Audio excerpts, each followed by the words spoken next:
Welcome to another Vixa Vaughn romance audiobook. We're excited to have you join us.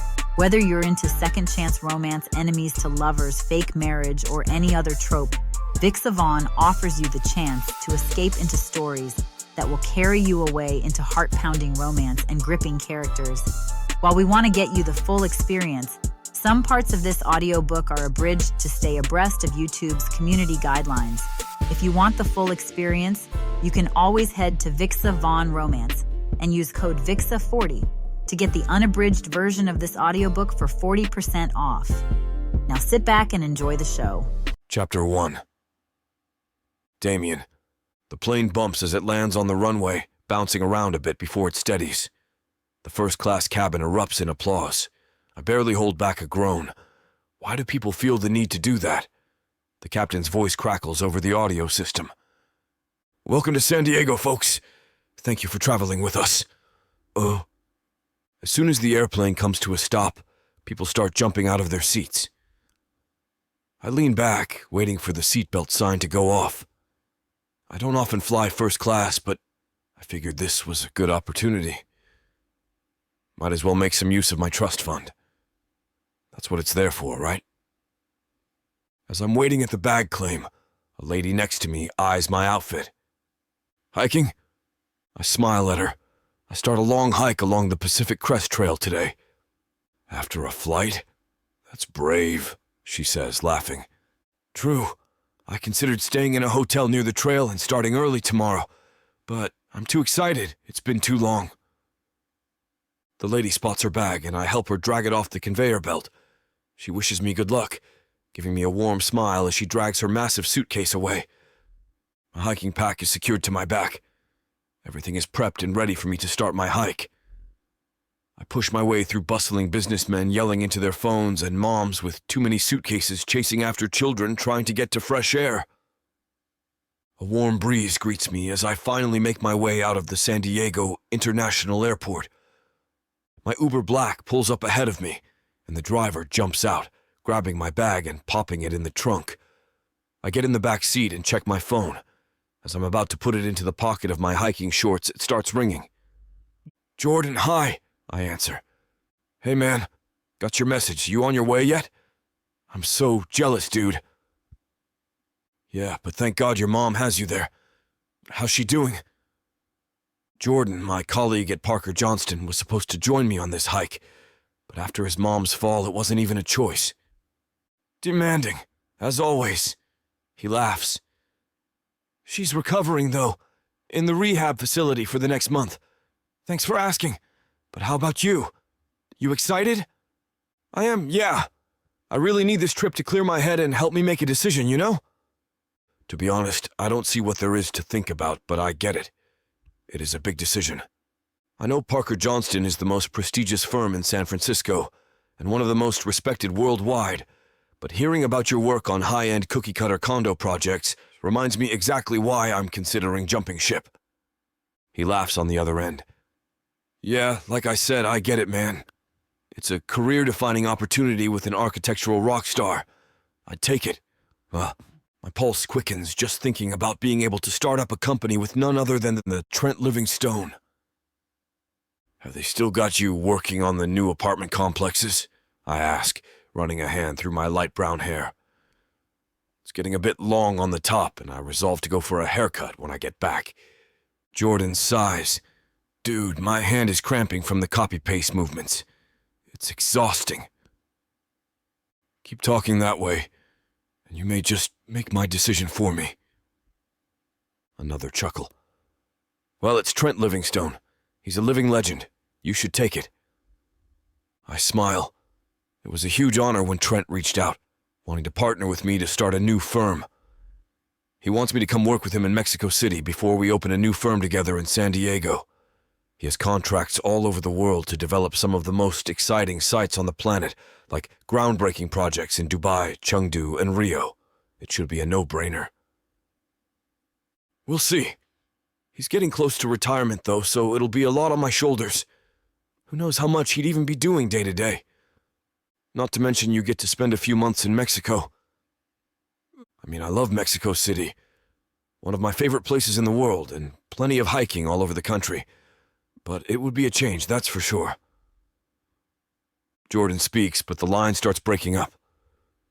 Hey, buddy, I think I'm losing you. Give my love to your mom. You're with me in spirit. Next time, you'll come. I think I hear him say bye in the crackling distortion as we head deeper into the mountains. The scenery starts looking familiar. I feel an invigorating, aching pang of nostalgia as her face flashes in my mind. Is this going to be my life for the next 2,650 miles? Just her face and memories of doing this trail together? I don't know how long I'll last if it is. So, do you live in the area? San Diego, he replies. Okay, not very chatty. I try again. Do you make it out to the mountains that much? I'm more of a beach guy myself. Give me a cocktail and a beach chair, that's all I need. Occasionally some sailing. I used to be Navy. Semper Fi. That's the Marines. We're honor, courage, commitment. Oh, nice. You get 2 extra. He nods, grinning at my civilian ignorance. I haven't fought in a war, but I've hiked tens of thousands of miles against terrain that would challenge any commando. The mid-morning sun streams between puffy clouds as the vast, large mountains loom closer. The last time I was on the PCT was 6 years ago, just after college. The hike was perfect until it wasn't. Not because of the mountains, but because of her. Anastasia. It was stupid to hike the entire West Coast after just a month of dating her. I'd spent all of senior year waiting for her to realize that Albie Peterson, my friend from the architecture program, was completely wrong for her. That didn't mean we were right for each other, but it's still the best relationship I've ever had. I felt like the luckiest man in the world to get to spend 4 months in the mountains with her. Our lives are going in different directions, she told me. We can go in the same direction together until we both have to move. I got my dream job in San Francisco, and she'd be moving to Philadelphia. She wanted to settle down with a real commitment, and I wanted to be free. And then, toward the end of the hike, I finally decided I wanted to give it a shot. But then, she was the one who wanted to be free. I just didn't believe her, though. The way she held me every night, arms and legs wrapped around me. It was perfection. And the way we laughed together during the day, never running out of things to talk about, even after months of the same scenery over and over again. It felt obvious. We would be happy together. I thought if I told her enough times, she'd realize it too. And then, after our biggest fight, I woke up in the morning only to find she had split. I shake my head and close my eyes for a second, wanting to forget that memory. I thank the driver and head to the trailhead. Here we are again, I say to myself, knowing I'm also speaking to the memory of her. It's been 6 years since I saw her, and I think about her at least once a week.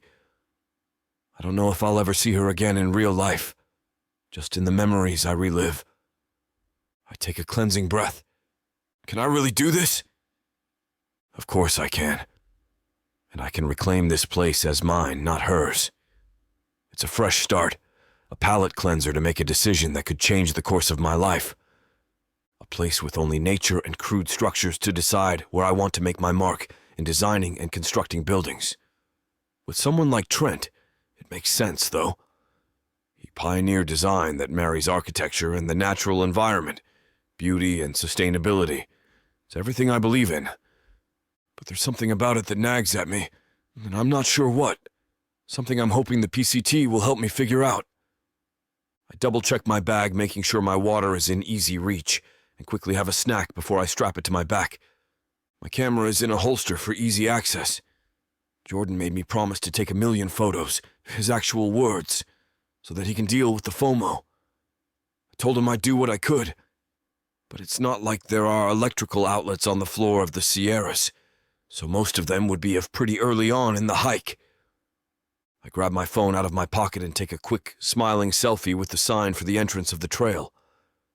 I'll send that to Jordan as soon as I reach somewhere with cell signal for as long as I have battery life. He'll probably call me an idiot for flaunting it in his face, but he'd have a lot worse words for me if I didn't send something. Though it's only mid-morning, it's already warm. None of the PCT is flat, but it starts mostly downhill, at 3,000 feet elevation. Of course, that won't mean much after a few miles, especially once I get to Mount Laguna, which is about 6,000 feet. That's nothing compared to Mount Whitney a few hundred miles after that, which is more than twice that elevation at 15,000 feet. I'm not in any particular rush to get to the end of the hike. I have a 5-month sabbatical. I just want to take my time and enjoy it. I look around at the low-lying green mountains rising over the desert. This is my happy place. At the start of a hike with absolutely no idea what to expect except that it will undoubtedly clear my head and possibly change my life as a through hike always does. I set off from Campos, California, and start my walk to Manning Park, British Columbia. Here we go. Chapter 2. Anastasia. I'm practically bouncing in my seat as the Uber pulls up to the trailhead. I'm so excited for this hike. It's been way too long since I've done something like this. 6 years, in fact, and I can't wait to be out in nature for the next several months. Save your energy for the actual hike, would you? I laugh and turn to my coworker turned best friend, Sebastian. I'm just so excited. I know, you've only said it about 50 times in the last 3 minutes. Sebastian rolls his eyes, but his enormous smile tells me he's just as excited as I am. We've spent the hour-long drive from San Diego to Campos chatting nonstop, and I'm pretty sure the Uber driver can't wait to get rid of us. You two lovebirds have fun, the driver says as he stops the car at the start. Sebastian and I look at each other and both burst out laughing. Oh, no, we're not, I start, and Sebastian interrupts. Definitely not. The driver turns around and looks at me while I start to unload my pack. In that case, how about your number, beautiful? My eyes widen, and I'm shocked into silence for a second. It's long enough for Sebastian to start rambling off my number by memory. I slam the door closed to cut him off from sharing my information to the driver and give him a death glare. I'm about to rip Sebastian a new one when the window rolls down. Don't worry, I got it, the driver says smugly. Thanks, bro. Sebastian laughs. The driver makes the universal sign for, I'll call you, as he leaves. I groan dramatically.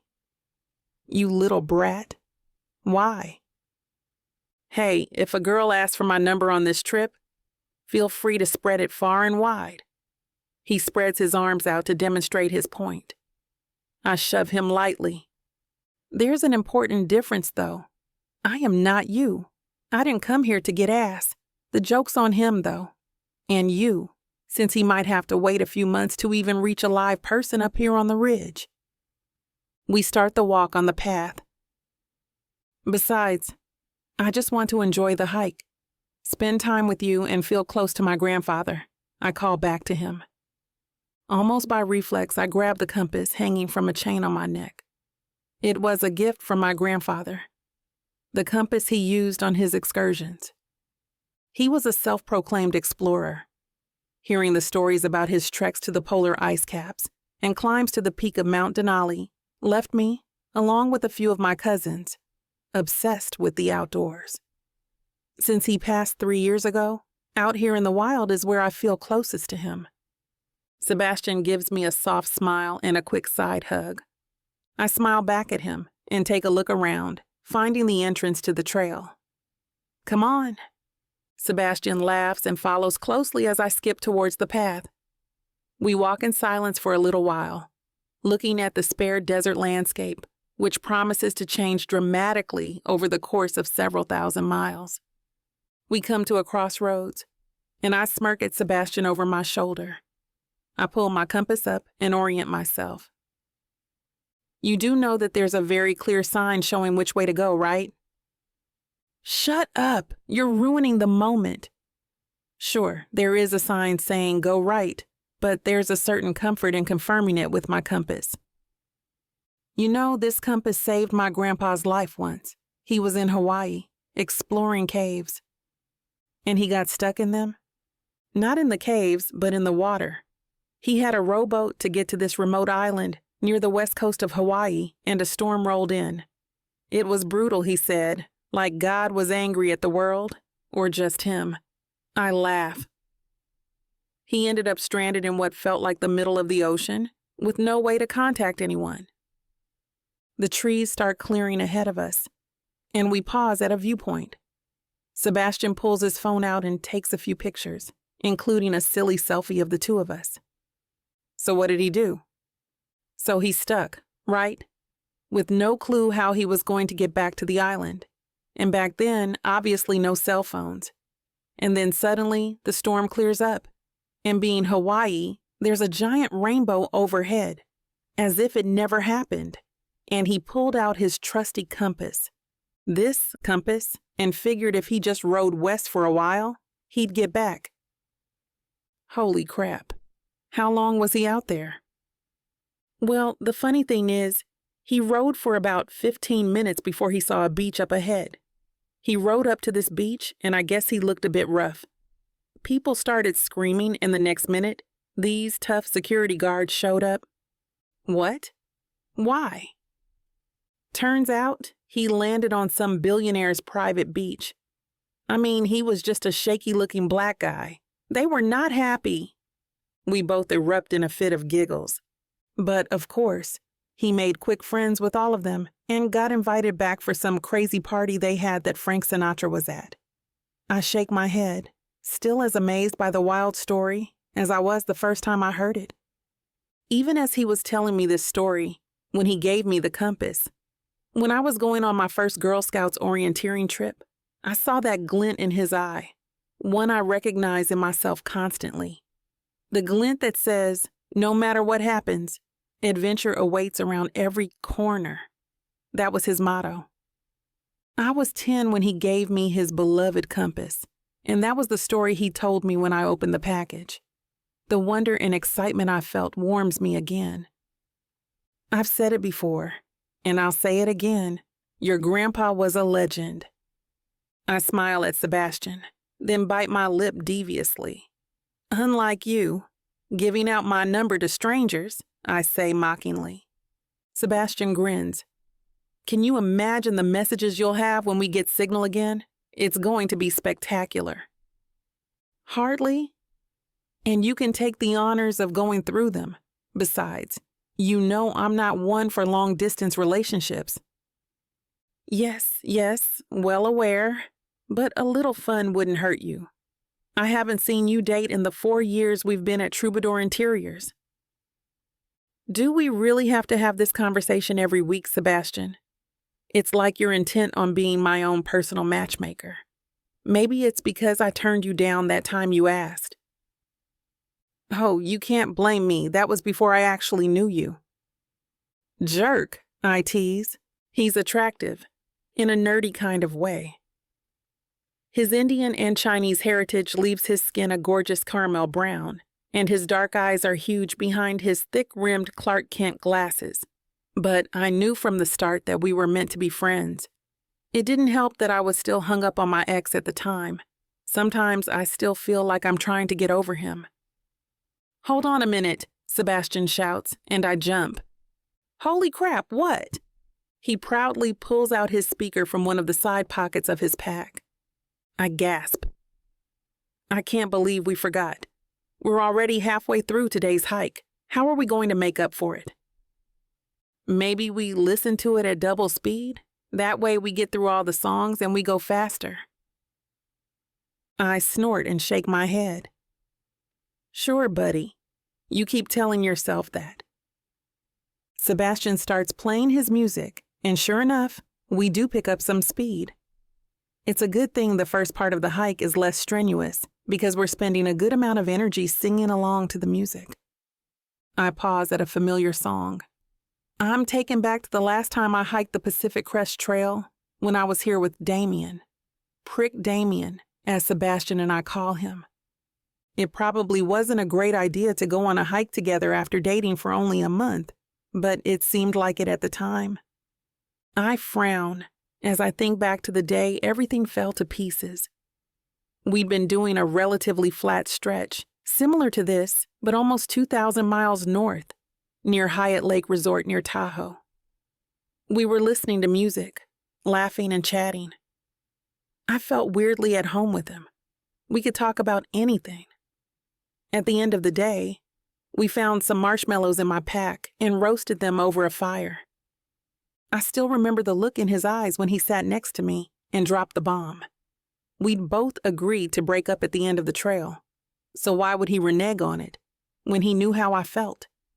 We'd discussed it at length before, and our lives were going in different directions. I had this incredible job offer in Philadelphia.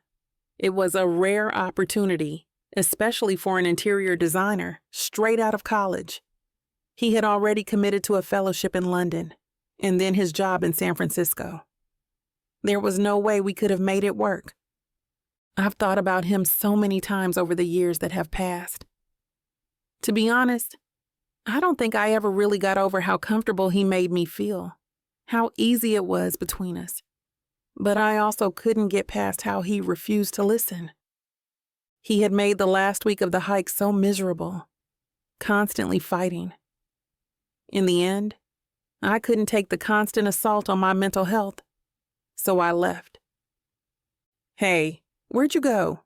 Sebastian asks, wrapping his arm around my shoulders. I give him a tight smile. "Prick Damien.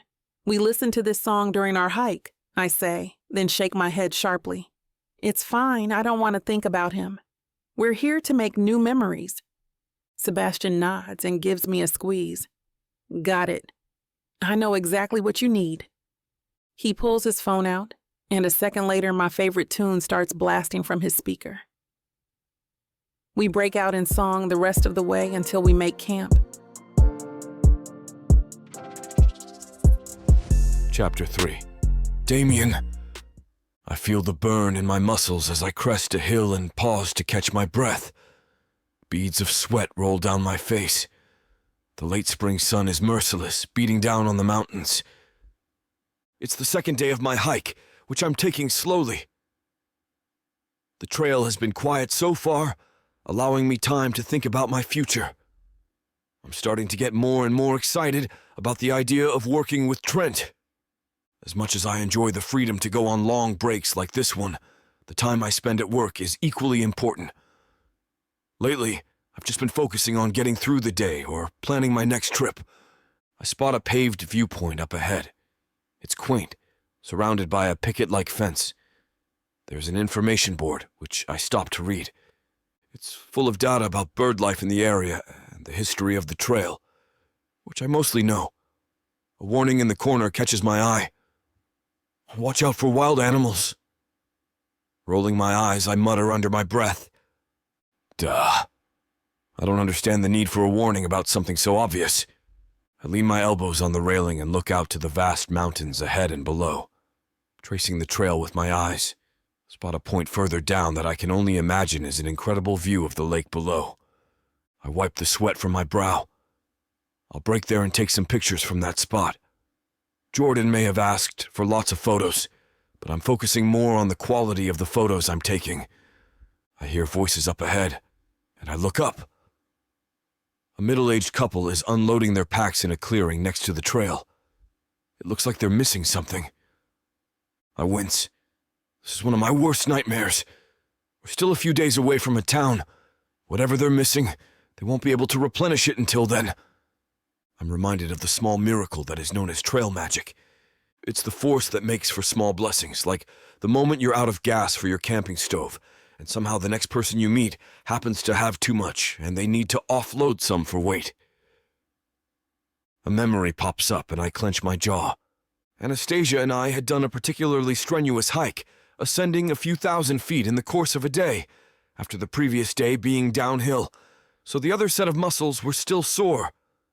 We'd stopped well before it got dark so that we could set up camp while it was light.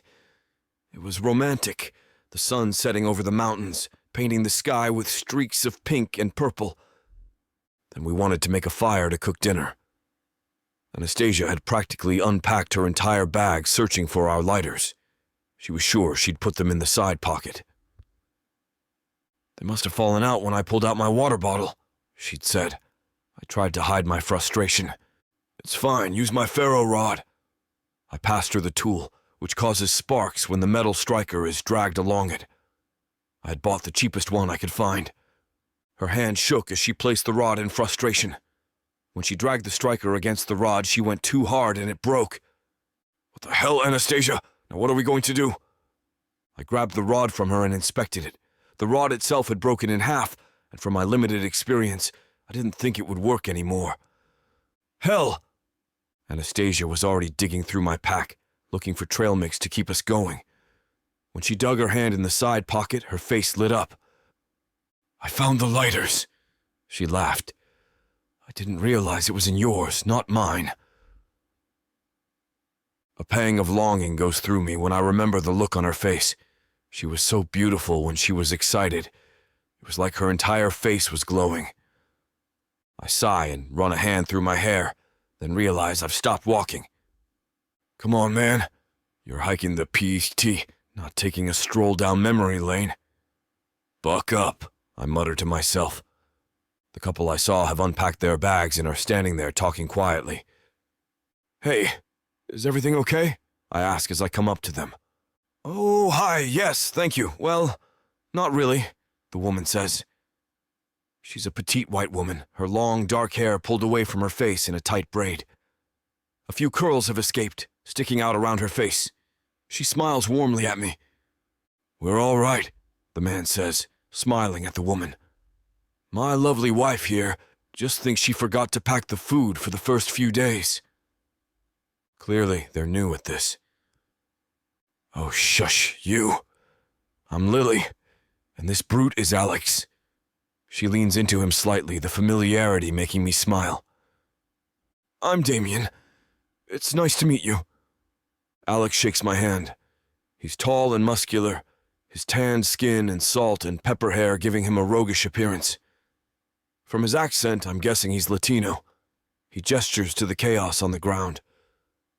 We've unpacked everything, but our food is missing. It seems the squirrels are getting worse around here. He winks at me over his wife's head. They're incredibly calm for people stuck on a mountain without food. I probably checked my pack 3 times yesterday alone before I started the hike. I don't like being caught unprepared. Anyone who's done a through hike has been preparing their provisions for months, ensuring they get food drops at just the right time, and making note of where along the trail towns are so they can buy more. It's the same with every hike I do, especially the riskier ones. There was one I did in India, in the Himalayas. Due to the high elevation, the air is thin and has less oxygen. The tour guide had to carry an oxygen tank for the group. I took my own. It was heavy to carry, but hey, I'm a planner. That includes planning for disaster. There was a trail in Mexico where the heat was so intense that the amount of water I had to carry was staggering. I was so afraid of running out that I sent myself care packages of water to each town I was stopping at, an old trick I learned from the first hike I did on the Appalachian Trail, when I actually had run low. I unstrap my pack from my back and dig around for a moment. In my head, I calculate the bare minimum of what I need to make it to town. I pull out a few packs of oatmeal and some protein bars and hand them to Lily. Here, I've got enough left to get me until I restock near Pendleton. I'm sorry, I can't give you more. Lily and Alex both beam at me. Oh, you're a sweetheart. Thank you so much. Lily jumps forward and gives me a hug. Thanks, Damien. This will help a lot. Lily releases me, and Alex shakes my hand again. Now watch out for those squirrels. I laugh. Squirrels, really? Don't be fooled by the cute faces and fluffy bottoms. They are a menace. Alex's voice booms across the clearing. I know how it sounds, but the squirrels along this stretch have become bolder by the day. It's true, Lily chips in. Other hikers think the squirrels are harmless and that we're paranoid. But let me tell you, once you've played tug-of-war over a granola bar with one of those bastards, you'll never look at them the same. I bite my lip, trying not to laugh at the image of this tiny woman fighting with the squirrel. Thanks for the tip. I'll be careful. They wave at me as I leave them behind to repack their bags. I can hear them bantering back and forth, and I shake my head. It still amazes me how calm they are. Life goals, I say quietly. It takes me a couple of hours to reach the scenic point I spotted earlier. Along the way, I see a squirrel and I laugh out loud. The little guy startles and runs up a tree. It's cute, but Alex and Lily's warning rings in my mind. When I reach the lookout, I grab a protein bar for a snack and drop my pack to the ground. Casting a furtive look around, I decide to sit on it. Better safe than sorry, right? The lake is serene, reflecting the mountains behind it on its glossy surface. An eagle flies high above, and I watch it while I rest. It soars effortlessly, and the tranquility calms my mind. Once I'm on the border between rested and bored, I take my pictures and move on. I strap my pack back on and grab my camera. As I'm lining up the shot, I realized it would make a better picture closer to the edge. I walk forward, my gaze locked on the small image on my camera. My foot slips, and I inhale sharply. That was close. I laugh at myself, then focus back on the camera. Like an idiot. My foot slips again, but this time, I can't get my balance back. With a yell of surprise, I start sliding down the side of the mountain. It's not a sharp edge, but the decline is enough to have me picking up speed as I slide. I curse as I feel my pack coming loose. My camera bounces on my chest, the strap digging into the back of my neck. It's not a massive camera, but it still feels bruising every time it bangs against me. I twist around, trying to regain control. I can feel my skin scraping on sharp stones and branches, my palms getting cut up from trying to get a handhold. When I finally feel like I have a bit more control over my slide, I look down and see a tree straight in my path. Crap, this is going to hurt. Chapter 4. Anastasia. We're making fantastic time. Yesterday, the music playlist that Sebastian had picked out gave us second and third wins. We made camp late last night and slept like stones, only to wake up early and do it all again. This time, it's my playlist we're listening to. So that things were fair all around, we decided to alternate days to pick the playlist. The first to choose was picked by a coin toss, which Sebastian won. And baby, you set me on fire, Sebastian sings. I join in. You fill me with burning desire. Your love is my funeral pyre, we belt out in unison. So baby, don't put me out, out, out. Sebastian mimes air drums while I play air guitar. The song comes to a head-banging crescendo and then stops, leaving us laughing and breathless. Woo, Sebastian says once the song ends. He grabs his water bottle from the side pocket of his hiking pack and takes a swig. Who knew you had such good taste in music? I did, I reply. The sun is rising high in the sky, and we're due for a lunch break soon. My stomach growls, but instead of stopping to pull out my granola bars, I just settle for a couple of sips of lukewarm water. We'll be eating soon enough. I once caught you rocking out to Wonder Spell, Sebastian retorts. I nudge him playfully. Hey, don't knock the Wonders. They have some bangers. And don't think I didn't see you add Adriana Hope to your playlist. Sebastian gasps in mock offense. Adriana has more raw vocal talent in her pinky finger than every other pop star combined. Yeah, if you can understand a word she's saying. The girl does not enunciate. A new song begins warbling from my speaker, an 80s hair ballad with a sick guitar riff. It gives me a fresh spring in my step. Sebastian snorts. Fine, you got me there. We listen to the song in silence for a few minutes. Sebastian breaks the silence. Did you ever listen to music like this with Prick Damien? Why, are you jealous? I tease. If I thought for a second it was true, it would be too awkward to joke about. I know that these days, we mutually agree that we're better off as friends. Still, I like to tease him about the fact that he wanted to date me once, briefly, from time to time. He rolls his eyes. Of him? Hell no. I'm just in the mood to be petty. That's what I love about us. We can be petty bitches together. So, did you listen to music with him? I roll my eyes. Yeah, but only his music. Have you ever seen an adult man sulk because I decided I would play the music one day? He was like an overgrown toddler who was told that he couldn't have a cookie. Ugh, what did you see in that guy? Honestly, I have no idea. He was hot, and I think I was too drunk on his six-pack, if you catch my drift. This is a little bit of a white lie. Damien was an ass at times, but he was fun and could be incredibly sweet. You want to know the worst part? Tell me. Sebastian gazes eagerly at me, ready to hear a new tidbit of gossip. He's always been a bit too nosy for his own good, which is why we became best friends. If you want the latest in office drama and politics, you go to him. He was a total hipster, and not the fun kind either. He'd roll his eyes and skip songs because he liked the band before it became mainstream, but now that they were sellouts, they sucked. No, Sebastian exclaims with a laugh. You can't be serious? I shudder at the memory of him explaining why ska was the superior musical genre over the course of an hour during a hike one day.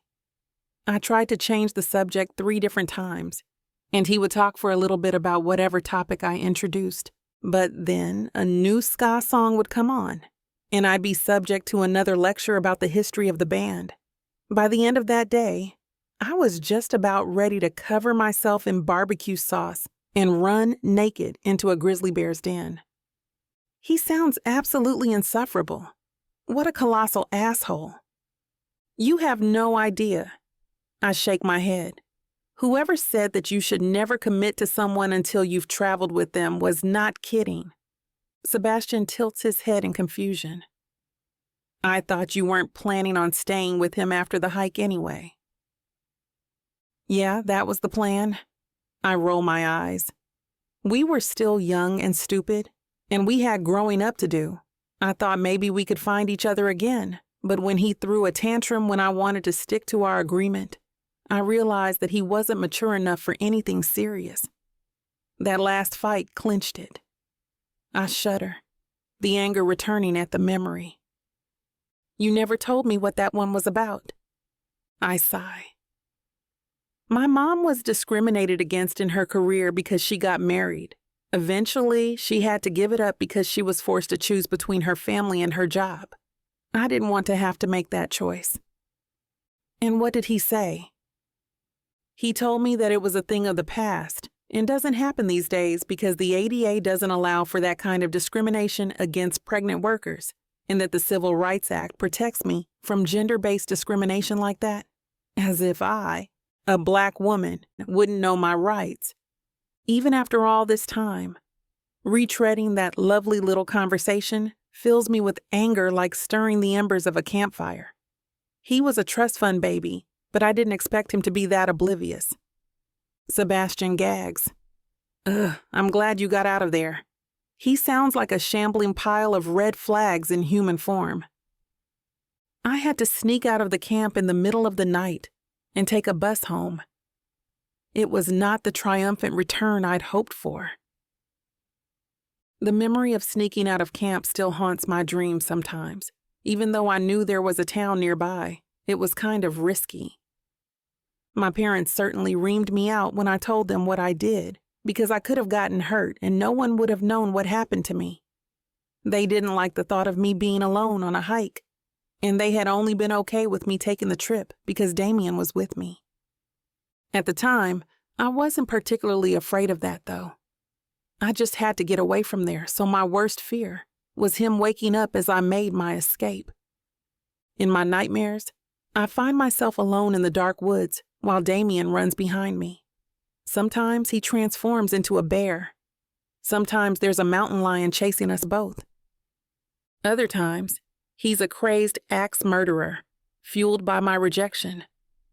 But usually only when I watch horror movies before bed. The worst ones, though, are when Damien finds me. He apologizes for the way he treated me after I said I didn't want to continue the relationship, and we finish our hike together before parting as friends. Those hurt worse than the murder dreams because they feel real. They're a kind of wish fulfillment that I'll never experience in real life.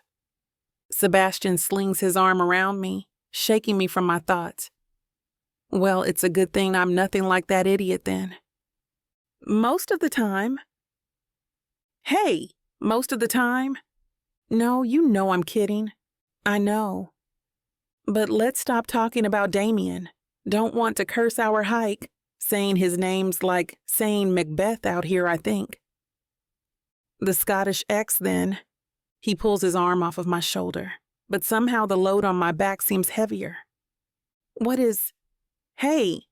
I pull out the speaker he just stashed in my outer pocket. Yeah, maybe I wasn't kidding about that after all. I shove the speaker into his chest in mock anger and pull his hand over it. Just because you overpack doesn't mean I'm carrying your stuff. Yeah, as we've established, you've got plenty of baggage to carry on your own, he quips playfully. A cry in the distance interrupts our laughter. What the hell was that? I whisper to him. No idea. Bobcat? Or another hiker? Crap, a male voice calls out nearby. Son of a bitch. Definitely human. Sebastian and I run toward the yell. Hey, where are you? We're coming, I shout, hoping he'll hear. Over here, he calls out again, and we follow the sound until we reach a gorgeous overlook. It's a steep hill, practically a cliff, and a turbid river churns below. Sebastian cups his hands around his mouth to make his voice louder. Where are you? Down here, the man says from the middle of a steep hill. His clothes are ripped to shreds, and his sunburned body is covered in cuts and bruises.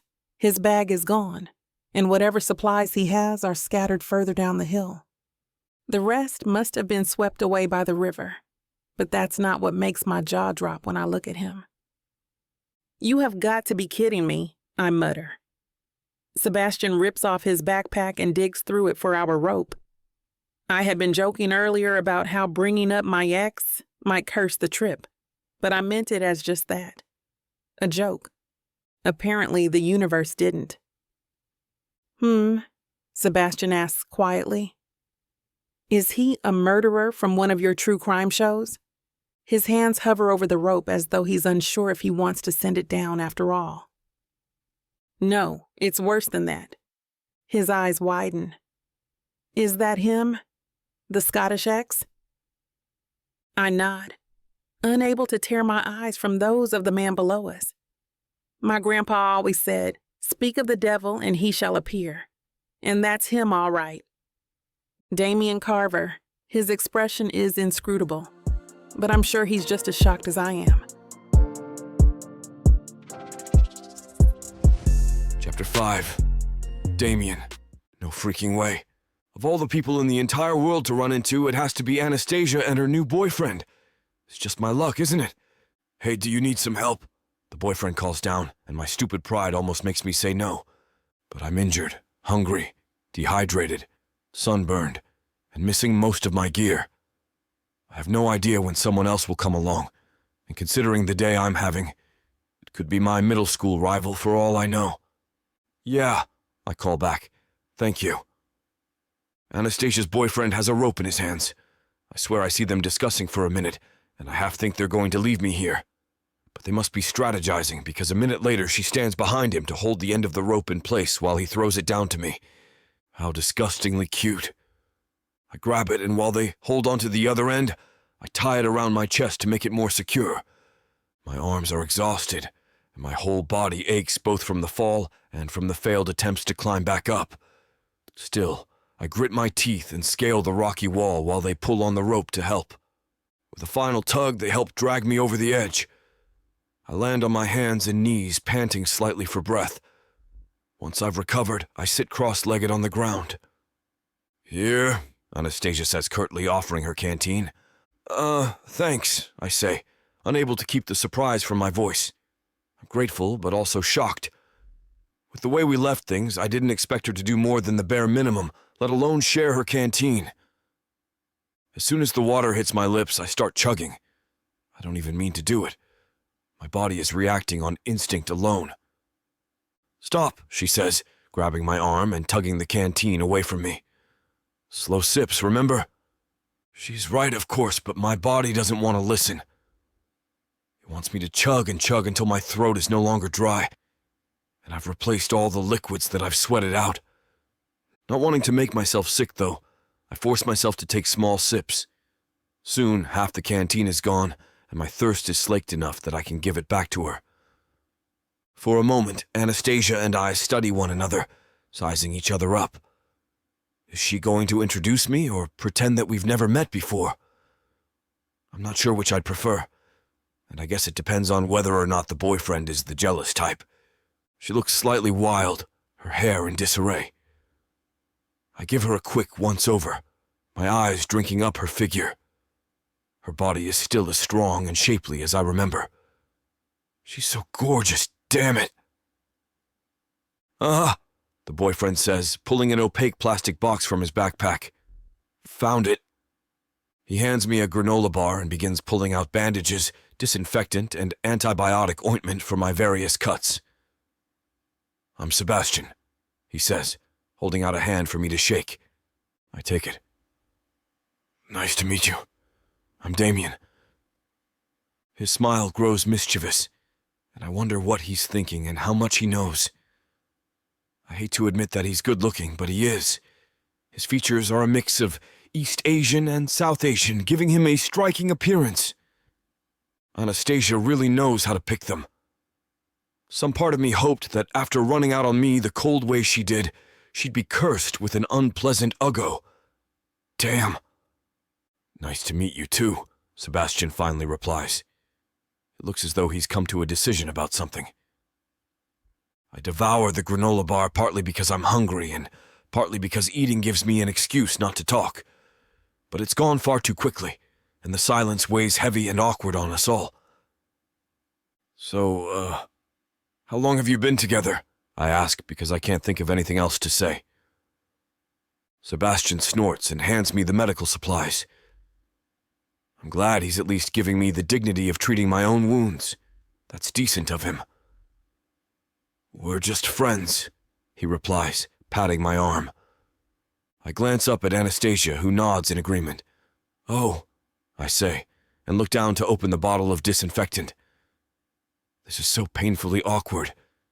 Can someone please just throw me off that ridge again? It'll be less painful than having to deal with this weirdness. I hiss at the sting as I press a damp cotton ball to my scraped-up arms. Anastasia and Sebastian seem to be in the middle of a silent argument, probably about when they can ditch me. Now that I'm clear-headed, I really take Anastasia in. Very little about her has changed. Her face is a little less round with baby fat and her muscles are a bit more defined, but otherwise she looks almost exactly like she did the day she left. Her dark umber skin is practically glowing in the sunlight, and her curly hair is held at bay by a headband. She's absolutely stunning. "It's crazy that you both ran into each other," Sebastian says, breaking the silence. Anastasia shoots him an exasperated look. "You know who I am?" I ask, surprised. "Of course I do," he replies. "The infamous ex-Damien."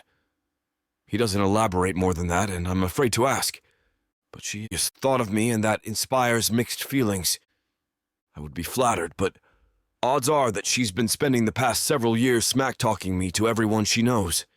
I mean, I've been telling the story of the ex-girlfriend who abandoned me in the middle of the woods for just as long.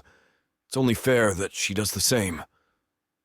And yes, I know that it was partially my fault, but leaving me alone with just a note telling me where she was headed and not to follow was a crappy thing to do. "Ignore him," Anastasia says. "Sebastian thrives on chaos and his favorite pastime is messing with people." "Not true," he protests. "I also enjoy pina coladas, getting caught in the rain, and..." See what I mean? She gives me a long-suffering look, much like the ones we used to share whenever Professor Layton would rant for half the class about the IKEA-fication of interior design.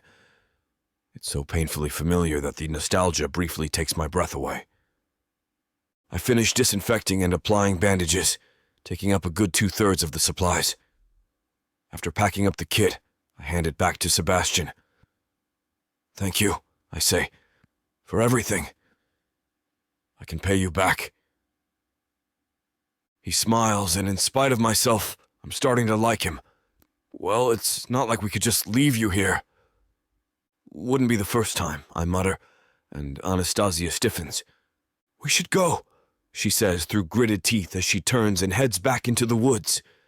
"We'll have plenty of time to catch up after we make camp." Does she feel bad at all for ditching me, or did she make me the cartoon villain of her story? Sebastian jerks his head in her direction. "Come on. We'd better keep up." He glanced over his shoulder. "And try not to poke the bear again, okay?" "I can hear you," Anastasia calls out without looking back. "I know," he replies in a sing-song voice. For a moment I'm standing there stunned, and then I'm jogging to catch up to them. They're speaking in hushed tones as I approach and abruptly stop when I join them. I try not to feel paranoid. This is probably just as weird for them as it is for me. "So I think I saw a good spot for setting up camp not far from here," Sebastian says, probably trying to break the awkwardness. "Was it that one clearing?" Anastasia asks. "We might have to double back a little, but I'm fine with that." She glances over at me. "You're probably not up for much more hiking today." I shake my head. The sky is beginning to turn pink, so it's better to go back instead of forging ahead to search for a different spot. "I think turning in early is a good idea." She nods, all business, and pulls out her compass. No, not her compass, the compass every hike we went on when dating. She brought her grandfather's compass, and it looks like she still does. When I picture her in my head, it's always with that heirloom in hand. "You're still using his compass," I say. She glances up at me with surprise on her face. Looking down at it, her expression softens into a smile. "Yeah, it's how I keep him with me. He died a few years ago." "I'm sorry to hear that. I'm sure he's very proud of you," I say, and I'm surprised by the sincerity in my voice. I never met him. We didn't date long enough for that, but I know how much he meant to her.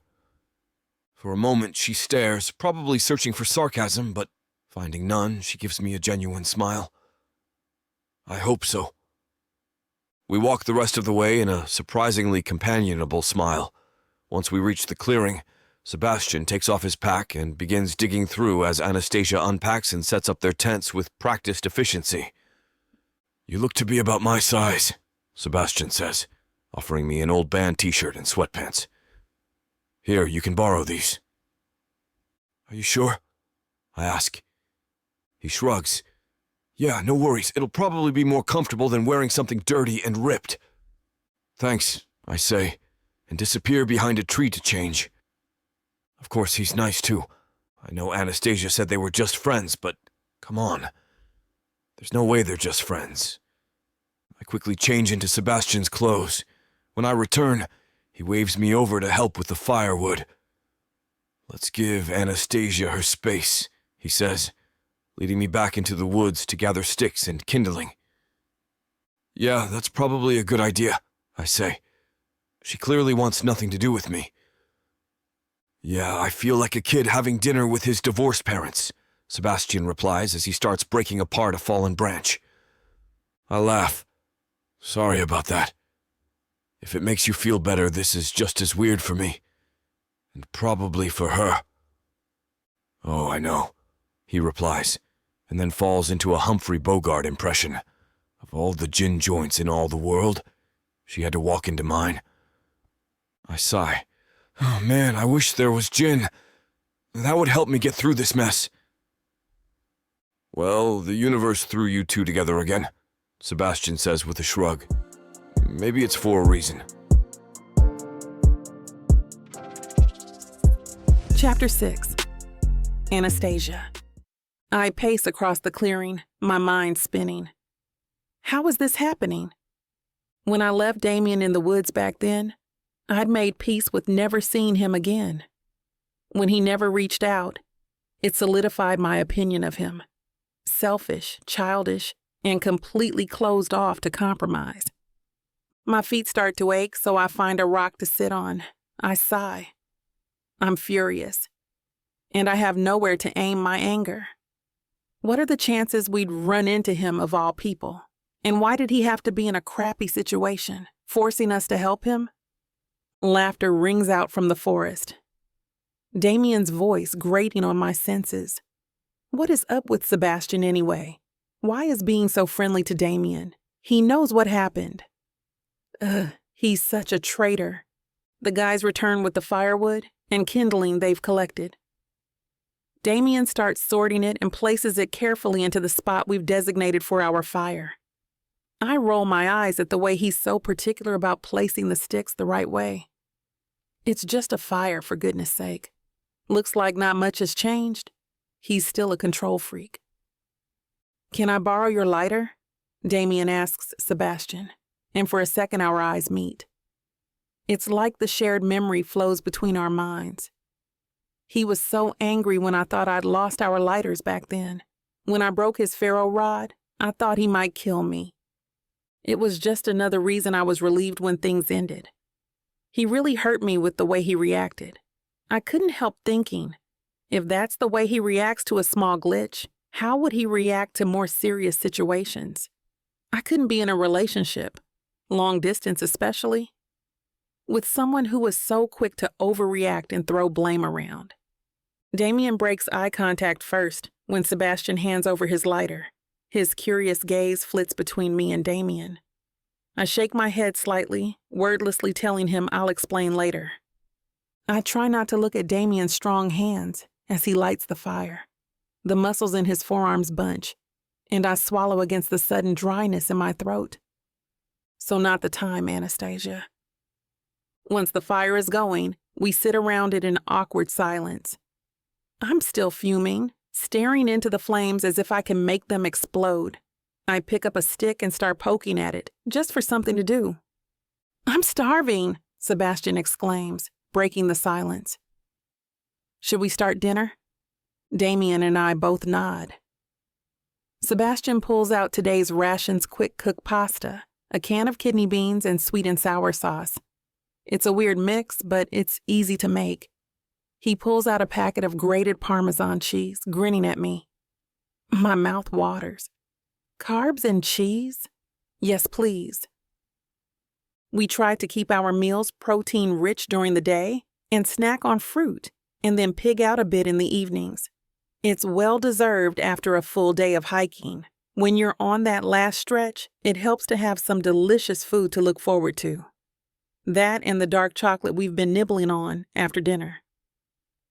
Dark chocolate doesn't melt as easily as milk chocolate, so it works well for these kinds of hikes. I try to hide my surprise when Damien takes the ingredients from Sebastian. Here, let me. It's the least I can do. Sebastian protests, but Damien insists, telling us to sit back and relax. Is he actually being decent? While Damien cooks the food, Sebastian and I have a silent conversation. I imagine it goes something like, "See, he's not so bad. He cooks. He's never offered to take over like that. It's weird. He's obviously changed. You should give him a chance." Piss off. Our little mental back and forth ends with me glaring at him until Damien hands us both a bowl. I can see the curiosity in his gaze, obviously having caught our little exchange. We eat in silence, the warm food and melted cheese settling in my belly. I hate to admit that Damien made it taste better somehow, but I refuse to ask. Sebastian doesn't hesitate, though. "Dude, this stuff's amazing. What did you do?" He scarfs more into his face.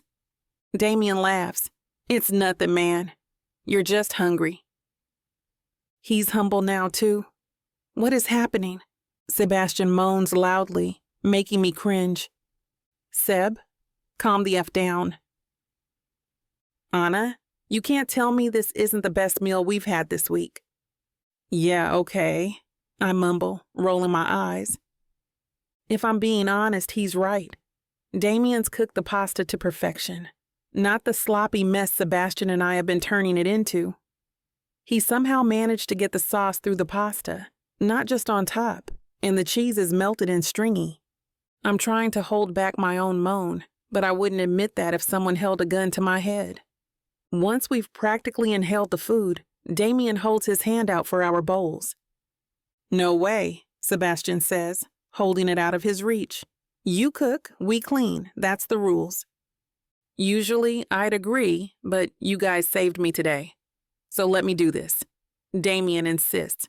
I wouldn't be surprised if my eyebrows have disappeared into my hairline. Who is this person? Damien makes quick work of cleaning our bowls, using as little water as possible, and wiping them dry with one of our towels.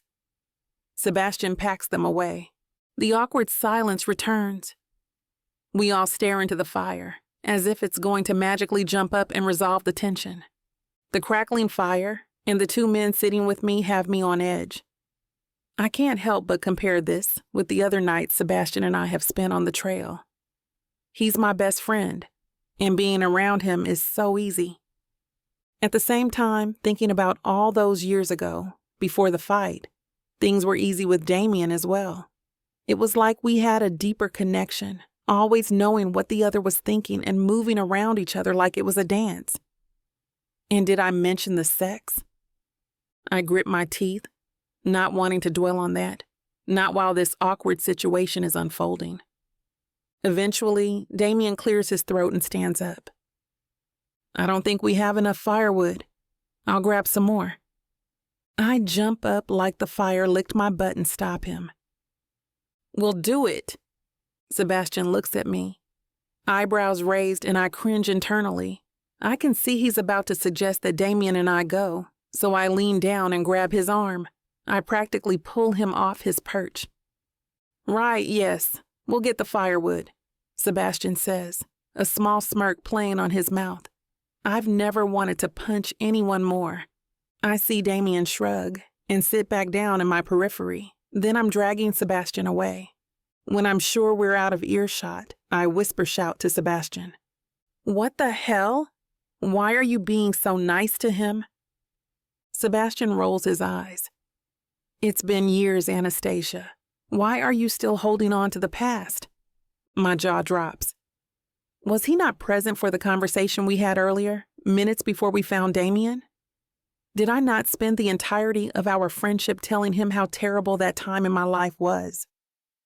Look, all I'm saying is, he doesn't seem so bad, Sebastian whispers back, shrugging. I feel bad for the guy. I think we should invite him to join us until we get to Merrill. I grip my teeth, holding back the snarky remarks I want to shoot back. It's still 3 days until we get to Merrill. I don't know if I can bear being around him for that long. We have enough food for 3. I have some extra clothes he can borrow. And we'll restock in Merrill. Sebastian's face is set in the stubborn mask I hate so much because I know it means he's made up his mind. I clench my jaw, focusing on picking up firewood and stuffing it into his arms.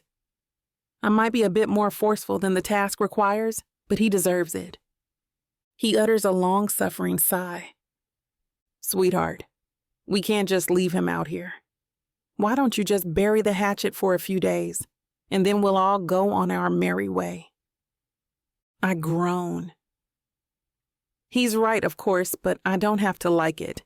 I bite my lip to stop a pout from forming, well aware that I'm acting like a child. Truth be told, Damien is different.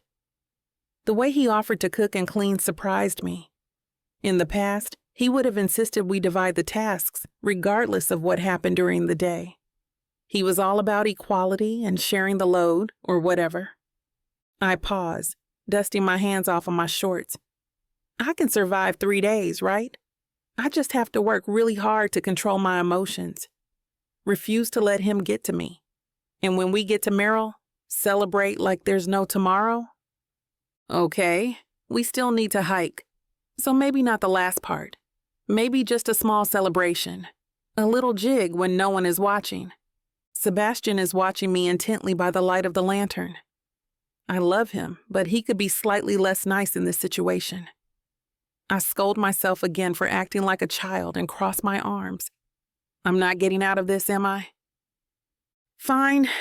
I punctuate my reply with a glare, but Sebastian just grins. Fine.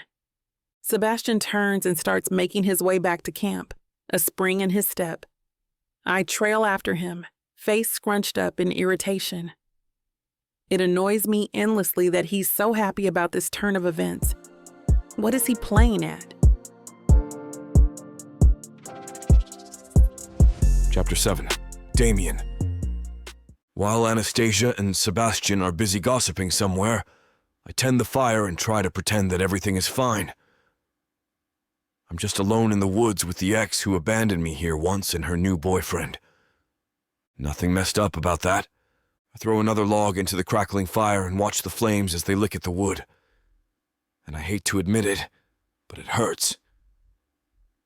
Anastasia used to smile and tease me like she does Sebastian. She's so relaxed around him, but as soon as she remembers I'm there too, she visibly tenses every single time. And it sucks. "We're back!" Sebastian calls out. His arms are full of firewood to help restock what we have. Anastasia trails close behind. She sits on the opposite side of the campfire. Her expression is sullen and tight, like she just ate a lemon. So, Sebastian and I were talking. Oh boy, here we go. Her goodwill has run out, and she's going to ditch me again, this time with no supplies. "We think it would be a good idea for you to go with us," Sebastian says, sitting beside her. I blink, surprised. Oh well, I wouldn't want to ruin your romantic getaway. That last part comes out more sarcastic and bitter than I intended. She rolls her eyes. Unlike you, some guys are capable of just being friends with a woman. Really? I've seen them interact, and that's the most obvious bull I've ever heard. At best, Anastasia is friend-zoning him. At worst, they're lying to me for reasons I don't know yet. The friend zone only sucks if you see friendships as inferior to romantic relationships, Sebastian says. Anastasia is just my sister from another mister. She did say that Sebastian likes to mess with people. If she's enough of an asshole to leave me alone in the woods, she's enough of an asshole to mess with my head for the fun of it. She cringes. Never say that again. Come on, you know I'm your brother from another mother. In true sibling fashion, she flicks his ear. Shut up, you idiot. Okay, maybe they aren't just screwing with me. If she's single, it's oddly reassuring to hear, and maybe... No, I won't do that to myself. She's been gone from my life for several years now, and I was fine before we were thrown back together. So, she says unenthusiastically, what do you think? Would you like to walk with us until we get to the next town? A part of me wants to say no. I can tell when I'm unwanted. And right now, I feel about as desired as a surprise hospital bill. But at the same time, all I have is some food and the clothes on my back. There's no cell phone, no first aid kit, no cooking supplies, or any other clothing aside from what I was wearing when I fell. In theory, I have enough survival skills to make it to the next town without all that. But it's risky, and I'd rather not. If I go it alone, there's a good chance that I'll end up on one of those true crime documentaries. So I swallow my pride. I don't have any supplies to share other than extra food. Sebastian shrugs. That's fine.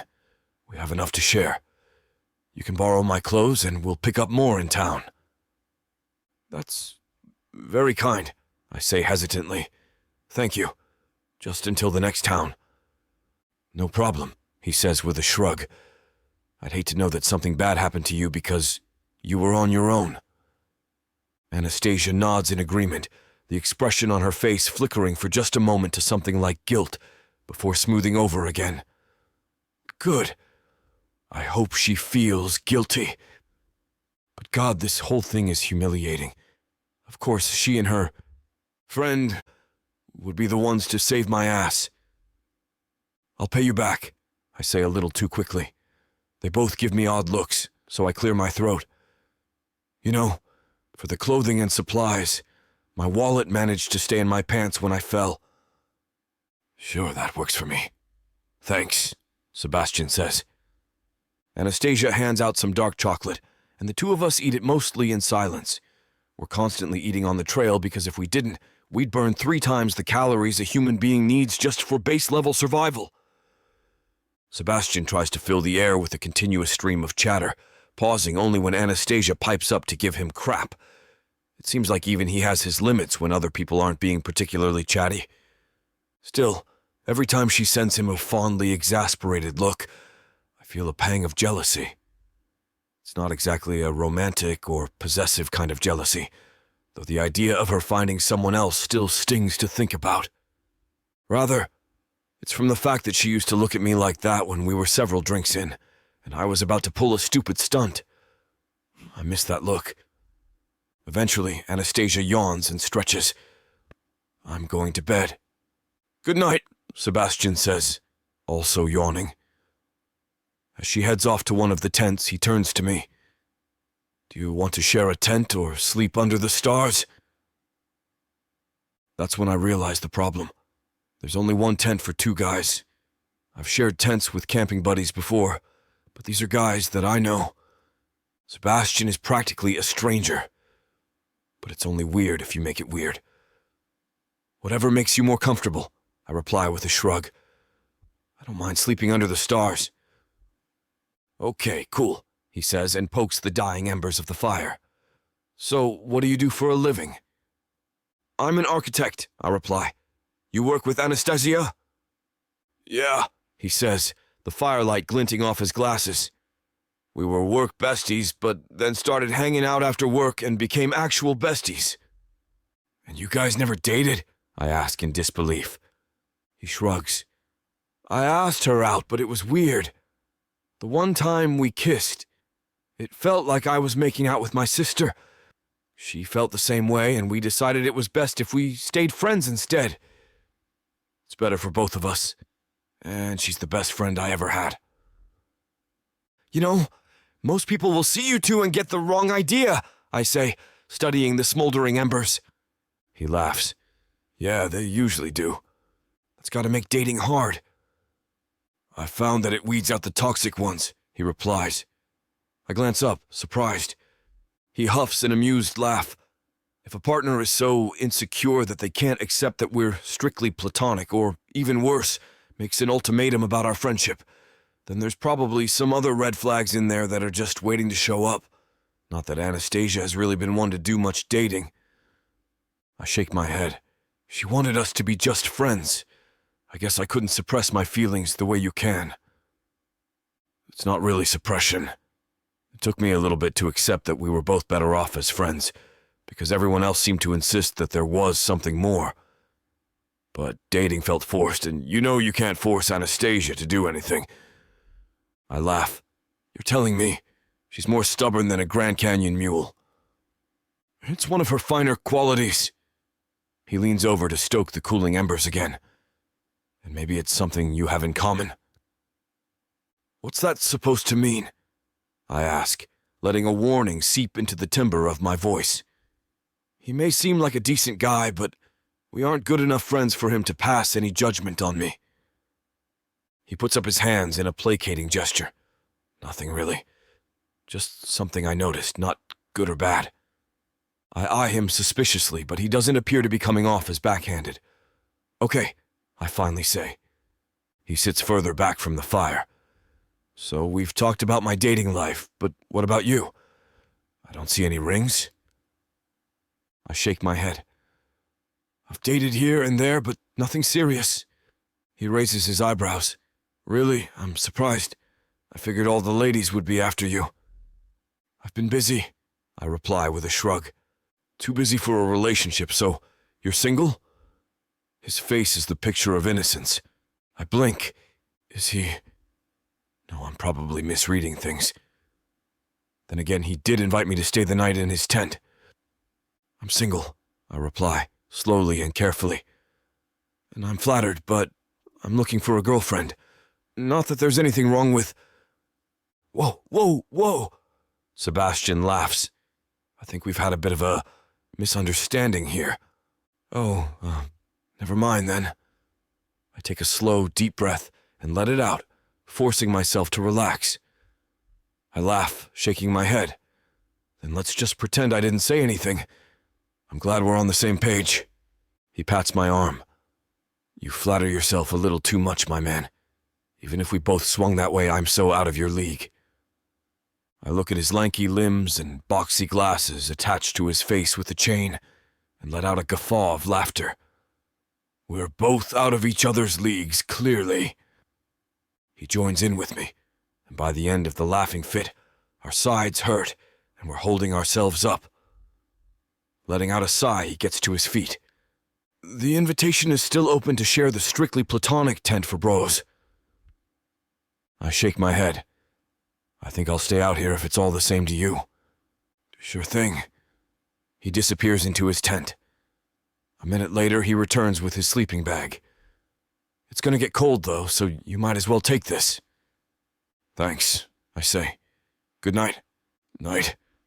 He zips himself up in his tent. As I wriggle into the sleeping bag, I think back to Sebastian's line of questioning. If he wasn't asking for himself, it meant that he was probably asking for Anastasia. If so, then what does that mean? Especially with what he said earlier. Maybe the universe threw us together again for a reason. Who knows? Chapter 8. Anastasia. I emerge from my tent in desperate need of a bathroom. I'm shocked to find what I can only assume is Damien outside in a sleeping bag. It can only be Damien. Sebastian would share his sleeping quarters before offering to sleep out under the stars. Thankfully, this stretch of the trail has several eco-composting toilets for independent hikers who think handling their own waste for disposal is beneath them. I reach back into my tent and grab a buff to wrap around my nose and mouth. The stretchy material is long enough to wrap over my ears, protecting me from biting winds. But for now, its purpose is to protect me from unpleasant odors. I grab a bottle of hand sanitizer and thread a lanyard through a roll of toilet paper. I'm not fond of necklaces or chokers, though I make an exception to wear my grandfather's compass. The only other time I wear a lanyard is to attach an ID badge during conferences. This is the best way to stay hands-free and avoid losing supplies while hiking. I slip it over my head. With the roll hanging from the cord, it looks like a vintage hip-hop medallion. I walk slowly and quietly by Damien's enclosed figure. He mumbles something and stirs a bit as I pass by. I pause, waiting until I'm sure he's once again sleeping soundly. Once I finish using the toilet, I walk out to find the guys now both awake. They're rubbing the sleep from their eyes and starting to get busy preparing breakfast. A kettle sits on the camping stove. Sebastian is pulling out instant oats, freeze-dried fruit, and nuts, setting them on the portable folding table. Damien lights the stove while Sebastian measures out the oats. Hope it's okay eating from the container with the serving spoon, Damien. We only have 2 bowls between us. Works for me, Damien replies. Once the water comes to a boil, Sebastian looks at us both. Soup's up. I scowl. Or something like it, I mutter. Let me get you something to sit on, Sebastian says, after noticing Damien sitting on the ground. Then, getting up from his stool, he goes inside the tent. You brought an extra camping stool? Damien asks over his shoulder. Emerging from the tent with a mat, he walks to Damien. Sit on this mat. It's better than the ground. We enjoy our breakfast in silence, like people who haven't eaten for days. Sebastian looks to be enjoying his first meal of the day. Damien and I are obviously avoiding conversation with our heads down. Damien's the first to finish. I'll clean up the dishes. Both Sebastian and I raise our eyes in surprise. Again? What? Damien asks. It's the least I can do. You've shared your sleeping bag, your food, and your clothes. No arguments over here, Sebastian says. Let's break down and leave. Great, I think. The sooner we can get this show on the road, the the sooner we can part ways and end this Greek tragedy. But first, Sebastian looks at me with a sly grin. Then, grabbing his own toilet paper medallion from his tent, Sebastian races toward the toilet. "In a hurry?" I ask as he runs. "Yes," he calls back on his way to the composting toilet. Damien clears his throat. "You want some help packing up? It's amazing how quickly a person can get ready when they've lost all their possessions." "I'm good, but thank you." I think I see his shoulders slump slightly. He keeps questioning. "You sure?" "Uh-huh. I'm using a pop-up tent. One of the best inventions since Velcro and nightlights, in my opinion. I can set up or break down in 15 minutes or less." I work in uncomfortable silence, doing my best to forget Damien's there. It isn't easy, but at least it keeps me focused on packing my things and breaking down my tent. "You kids almost ready?" Sebastian says while walking toward us a few minutes later. "So what did I miss?" He steps to my side and puts his arm over my shoulder. "Nothing," I quickly say. "You better hurry. I'm almost packed." About 20 minutes later, we are on our way. Our hike as a trio begins. I watch closely as the two men get acquainted. I won't share anything new with a man from the past who doesn't deserve it. The other probably knows enough about me to write a book, and I don't really feel like talking to either of them right now. "What other trails have you hiked?" Sebastian asks. I'm pretty sure part of the reason he's asking is that he knows I wouldn't ask him myself.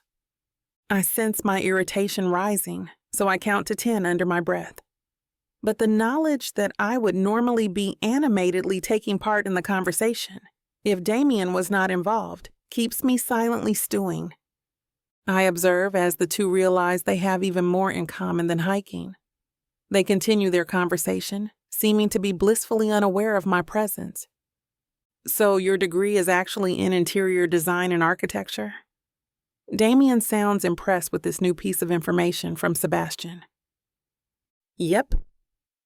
"Then why do you just say you're an interior designer?" "Because few people understand the nuance of the expertise. If a client wants an agency to redo a room, they better have the credentials to do it all.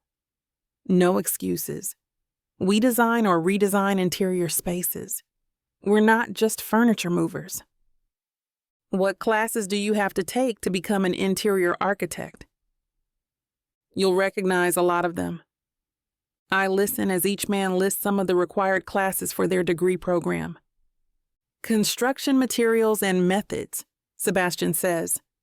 "Yeah, that one. How about health and safety codes?" "Of course. My favorite was graphic design." Damien almost stops in his tracks. "No way. I enjoyed that class. Creativity and structure coming together to make a functional work of art. A man after my own heart." Every word exchanged between Damien and Sebastian makes my stomach curdle. I try not to react, not to let them notice the irritation coursing through my veins. "You know what I enjoyed most about my studies?" Sebastian asks Damien. "What's that?" "Traveling and seeing some places we talked about in class. Definitely. Two of my favorite places were London and Hangzhou." Sebastian stops and faces Damien.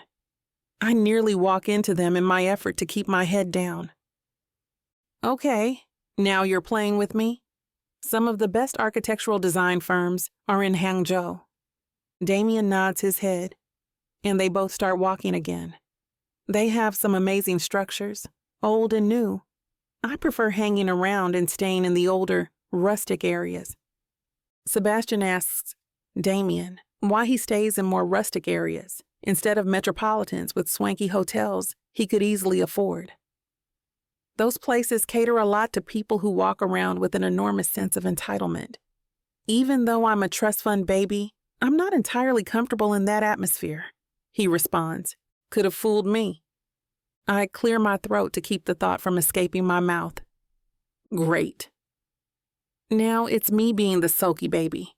I think about what I'd be talking about with Damien now if things were normal somehow, like places we've traveled in the last few years.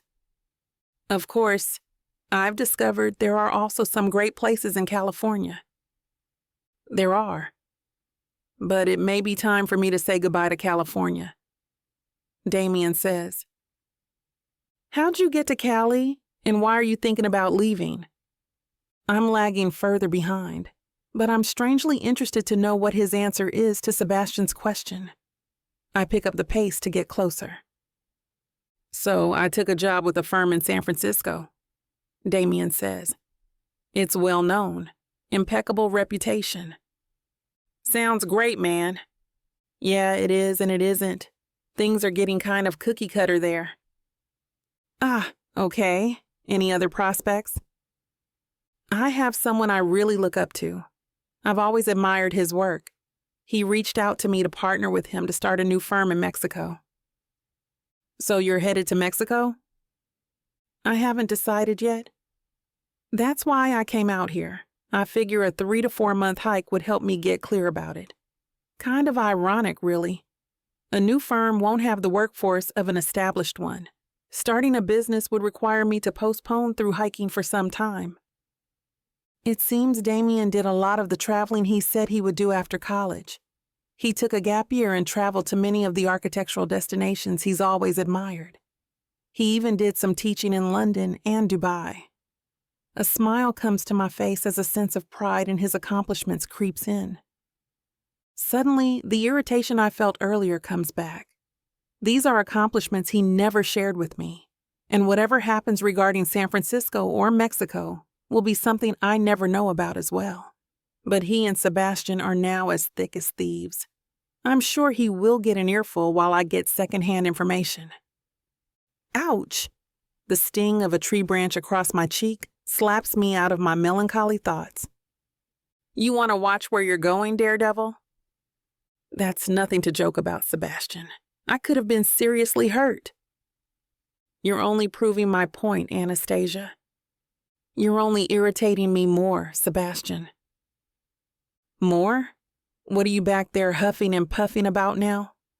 He flashes a quick smile in my direction and keeps walking. I know he's trying to lighten the mood, but it only brings me back to the current mess we now find ourselves entrenched in. And I realize what vexes me most is the fact that I'm irritated at all. Apathy is the only emotion I want to have about this situation with Damien. You still back there? Sebastian jolts me back to reality. Yeah. You want to answer my question this year? What was it? What do you want to listen to? I can suddenly only recall songs Damien and I listened to during our hike, causing me even more irritation. And I want to feel less right now, not more. Why don't you choose?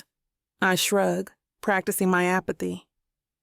If I don't become a pro at not caring, stuff is going to get real awkward real fast, as if it's not awkward as hell already. Chapter 9. Damien. Sebastian is as gregarious as ever, but Anastasia's been close to silent. I'm getting the distinct sensation that inviting me along was more Sebastian's idea than hers, and she isn't exactly happy about this arrangement.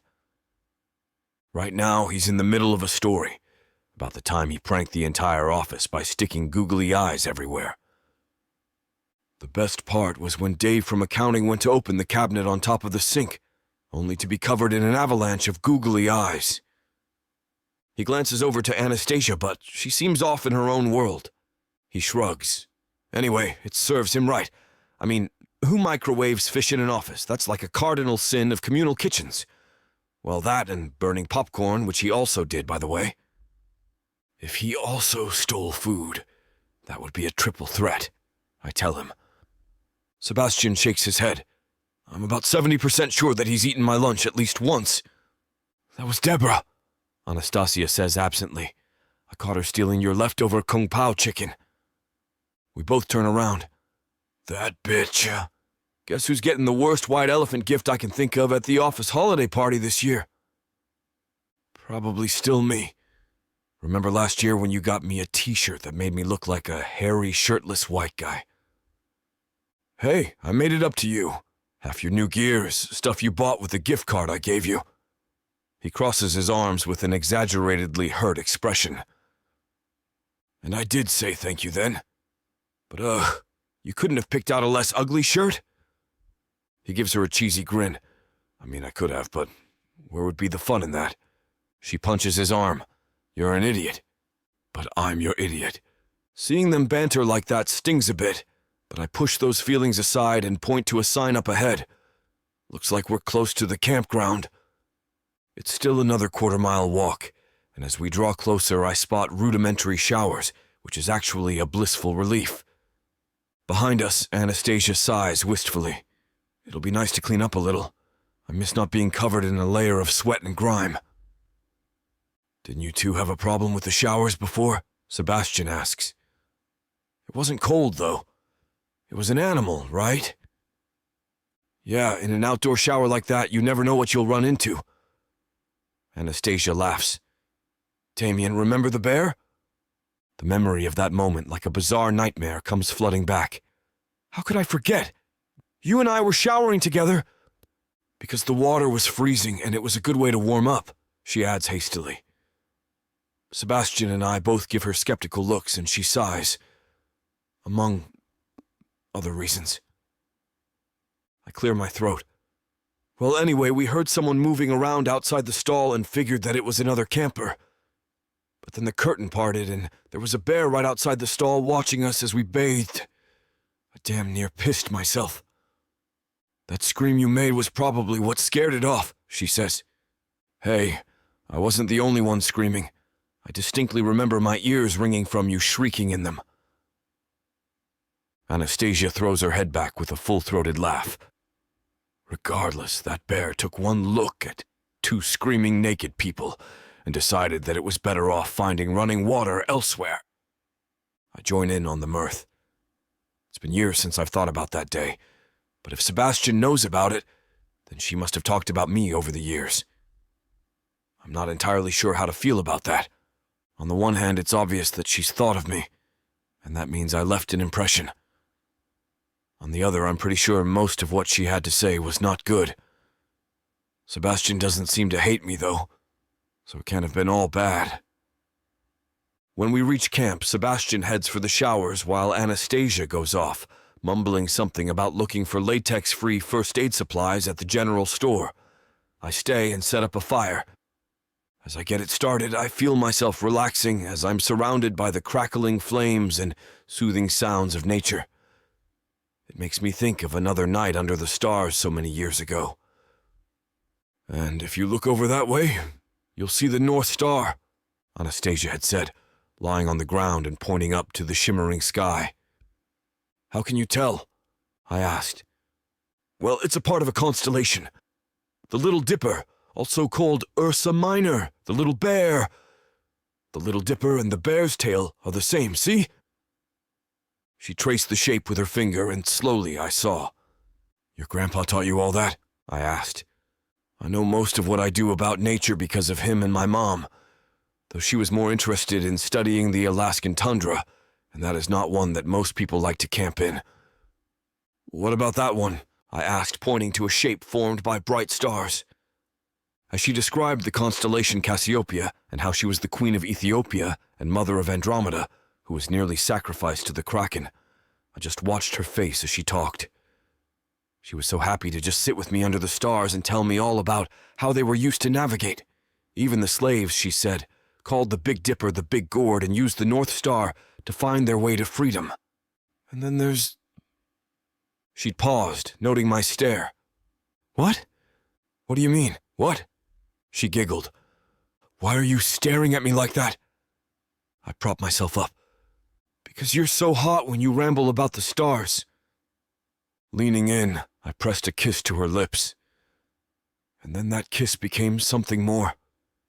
I shake my head, banishing the memory. I shouldn't be thinking about that night. It was one of the last good nights when I was certain that she loved me as much as I loved her. Sometimes the good memories are more painful than the bad ones. They remind you of exactly what you lost. Some familiar voices carry in the air, and I turn my head. A few spots over, Alex and Lily are setting up their tent. Okay, so it looks like you stick the thingamabob into the doohickey, Alex says.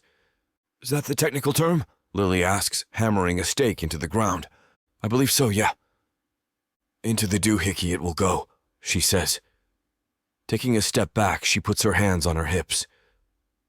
I think we might be missing a stake. What? Alex picks up the remaining stakes. That's so strange. I could have sworn I counted them as I got them out, and we had the right number. Wait, I think I see it, she says, pointing up. A squirrel sits on a branch examining the metal stake. Hey, you, give that back, Lily says, waving her arms. The squirrel just chatters at her. Here, let's offer a trade. Alex picks up an acorn from the ground and tosses it to the squirrel. In its haste to catch the nut, it drops the stake, and Lily catches it as it falls. Great idea, she says, giving him a high five. And good eyes spotting it, Alex says, smacking her ass as she passes. She lets out a surprised squawk and then laughs, stepping up on her tiptoes to kiss him. Watching them together opens a gaping chasm in my chest. I wish I had something like that. Someone like that who is so in sync with me that we're like two halves to a whole.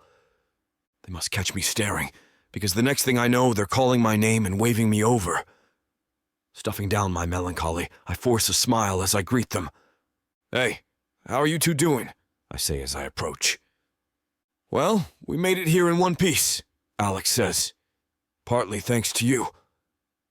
Lily squints, tilting her head. Are you all right? I don't remember you being so covered in cuts and bruises before. I smile sheepishly. Oh, well, I kind of took a tumble off a ridge. I'm fine, aside from the wounded pride. I lost most of my gear, though, but I have some friends who are helping me out. I hesitate when calling Anastasia and Sebastian friends. I'm not sure if they would consider me a friend, but they're being kind enough to earn the moniker for now. I'm glad to hear it, Lily says. Let us know if you need anything. Our kids took the RV and car, and we're meeting up with them in a day or two. They'll probably have extra supplies. I think we'll be gone from here by then. But thanks. Do you have anything for showering? Alex asks. I know I'd feel a lot better taking one after rolling in the dirt like you did, and I'd be happy to lend you something. Well, I don't have a towel, I say. Let me see what we've got. He heads to the edge of his camp spot where their bags are and begins digging through. While I wait, I spot a squirrel sneaking over to the edge of camp. Hey! I exclaim and then clap, scaring it off. Lily laughs. Persistent little buggers, aren't they? A bit too bold for my taste. Stupid tourists must be overfeeding them and getting them too used to humans. She nods. Yeah, people like to treat nature like a playground, and it's going to bite them in the behind someday. Maybe literally, Alex says, raising a dish towel sheepishly as he comes back, hanging his head. So this was the best I could find. I take it with a chuckle and sling it over my shoulder. Well, it's better than wet clothes or air drying in the buff for all the world to see. Seriously, though. Thank you. I can make this work. Think nothing of it, Alex says as I head toward the showers. Chapter 10. Anastasia. The bell jingles as I enter the general store near the campground. It's covered in dust like they haven't cleaned in weeks, and the shelves are practically bare. I know this is the height of hiking season, but most of the other stores I've been to have more on their shelves, even in the off-season. Did they really not think to stock up? Sighing, I make my way to what passes for a pharmaceutical section. Sebastian is allergic to latex, so we can't have that in the bandages or gloves, and we used a good portion of the medical supplies on Damian when we found him. Damian's emergency kit was lost in his fall, so we need to restock our supplies.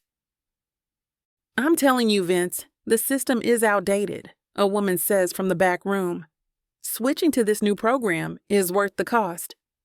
We'll be more efficient in booking reservations, and the customer surveys, will help make this place better.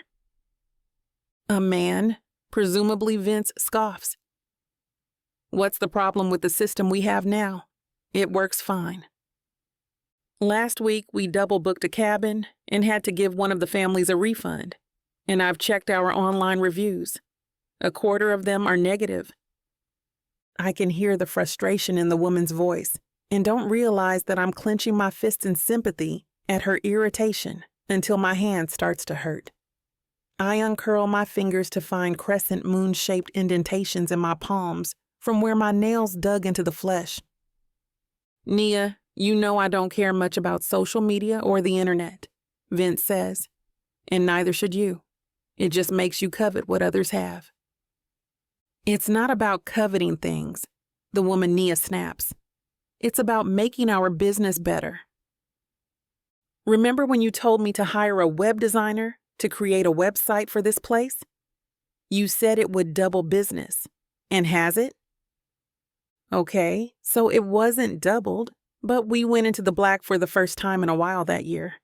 So it worked. As have all my other ideas, even if I overpromised them a bit. I'm getting flashbacks of me and Damien. He'd roll his eyes at my music choices and ignore my suggestions for breaks, just generally acting like a massive asshole. You never listen to me, Nia yells. Not even about the stupid squirrels. I told you they've been getting aggressive. Now they're stealing from people's packs. One even bit someone. Do you have any idea how screwed we'd be if they got rabies from it after coming to our store and restaurant? Vince scoffs again, and I want to punch his stupid unseen face on Nia's behalf. Nia, you know squirrels don't get rabies or transmit it to humans. Okay, then some other disease, you pedantic asshole. You know that's not my point. So what is your point? That we have to do something about the stupid squirrels before someone gets hurt again, she shouts in obvious exasperation. I checked the time on my watch. I'd told Sebastian that I'd be back in 10 minutes, but the time has gotten away from me. I should be going. Besides, as much as I enjoy the occasional petty gossip, this is too awkward, even for me.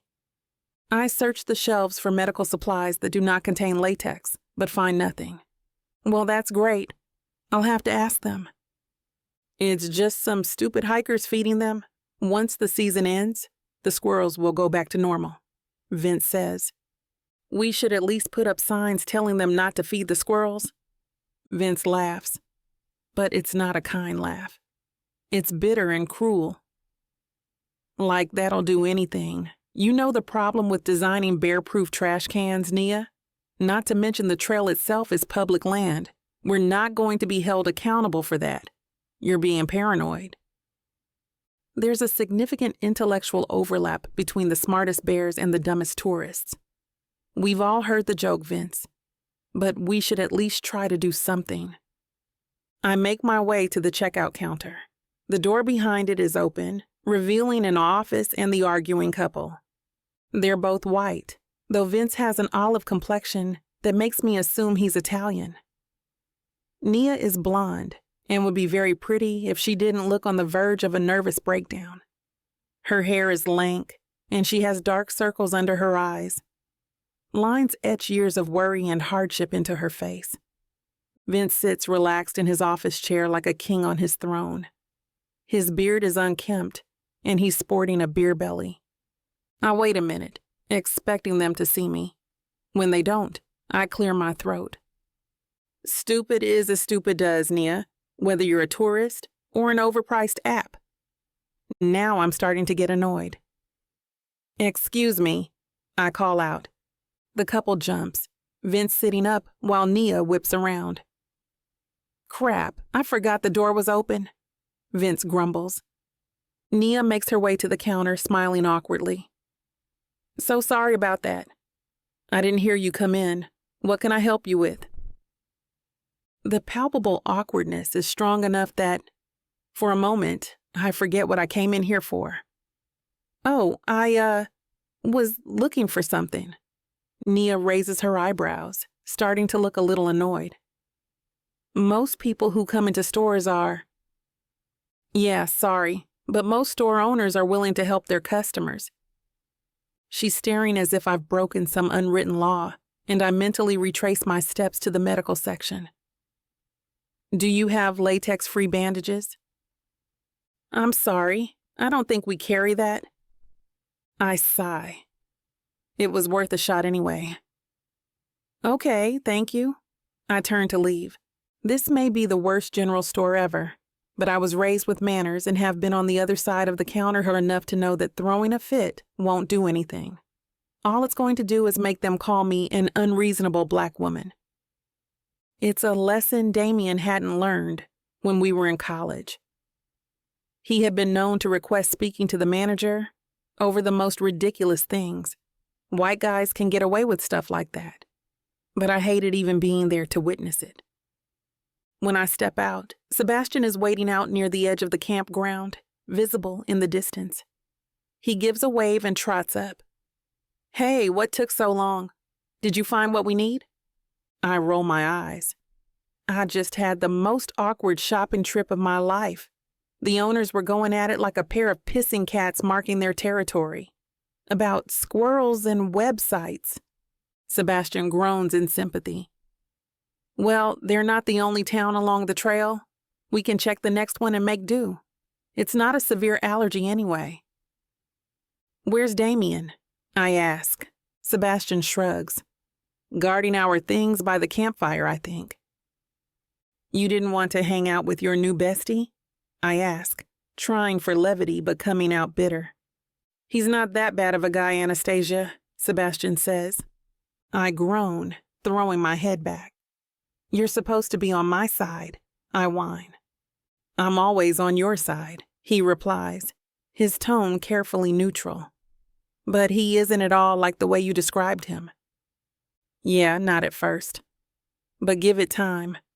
Soon enough, he'll start dismissing your opinions and sulking when he doesn't get his way.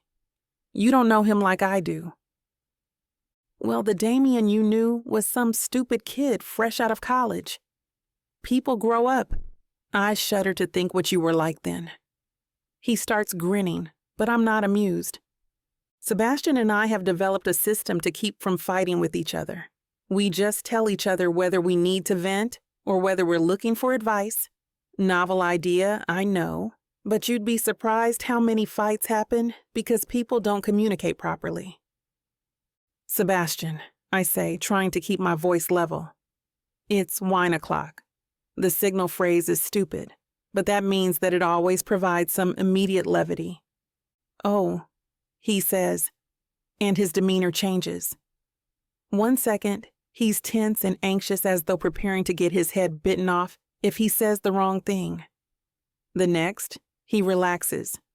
Now he knows that I'm looking more for a sympathetic ear than advice on dealing with the awkwardness of my ex, tagging along with us as we hike. So what's bothering you? He asks. The couple in the store reminded me so much of me and Damien. They're just terrible for one another, clearly bringing out the worst in each other. I mean, after having to listen to Vince for a few minutes, I wanted to kill him too. What did he do? Sebastian asks. He was just a total asshole, dismissing all Naya's ideas and treating her like she was stupid. Just like that other tool we know. I mean, she was awful too. She was a bitch to me, but still, they both were so stubborn, unwilling to listen to each other. Sebastian takes my hand, and for a moment I worry that he wants to hold it. Instead, he uncurls my fingers and lets it go.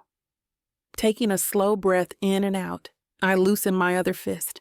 The crescent moons are much brighter against the skin of my hands. Sorry you had to hear all that, Sebastian says.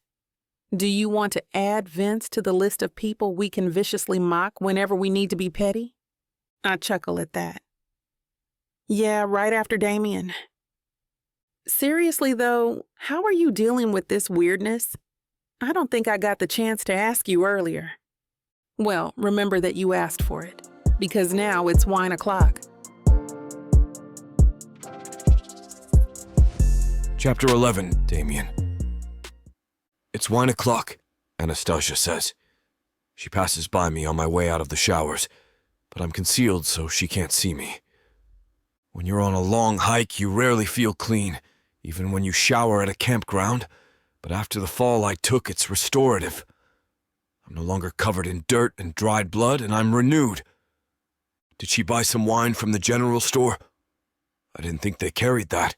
Also, since when did she say cheesy things like, "It's wine o'clock," anyway? She used to make fun of white women for saying stuff like that. Let her rip and rant away, Sebastian says. Oh, wine. W with an H. Anastasia always did enjoy a good pun, especially the ones so bad that they made the whole room groan like someone just loudly passed gas. I can't help eavesdropping. Ever since they rescued me, Anastasia has been hard to read. This may be the only chance I get to understand just what's going through her head. From behind the door to the showers, I watch as Anastasia runs her fingers through her hair in frustration. It's just... why? Why did it have to be him of all people? The universe works in mysterious ways, Sebastian says. Anastasia glares at him. You sound just like my grandma. She's a wise woman. I feel a twinge of jealousy as I watch them. They may not be together as a couple, but they're still so in sync with one another. We could have been that way if she hadn't ditched me in the middle of the night, leaving me alone in the mountains. It sucks, because I wanted to walk this trail to reclaim it, to get rid of the bad memories and replace them with good ones, but now all I can think of is the last trip. She makes a frustrated noise. He was just such an asshole, especially in that last week. Yeah, it sounds like it. It's like he felt entitled to me, and when I said no, he turned into a total man-baby. My opinions didn't matter. Just like how Vince and Nia treated each other at the shop. It's obvious that the comparison is meant to be negative. Whoever Vince and Nia are, I should leave. But this is also the most that I've ever heard her say about our breakup. And I needed to understand. I swear it was like he had never been told no in his life, Anastasia continues. Just constant sulking and picking fights like a moody toddler. He always had everything he wanted in life, with a trust fund to fall back on. I had to leave because there was no way I'd be able to stay there and stay sane. If I say something to defend myself, I'll reveal that I've been listening in on them. This trip is awkward enough. I hope I never made you uncomfortable like that, Sebastian says. She pats his shoulder affectionately. No, you're a perfect gentleman. I mean it. After all, do you really think that I'd go on a weeks-long hike in the wilderness with you if I didn't trust that you would respect my boundaries? The unlike Damien is left unsaid. I've heard enough. I walk off. I'm not entirely sure where I'm going, just away. I need to think. Maybe a part of me hoped that we'd find a way back to each other, but that seems like it's never going to happen. She may say that she and Sebastian are just friends, but I still don't buy that. There's just too much familiarity in the way that they talk to each other. They move with a synchronicity similar to Alex and Lily's, and I hate how jealous I am of it. Anastasia and I were friends before we dated, too. I can't bring myself to hate Sebastian. He's a good guy. If it was just her and me with no Sebastian to play third wheel, though, maybe we could have an adult conversation. And maybe that conversation could become something more. Sebastian clearly must not be the jealous type, because he's only ever been nice to me, unlike Anastasia, who treats me like a persistent mosquito. I wanted to be the one that she confided in, the one that she loved. But clearly, she didn't feel the same way. I can still remember the way my heart pounded when I broached the topic of our upcoming breakup. We were sitting by the fire. The night was chilly, so she'd borrowed my jacket, and we were talking about our awkward teenage romances throughout the years. You know, I was thinking, I said, prodding the fire. Always dangerous. The reflection of the firelight flickered playfully in her eyes.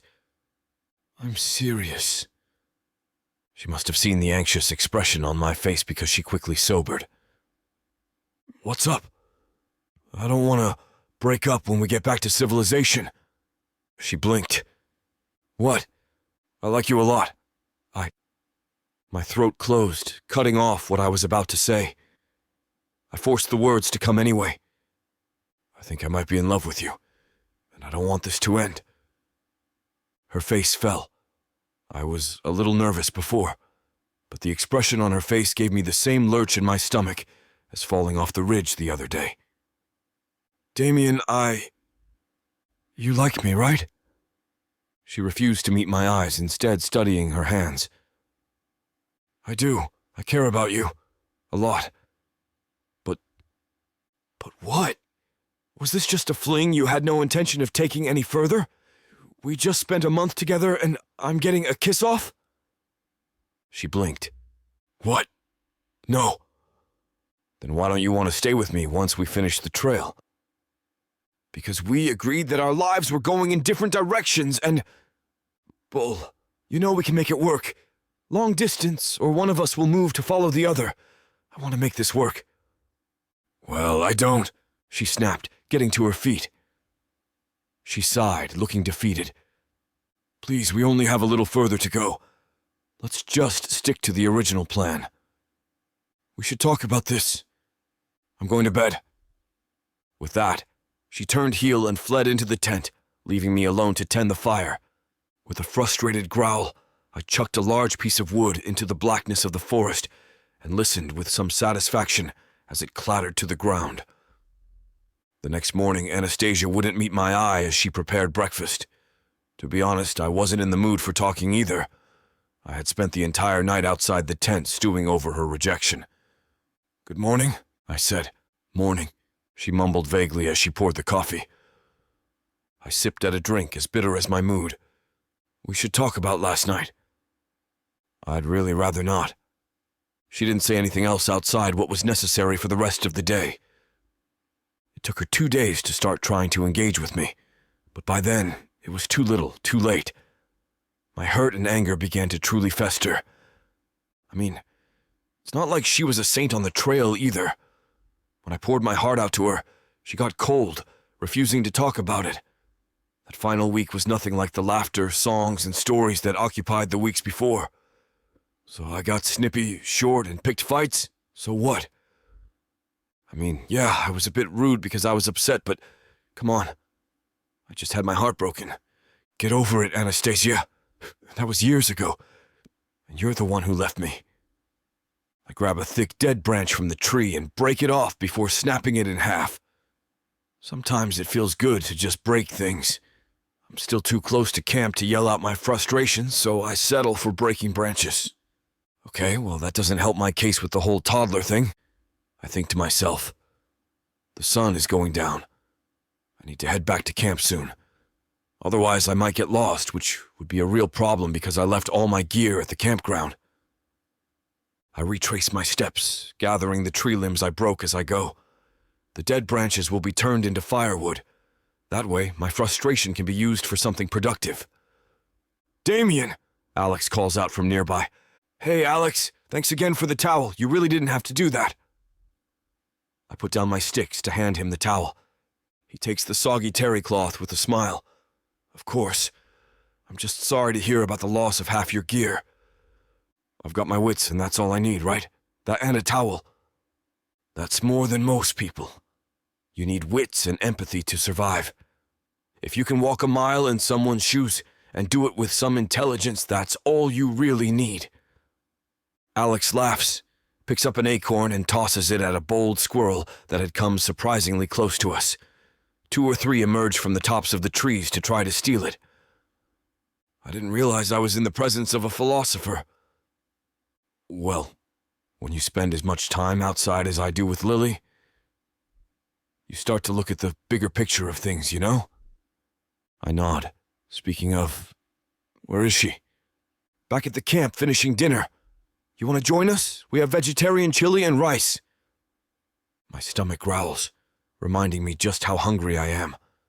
Chili sounds amazing, and Alex and Lily seem like good company. More than that, if I eat dinner with them, I won't have to worry about facing Anastasia and Sebastian. Some space would be nice. That sounds amazing. Right this way then, he says and leads me to his camp. As we reach the edges of the firelight, I see that 2 other people have joined us for dinner and my heart sinks. A familiar laugh echoes from the trees, and the slow sinking of my heart becomes a plummet. Freaking Anastasia and Sebastian are eating dinner with us too. Well, crap.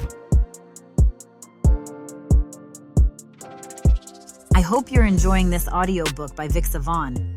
If you want to keep hearing more audiobooks, then please hit that subscribe button and like the video.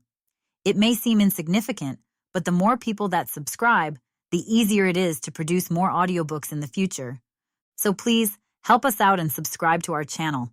Thank you for listening, and now back to your book.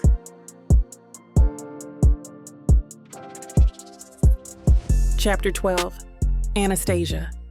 The smell of vegetarian chili and rice, slow cooked over a fire, permeates the air, making my mouth water. I sit beside Sebastian while Damien takes a seat across from me. Lily pours generous helpings into bowls for each of us, and Alex hands them out. The couple divides their tasks without needing to say a word. "Thank you so much for this," I say as I take my bowl. Alex shrugs. "It's nothing. We have to look out for each other out here. Besides," he nods in Damian's direction, "we owe him one for helping us out earlier." The Damien I remember had more of an every man for himself attitude. If you make a mistake out here that isn't immediately life-threatening, then it's a lesson learned.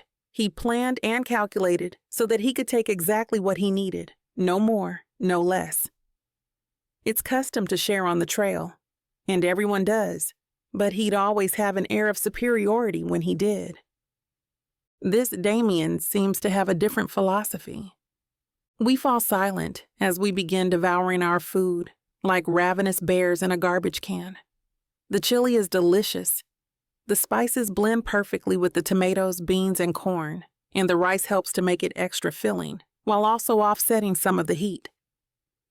"This is amazing," Damien says.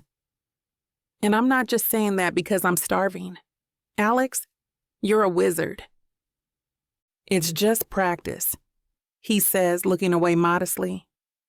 Lily pats his knee affectionately. "Definitely practice. I would know. I've been subjected to several of his less than successful dinners. I've never been that bad.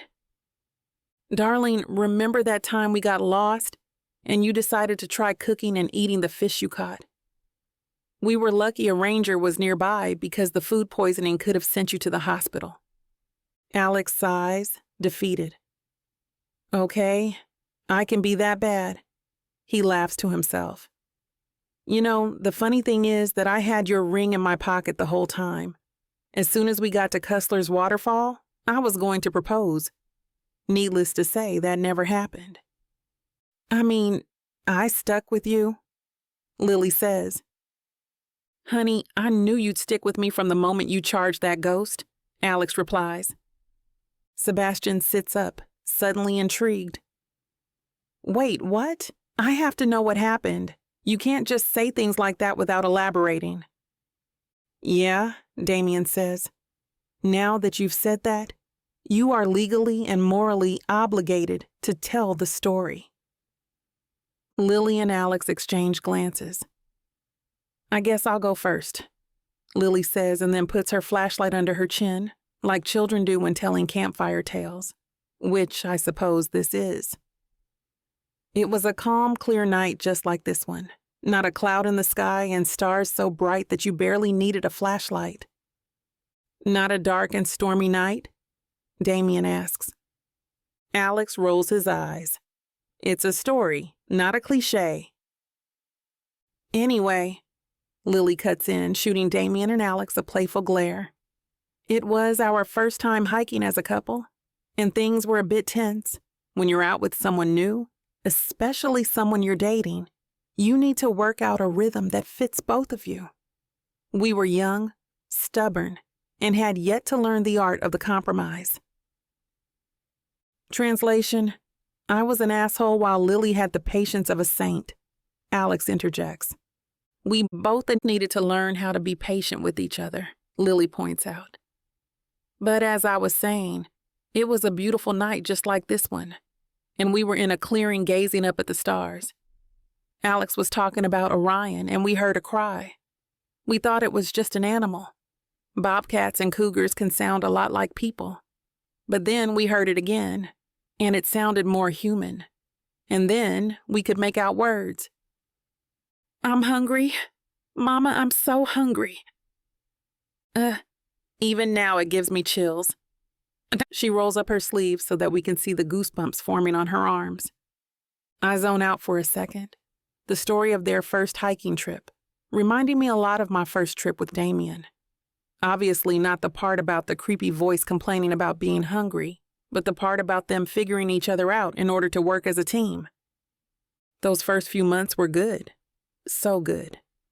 I could see myself falling for him, but I wasn't ready for a real relationship. There was so much of the world to see, and I wanted to really live before I settled down.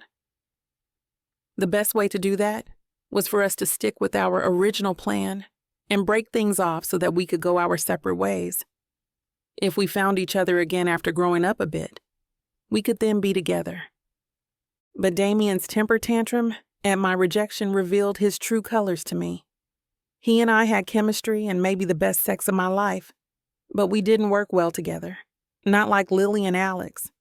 Although according to them, they didn't always work well together either. But the sex was great. Come to think of it, I don't remember anyone who knew me and my turn-ons better than he did. I do not want to think about that right now. I've told myself time and again that I don't want Damien in my life, and I had finally convinced myself that it was true, just as he literally stumbled back into it. I feel ripped in two. One half telling me that the universe wants us to try again, while the other half is screaming to get as far away from him as humanly possible. The group erupts into laughter, forcibly shaking me from my thoughts of what might have been and what I'll never get back. What happened? What was so funny? Your first reaction really was to try to hit the creepy ghost child with a hiking stick? Sebastian says. I'd have been cowering in the tent like Alex. I wasn't cowering, Alex protests. I was searching for my grandmother's rosary. It's more useful against ghosts than a hiking stick. Sure, you were, Lily says skeptically, as she playfully elbows him in the ribs. You've seen my grandmother, Alex says. That woman could stare down a demon and make it repent its sins. Lily nods. Your grandmother is pretty scary, and if the stare down doesn't work, she'll have Satan cowering at her dreaded chancla. Alex shudders. And I'd pity him. That earns another laugh from the group. So what happened when you attacked him? Sebastian asks, literally sitting on the edge of his seat. He just disappeared, Lily replies with a shrug. No holy rosary required. But we hung it on the flap of the tent for the rest of the trip just in case, Alex says. Lily leans forward, propping her elbows on her knees. Now I want you to guess where we were when all this happened. Sebastian and I exchange glances and shrug. Where were you? I ask. Her grin grows wide. Donner freaking Pass. Sebastian, Damien, and I erupt into shocked exclamations. Could they have been haunted by a member of the group of cannibal homesteaders? Lily and Alex seem reasonable. I doubt they'd make something like that up. Was it really someone from the Donner Party? Damien asks. Well, that's the really creepy part, Alex says. At the Donner State Memorial Park Visitor Center, there are portraits of the party. We found a picture of the Murphy family, and right in the center was their 12-year-old son, Lemuel Murphy. The boy we saw was thinner, of course, but it was definitely him. That's insane, Sebastian exclaims. You're pulling our legs, right? There's no way. Lily places one hand over her heart and another in the air like she's taking an oath. Hand to God, it happened. As they chatter about the craziness of the story, I find myself tuning them out again and thinking back to the first hiking trip with Damien. Sure, it had its ups and downs, literally and figuratively. But when we were getting along, it was nice. More than nice. It was a dream. I'm about to lose myself in memories when I see Damien staring at me. Or glaring. Whatever it is, the disdain radiates off him like heat from the campfire. My mood instantly sours. It's just like Damien to hold a grudge, though this time, I'm not sure what he's so mad about. I may not have been friendly and welcoming on the trail today, but I have been cordial to him the whole time. Is he seriously still mad that I rejected him all those years ago? I mean, a part of me gets it. It wasn't a great move, and a part of me still feels bad about it. But I wouldn't have done that if he'd just respected my boundaries in the first place. While I never felt physically unsafe, I knew I had to leave for my own mental well-being. I couldn't deal with him sulking and picking fights like a toddler who's angry about the fact that they can't eat cake for dinner. Throughout the rest of the night, I do my best to ignore him and focus on pleasant company. Lily and Alex are the kind of people I want to be in about a decade or two. They're fun, adventurous, and work so well together. Their relationship is an equal partnership, and though they tease one another, it's obvious that it's from a place of love, unlike those shopkeepers I met earlier. I need someone like that. A lover who respects me and my opinions, lets me set whatever boundaries I need, and communicates their own needs in return. Unfortunately, the chances of that happening anytime soon are about as likely as me running into Bigfoot on the trail. Actually, I'd sooner put my money on finding Bigfoot than finding the perfect guy. Chapter 13. Damien. We've been hiking for hours, and Anastasia has barely said 2 words to me outside of pleasantries and what's necessary. I used to know her so well, but now I have no idea what's going through her head. We keep making eye contact and then averting our gazes. It looks like she has something to say. Probably another jab about what a piece of crap boyfriend I was. I wish she'd just say it and be done. Hell, I'd be calling her out on everything she said yesterday right now if it wasn't for Sebastian. I hate to admit it, but he's not a bad guy. And he doesn't deserve to have his trip ruined any more than it already has been.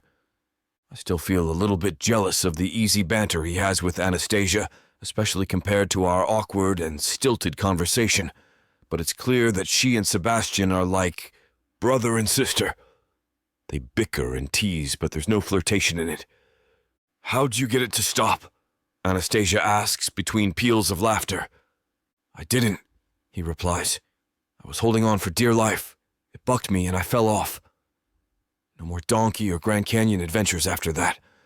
I decided that if I'm going to rough it in the desert, I'll do it on my own 2 feet, just as nature intended." "Probably for the best," I say. "I've tried trail riding in the past, but I never could get the hang of horses. I bet mules and donkeys are so much worse." Anastasia giggles. "Remember that trail we rode on at Mr. Chilcutt's farm?" "You mean the one where the rutting stallion dumped me in a pile of poo?" I ask. I'm surprised she remembers, and even more surprised that she'd bring it up. "Mr. Chilcutt did warn you not to be too rough with the reins. Peanut hated it." I roll my eyes.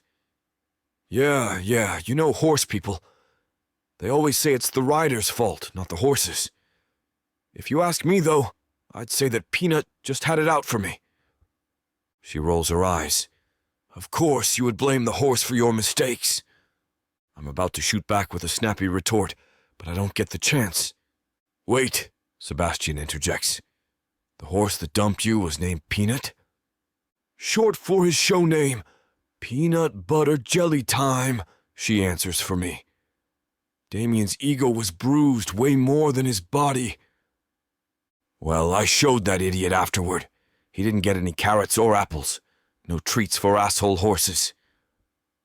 "Well," Anastasia grins mischievously, and suddenly it's like the years haven't passed between us. "When you weren't looking, I may have snuck him some." Traitor. I shake my head, trying to hide my smile. It's not the horse's fault if the rider is woefully incompetent. There's no heat behind her words. She's teasing me like she did when I first fell. After making sure that I was okay, of course. "I think I hear a waterfall." Although I'm very obviously changing the subject, it happens to be true. The other two freeze, and we all listen to the sound of rushing water. It's about lunchtime, Anastasia says. We can go investigate and maybe swim after eating. Sebastian grins. Sounds like a plan. We make our way over to the source of the sound and all stare in wonder. The river is deep and slow-moving, with some boulders blocking the water's flow on one side, creating a waterfall as it cascades into the less dense water. In the deeper section, someone installed a tire swing.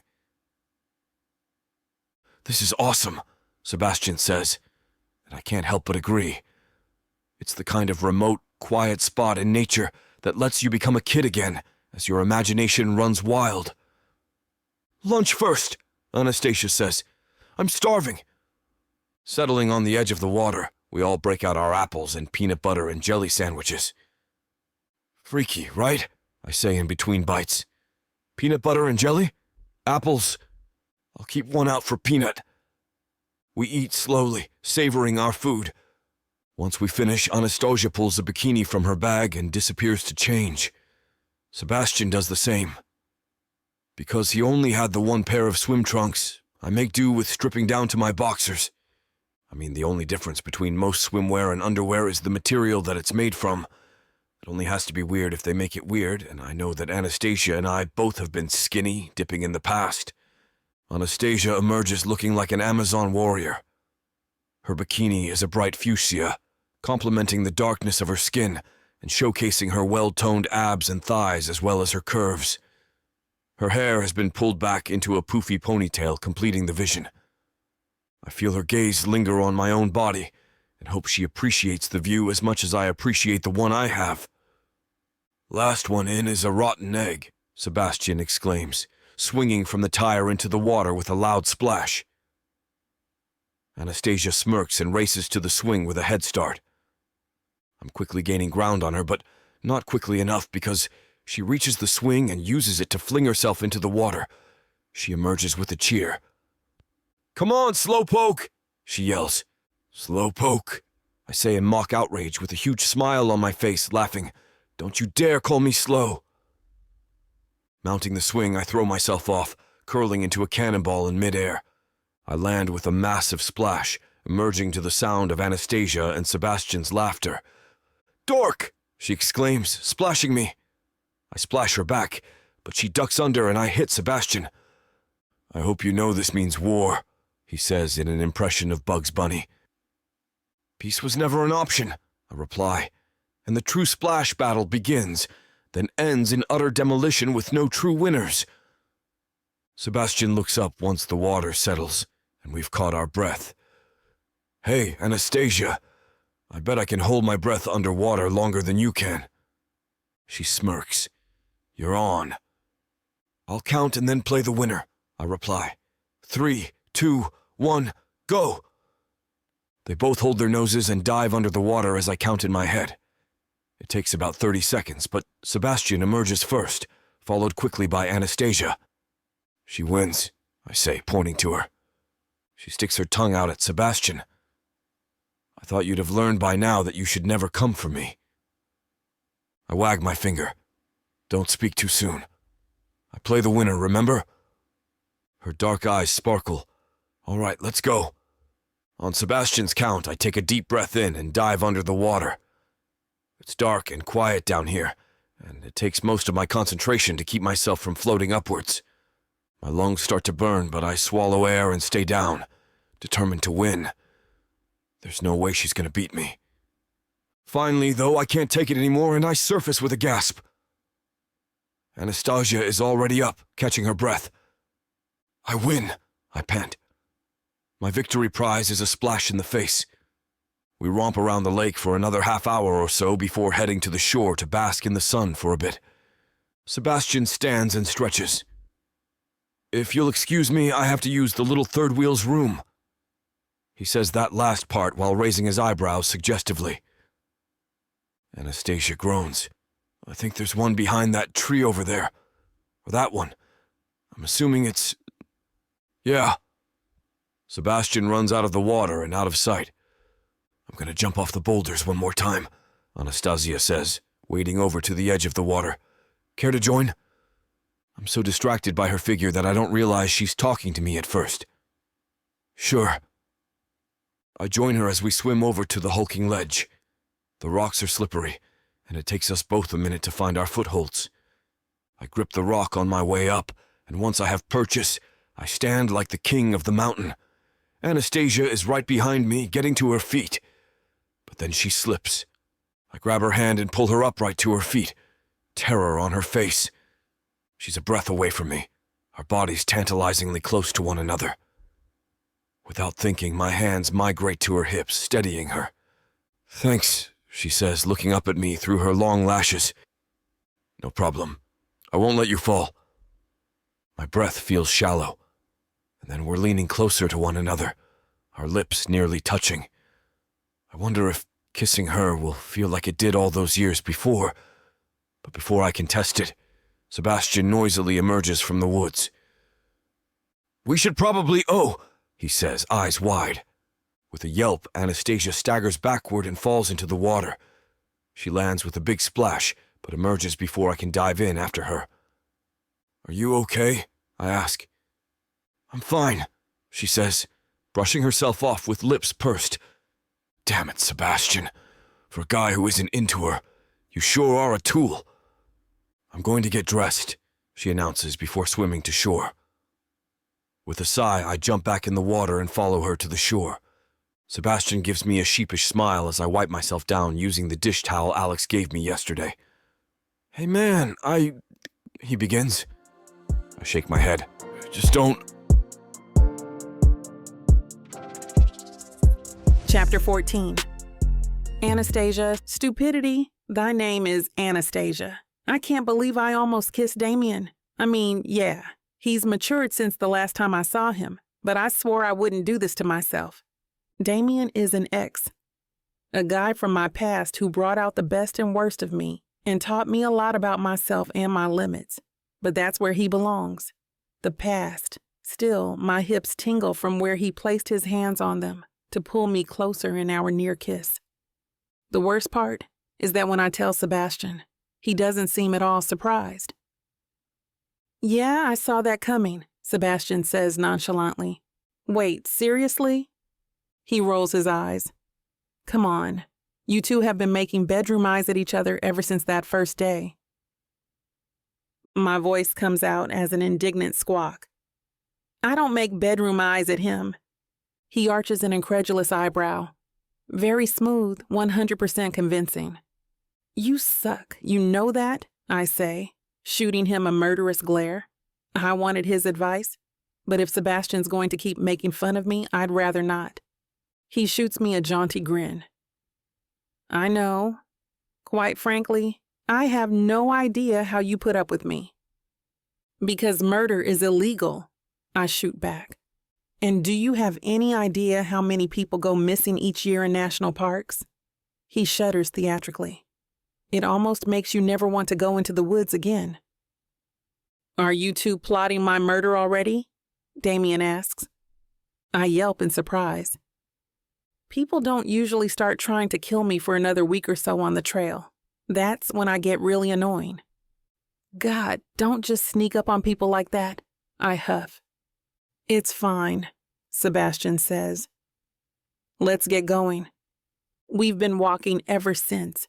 I desperately want to tell Sebastian everything that happened and get his advice, but not with Damien there. This trip is awkward enough. I don't know if any of us can take much more weirdness. I have an idea. I break the silence as we walk along a ridge with a steep hill to our right. Let's play two truths and a lie. I'm game, Sebastian says, and we both look to Damien. He shrugs. Sure, it'll pass the time. Who wants to go first? I'll go, Sebastian volunteers. He hums thoughtfully for a moment before counting off his statements on his fingers. 1, I've been skydiving before. 2, I enjoy doing my taxes myself.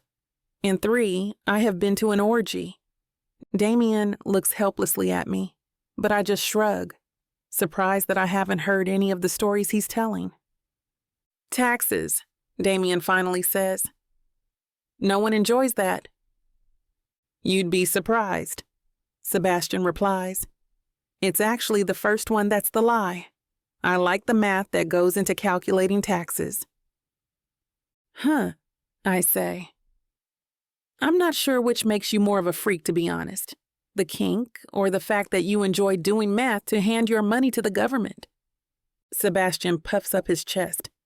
When I say I'm a freak in the sheets, I mean both in bed and in Google Sheets. We all laugh. I'll go next, I say once we've calmed down.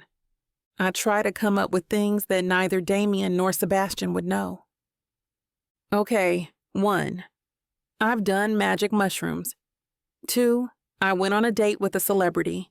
3. I once went to high school super hungover after I got into my parents' hard liquor. It's the celebrity one, Sebastian says. You would have told me about it. I'd say it's the drugs, Damien says. You were always too straight-laced for that. Ding, ding, ding. We have a winner, I say, pointing to Damien. Wait, who was the celebrity? And why haven't I heard about this before? Sebastian asks. Had to sign an NDA, but let's just say he was one of the stars of a home renovation TV show we worked on in the past. Sebastian stops, his jaw hanging open as Damien and I keep walking. I look over my shoulder at him. Keep standing with your mouth open like that and you'll be catching flies. Sebastian jogs to catch up, only for a squirrel to run across his path. He stumbles to avoid it, tripping on a loose shoelace. With a cry, he slips off the side of the ridge. Crap! I race to the edge, watching as he rolls down the steep hill. Then, Damien and I are both sliding down the ridge, trying to control our descent as we race to catch up to Sebastian. He reaches the bottom and just lays there groaning. Sebastian, Damien calls. He raises one hand in a thumbs up. I skid to a stop beside him, laughing with relief. Sebastian is covered in dirt and cuts, but otherwise seems no worse for wear. Are you okay? I ask. Is anything broken? Well, my pride, for one, Sebastian replies as I help him sit up. He flexes his fingers and then his toes to test if anything is badly injured. His wrists come next, but he hisses as he turns his ankles. What is it? Damien asks. It seems like my pride isn't the only thing that's hurt after all. He rotates his right ankle again. It doesn't feel broken, but I'm not sure how much further I can go on it.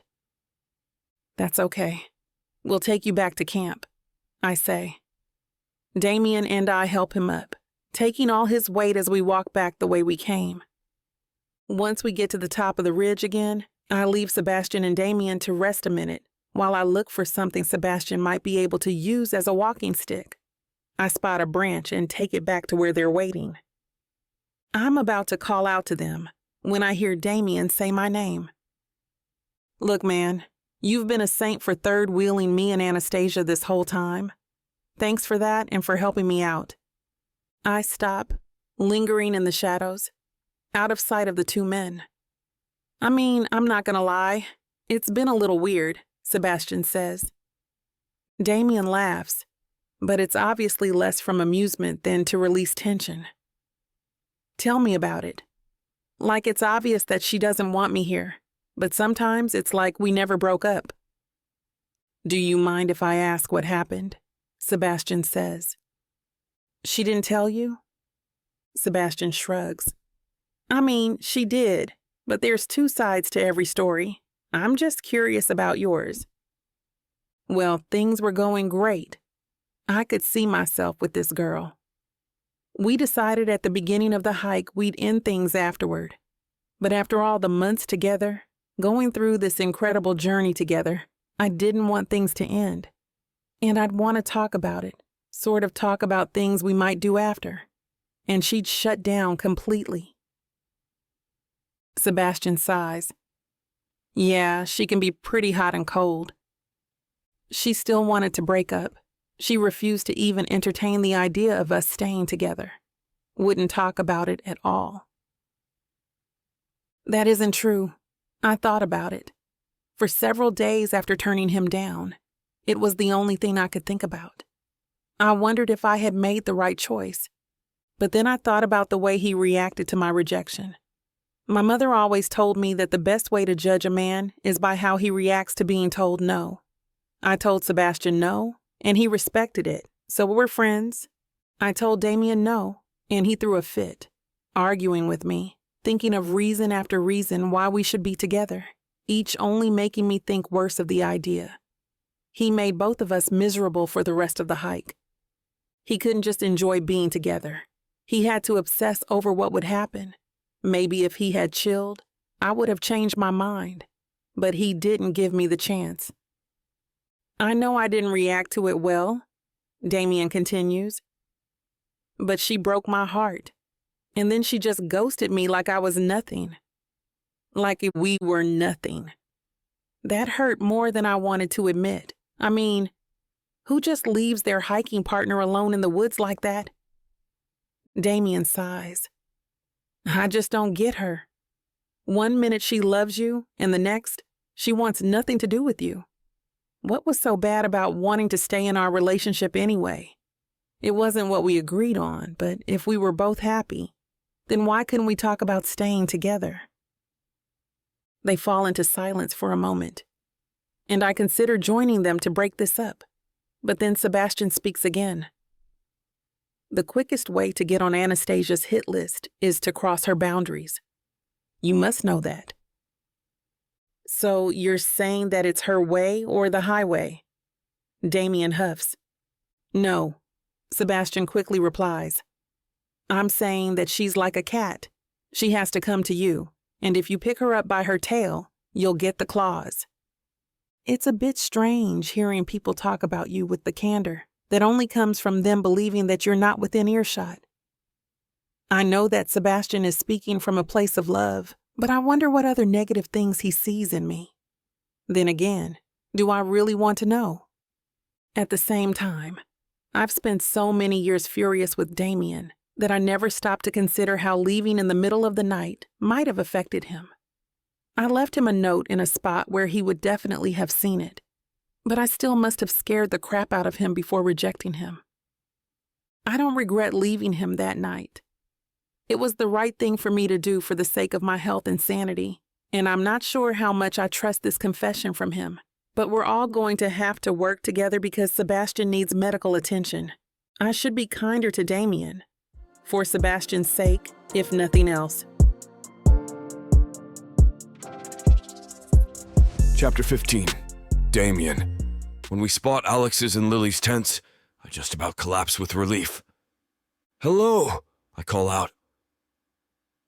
Alex emerges from a nearby thicket. I thought you three had moved on. Oh! His eyes widen when he sees Sebastian's sorry state. What happened? Sebastian gives a weak smile. You know how people say black cats are bad luck when they cross your path? Well, they have nothing on squirrels. Lily, bring the first aid kit, please. What's going on? Lily asks, poking her head out of the tent. Just a bit of bad luck on the trail, Sebastian replies.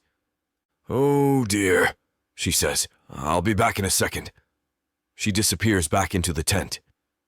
He's allergic to latex, Anastasia says as we help Sebastian to one of the picnic tables. Alex nods. Okay, we'll see what we have.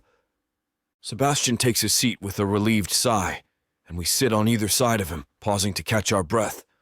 My overworked muscles are twitching and burning.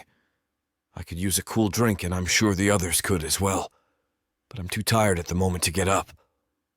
Eventually, Lily returns with a camp chair in one hand and a first aid kit in the other. Okay, I think there are some things in here that aren't made with latex, but I need to check. Is this a mild allergy or a severe one? Mild, Sebastian replies. I break out in hives, but I don't have any trouble breathing. She nods. Good to know. Do you mind if I look you over? I used to be a nurse. By all means, Sebastian says. Anastasia and I make eye contact, and I try to read what's going on in her head. I used to know her so well, but in the intervening years, I can't read her like I used to. Back in the day, I could tell what she was thinking with nothing more than an eye twitch.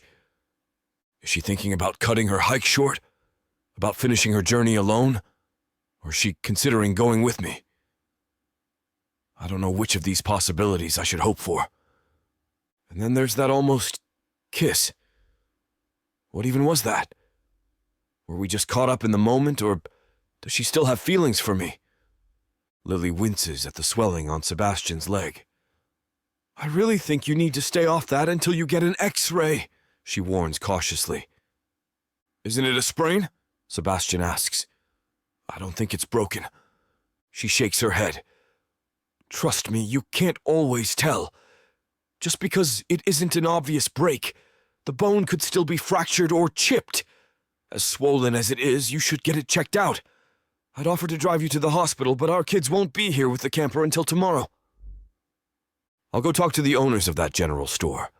They should be able to take him, I say, partly out of an earnest desire to help, and partly to escape my companions for a few minutes. Not that the owners, Vince and Nia, will provide much relief, from what Anastasia said earlier. Maybe they'll make me appreciate my hiking partners more in comparison. When I open the door to their general store, I hear their arguing coming from the back room. Seriously, Vince, you can't just go online and harass people who give us negative reviews. What the hell is wrong with you? Well, they were idiots. Everyone knows you shouldn't go near wild bear cubs, let alone take selfies with them. What do you expect me to say? I'm sorry you never learned that Winnie the Pooh is a cartoon character and does not reflect real bears. And then they have the gall to give us a 1-star review because I don't suffer fools. Well, the threats were completely uncalled for, Nia retorts. If you had explained what happened in a professional manner, people might have been on our side. Hell, it could have ended up on a listicle about irrational customers and drummed up good publicity. But you had to go and make us look like assholes. I clear my throat. Hello? I can't believe I left the door unlocked again, Vince yells. Moments later, Nia emerges from the back room looking harried. She flashes a smile that doesn't quite reach her eyes. How can I help you, sir? My friend was injured on the trail and needs someone to drive him to the hospital. I can drive him, Vince says, emerging from the back room. Nia rolls her eyes. With what? Both our cars are practically scrap. The truck still drives, Vince retorts. You drove over a nail yesterday, so the tire's flat. Not to mention that the radiator has overheated 3 times in the last month. Both are quick fixes. Nia scoffs, and I'm quickly losing my patience. Look, it doesn't matter which car is in the best shape. As long as it will drive my friend to the hospital, the vehicle could be Santa's freaking sleigh for all I care. They both shoot me shocked looks. It seems like the only way you can stop their bickering for more than a minute is by snapping at them. We'll pay you for your time, of course. You're worried about your friend, I get it, Nia says. Well, you could lend me a hand if it's that urgent, Vince grumbles to no one in particular as Nia disappears into the back room. I shrug, wondering just how old these cars are. I'm handy with tools, but considering I came from money, I don't have a lot of experience with old beaters. I can try. I let him lead me out. The truck is a 2-seater that seems to be more rust than metal at this point. If I didn't know better, I would have assumed that it was scrap metal. The seats are torn in places, and the truck bed gate is just gone.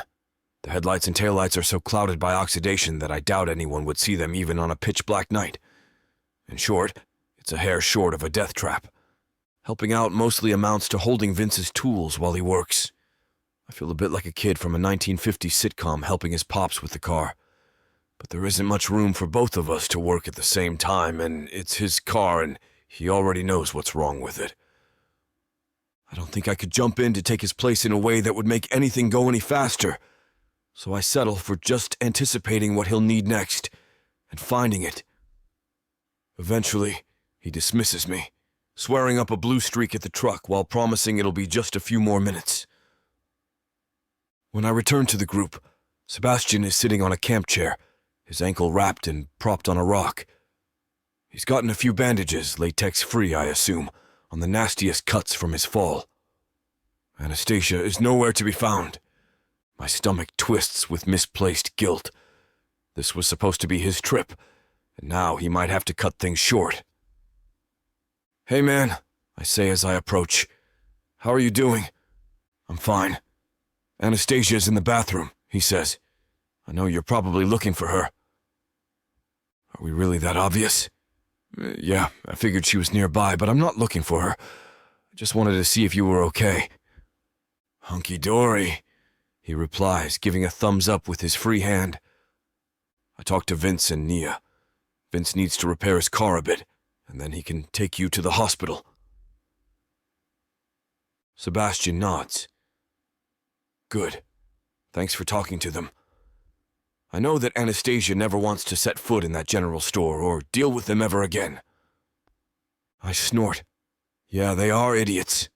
One of those couples where you watch them and wonder why they haven't gotten divorced yet. We lapse into a comfortable silence, one that I eventually break. I hope you can do the rest of the hike. I doubt it. Look how swollen it is, he says resignedly. It sucks, but it's fine. It's been fun. Yeah? Really? You can be honest? Yeah. It's like living in a soap opera. I just wish I'd put more popcorn in my trail mix so I could snack on it while I'm watching you and Anastasia dance around each other. Sebastian rolls his ankle a little and hisses. Yep, still hurts. How about you stop trying to move it, I suggest. Probably a good idea. It's like picking at a scab or poking a bruise. You know you shouldn't, but you still do. A lot of things are like that. I look at him and raise my eyebrows. Scabs. People. He settles back in his chair. Seriously, though, you guys don't have to end the hike on my account. He sits up, leaning towards me conspiratorially. I mean, don't get me wrong. I like hiking, but I'm also looking forward to real food, a real bed, and having a Wi-Fi signal. That's fair, I say. I have an idea, Sebastian says. It makes more sense for you two to hike to the next town. For a number of reasons, it's just more practical, so I think that you should take my stuff and go with Anastasia. We can meet up when you get there and my ankle is cleared. She won't want me there. Why not? You're hot, funny, charming, outdoorsy. Yeah, you've got some history, but no one's perfect. Maybe you and Anastasia can find some common ground again. I'd feel a lot better if I knew someone was looking out for my friend. If she agrees to it, then sure. I'll do it. I sigh, not feeling particularly optimistic. Or maybe there'll be a miracle, and your ankle will magically heal. Sure, and a ghost from the Donner Party is gonna come haunt you. Chapter 16. Anastasia. The truck should be ready in about a half hour, Vince says, dropping his toolkit on the picnic table next to us. I just need to grab a part from my shed. Thank you, Sebastian says. Damien and I have moved him closer to the store so that he'll be ready as soon as the truck is. He is sitting on a chair and icing his bad ankle while resting it on the bench. Periodically, Nia comes out to replace the melted bag with a frozen one. You and Nia are lifesavers. Vince grunts and picks up his toolbox. We're just doing the decent thing. It's much appreciated, I say. I'll be sure to pay for your gas when we get there. Vince glances at me, his brows furrowed in confusion. I'm just taking Sebastian. No, I say slowly. I'm going too. He shakes his head. It's a two-seater, ma'am. We don't have space for anyone else. A sinking feeling grows in the pit of my stomach. I'm sure that Sebastian is in good hands, but it's terrifying being alone in the hospital. And perhaps selfishly, I don't want to spend any more time with Damien than I have to. I'll just ride in the bed. No can do, Vince says. We have to take the highway to get there, and I don't want to be held liable if you fall off and die. Lovely, I mutter. Vince seems unfazed. I'll leave you to figure out how you want to do this, because quite frankly, I don't care. He stalks off in the direction of the shed, where he presumably keeps his car parts. I'll be fine, Anastasia, Sebastian says. I'm a big boy. I'll put my grown-up pants on and be okay. He nods in Damian's direction. And speaking of grown-up pants, I shake my head. Oh no, we're not going to talk about my love life. This is about you right now. You deprive a wounded man of what little joy he has in the moment, Sebastian says dramatically. I spot another scrape on his arm, one that I had somehow missed, so the blood has dried a rusty brown streak down his skin. Instead of responding, I dab a cotton swab with alcohol and press it to the cut without warning him. Hey, Sebastian protests. Tata slakit. Don't want you to get an infection, I say with sugary venom. He rolls his eyes. Real mature, Anastasia. I'm always mature, I reply, discarding the dirty cotton ball. Which is why you and Damien have almost made out, but still refuse to talk about what happened, he retorts. Look, as your friend, I should tell you that he and I talked earlier. I know, I say, checking over the scrapes on his leg mostly to avoid making eye contact with him. I overheard you talking about me.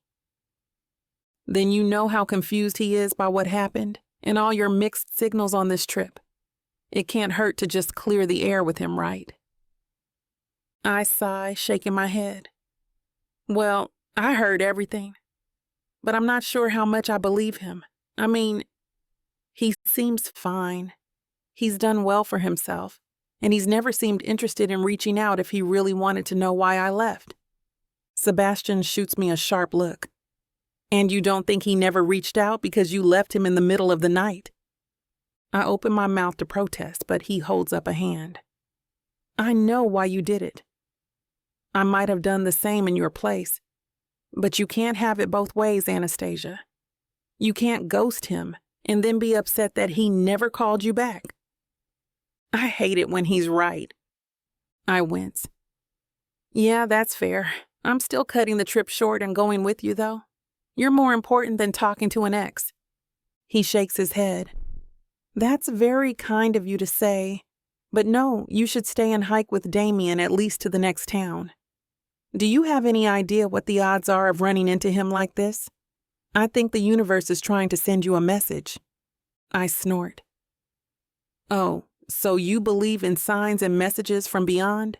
Are you going to hunt for the ghost Alex and Lily saw in Donner Pass? I know I'm deflecting, and judging by the flat expression on his face, he seems to see right through me. I'm just saying that you'll regret not making peace with him, he retorts, rolling his eyes.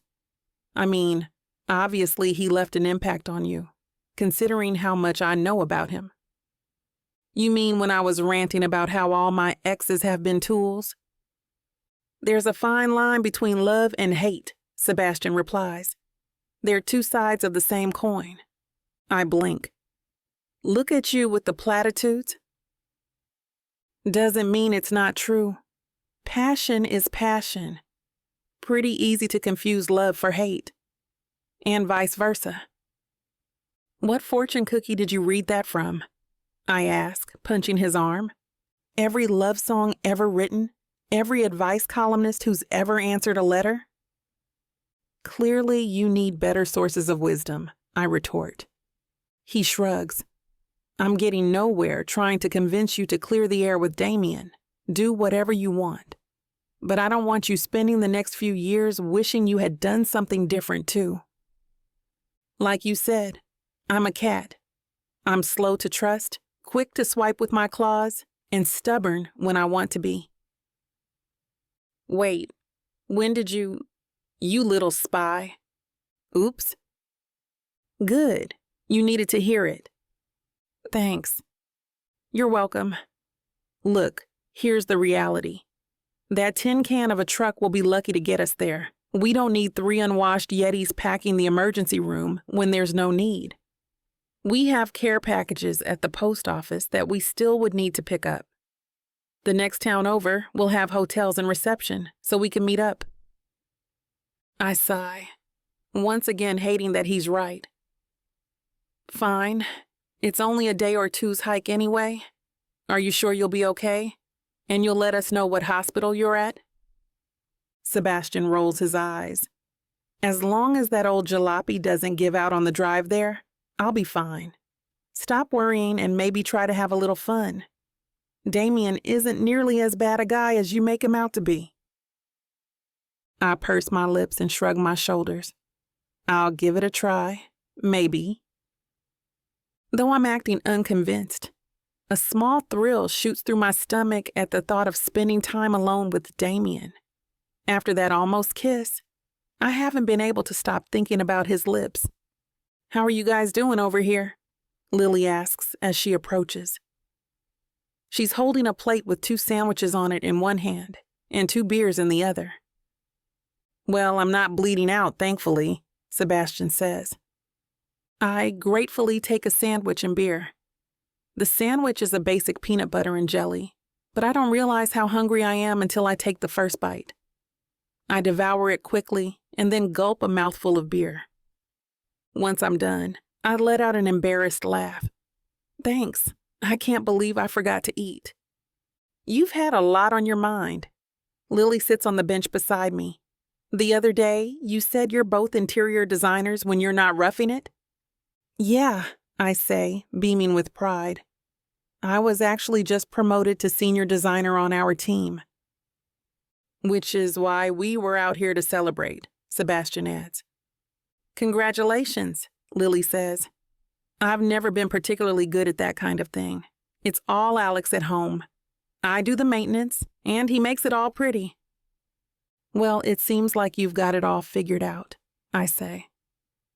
I'm of the opinion, though, that as long as the space makes you feel happy and comfortable, then it doesn't matter if others don't understand your taste. Sebastian, remember the pink flamingo lady? Sebastian throws his head back and laughs. Oh my God, she was wild. "What's this I hear about a pink flamingo lady?" Damien asks as he saunters up. "One of our clients," I say. "She was obsessed with those pink flamingo lawn ornaments and wanted me to design her house's interior around it, including hot pink walls and a flamingo-shaped bathroom sink." "By some miracle, you made that place tasteful and chic," Sebastian adds. "Okay, now I feel a lot better about my interior design skills," Lily says. Damien nods in agreement. "I just build the houses," he says. "I'm glad I don't have to fill them." "That's what you need Anastasia for," Sebastian says, and I kick his good shin. He shoots me a glare. I take a casual sip of my beer. "You had that one coming?" "The truck is ready," Vince announces. "Thanks," Sebastian calls back. He glances at his ankle. "I might need a little help getting there." As Vince drives closer, Damien and I each take a side and help Sebastian hobble to the passenger door. He gets inside and rolls down the window. "As soon as we get a signal, I'll call you," I say. He grins. "Well, to look at the bright side, the one positive here is that I won't have to play third wheel anymore. Have fun, you two." "Bye, Sebastian," I say, unable to keep the fondness from my voice even as I roll my eyes. As I watch them drive off, though, I'm hit with a wave of trepidation as I glance at Damien. He gives me a smile that looks more like a grimace. "Should we get a move on then?" "Yeah," I say, staring into those dark woods. "We've lost most of today, which means it's going to take us about 2 days to get there. I've already spent, and survived, longer than that with Damien. I can do this. Let's go." Chapter 17. Damien. This is agony. Anastasia and I have been walking for hours, neither of us saying a thing the entire time. We'd make eye contact and then quickly look away, or one of us would open our mouths to speak, only for the words to refuse to come out. I didn't realize just how much Sebastian was acting as a buffer until he was gone.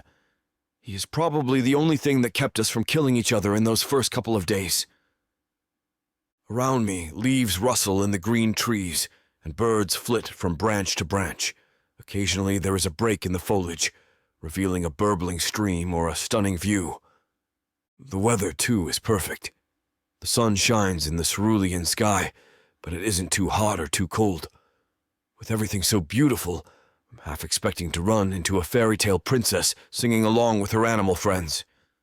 But as much as I want to, I can't really enjoy this gorgeous day or the stunning scenery. Not with Anastasia walking beside me, making awkward eye contact and reminding me of the purgatory for exes we're both trapped inside. I almost envy Sebastian with his sprained ankle. To hell with it. I can't take this anymore. How do you think Sebastian is doing? I ask.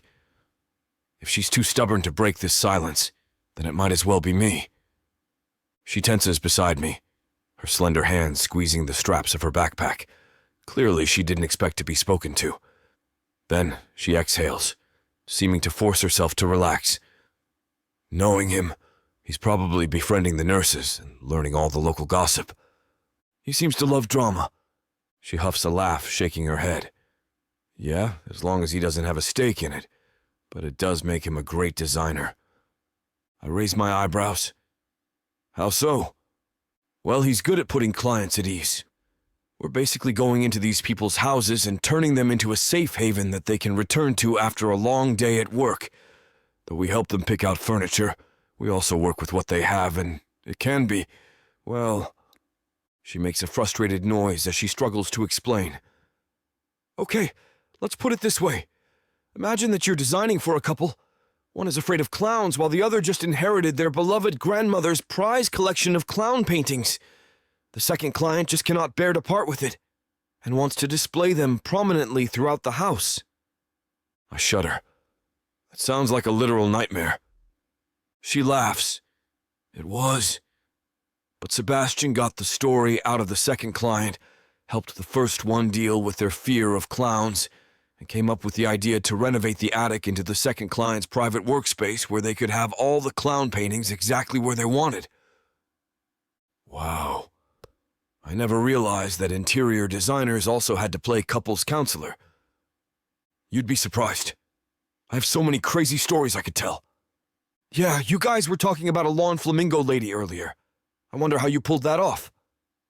As with everything else, by listening to the client. She smiles to herself. Flamingos were her favorite animal. Even though her family had pushed her to study something more practical, she always dreamed of becoming an ornithologist, and as a substitute for the real thing, she began to collect the lawn ornaments. It's not exactly my taste, but that's not what's important. She was so happy with it, and that was more than enough. After spinning that straw into gold, you definitely deserve that promotion, I say. Congratulations. She hikes her shoulders up bashfully, like a turtle retreating into its shell. Thank you. I'm excited to get started, and the salary's a lot better. She bites her lower lip thoughtfully. I heard you talking with Sebastian about what you've been up to over the years. I'm glad you're doing so well. I pause, surprised by the warmth blooming in my chest. That means a lot, actually. I'll admit that I acted pretty stupid for a while after we broke up. Drinking, partying, womanizing, and getting into all sorts of trouble that I knew dear old Dad would bail me out of. I rubbed the back of my neck sheepishly. I'll be honest. I had to grow up to realize what a child I had been, you know? In retrospect, I was a spoiled brat when I knew you. Well, that's not... She begins, but I cut her off, rolling my eyes. Come on. We both know it's true. I could be a raging asshole when I didn't get my way. Sighing, she nods. Yeah, a bit. I've been thinking about that lately, and I do want to say I'm sorry for the way I acted. My heart is racing. Everyone hates to admit when they're in the wrong, but I do owe her an apology. I was hurt and upset, but I should have been more respectful of you and your wishes. She's wide-eyed and silent, as though I just caught her off guard. The longer she stays quiet, the more I wonder what the hell she's thinking. It takes her a full minute to speak again.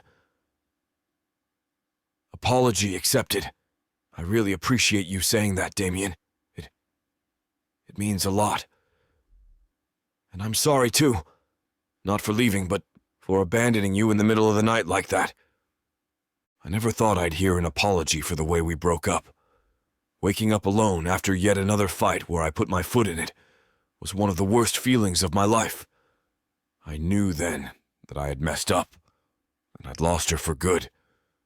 Over the years, I've tried to pin the blame on her and her hot and cold personality, but that was only because I didn't want to admit the truth. It may have been crappy of her to leave me in the middle of the night, but it was my even crappier behavior leading up to it that drove her away. I only had myself to blame. To cover up this sudden onslaught of emotions, I flash her an easy smile. Hey, don't worry about it. I would have ditched me too after putting up with a week of me being a raging asshole. She smiles at that, shaking her head. It's not one of those forced smiles she would give me as we hiked with Sebastian. This is as genuine as the ones she used to give me when we were together. And it's like a shaft of sunlight bursting through a cloud. Well, I still could have handled it better, she says. I nod. And I could have handled your rejection better. We were both young, stupid, and hard-headed, so let's call the whole thing a wash and start over. Okay. She holds out a hand with a playful smile. Hi, I'm Anastasia Weeks, and you are? With a laugh, I shake it. I'm Damien Carver. It's nice to meet you, Anastasia. We walk in a comfortable silence for a bit. To my surprise, it's Anastasia who breaks it. So, have you kept in touch with any of our other college friends? I shrug. Some. I mostly just keep tabs on them through social media. Same. But did you hear about Piper Reston? Her eyes sparkle with excitement, just like they did whenever she would spill some exciting drama she'd overheard. I'd long since learned that her interest in gossip is not out of a desire to spread lies or tear people down. It's quite the opposite. She enjoys gossip because she finds people fascinating, even the ones who are messy and flawed. Those to her are the most interesting of all. The name Piper Reston is familiar, but it takes some time for me to place it. Wait, isn't she the one who married our Principles of Design professor? Yeah. There was that whole scandal where they were caught together by his then-wife, and Piper went from the other woman to becoming the main woman. I nod along with her. I remember this part of the story. The fallout in our friend group led to a civil war between the pro-Pipers and the anti-Pipers. I know that much. Well, did you know that they divorced last year? My eyebrows shoot up. They did? It turns out that he was having an affair with another student, so she left him. Apparently this is a pattern for him. I mean, we all could have seen that coming, but still. It had to hurt. Once a cheater, always a cheater, I guess, I say. She shrugs. I mean, I feel a little bad for her, but she seems okay now, at least. She moved back to her hometown, met a guy, and seems really happy. Apparently she's even expecting her first child soon. I shake my head in amused wonder. Of all the people to get a second chance. That's crazy. Have you kept tabs on anyone else? Well, there's George Webster. She and I chatter about old times, getting caught up on our classmates' activities in the intervening years along with our own. I learn that she's won some awards for her designs, and I tell her about the houses I've built. After we run out of things to say about ourselves and people to gossip about, we fall into another silence, because it's no longer weighed down by the awkward tension of things unsaid. It's much easier than the last one. As nice as it is, though, my heart also pangs with the familiar ache of nostalgia. I don't think I truly knew how much I missed her until I had a taste of the way things used to be between us. I catch her eye again, and she gives me a small smile. We haven't said everything we need to say. This is just the start. But hopefully we have a chance to rebuild our old connection. Chapter 18. Anastasia. After our truce talk, things begin to relax a bit. It's not like how it was when Damien and I were fresh out of college and trying to carve a place in the world. It's less carefree, but we're both more settled, more mature. We've grown. Here, I've started a garbage bag, he says, holding out a bag to take my granola wrapper. We stopped for a quick snack and water break before heading to Lewis and Clark Point, a scenic vista that we missed the last time we went on the trail. Thanks. I shoved the wrapper into the bag. On our first trip, I was the one who carried most of the garbage. This was very high on my list of gripes and grievances post-breakup. It wasn't that he wanted to pollute or didn't care about the environment. Rather, he went from a house with a maid to a fraternity with a housekeeper and never seemed to plan ahead to deal with trash. It wasn't even in his circle of thought, since someone else always handled it for him. On our trip, apparently, that person became me.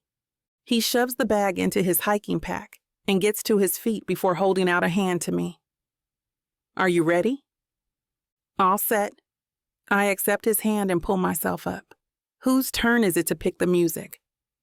Yours, I think. I raise my eyebrows but say nothing.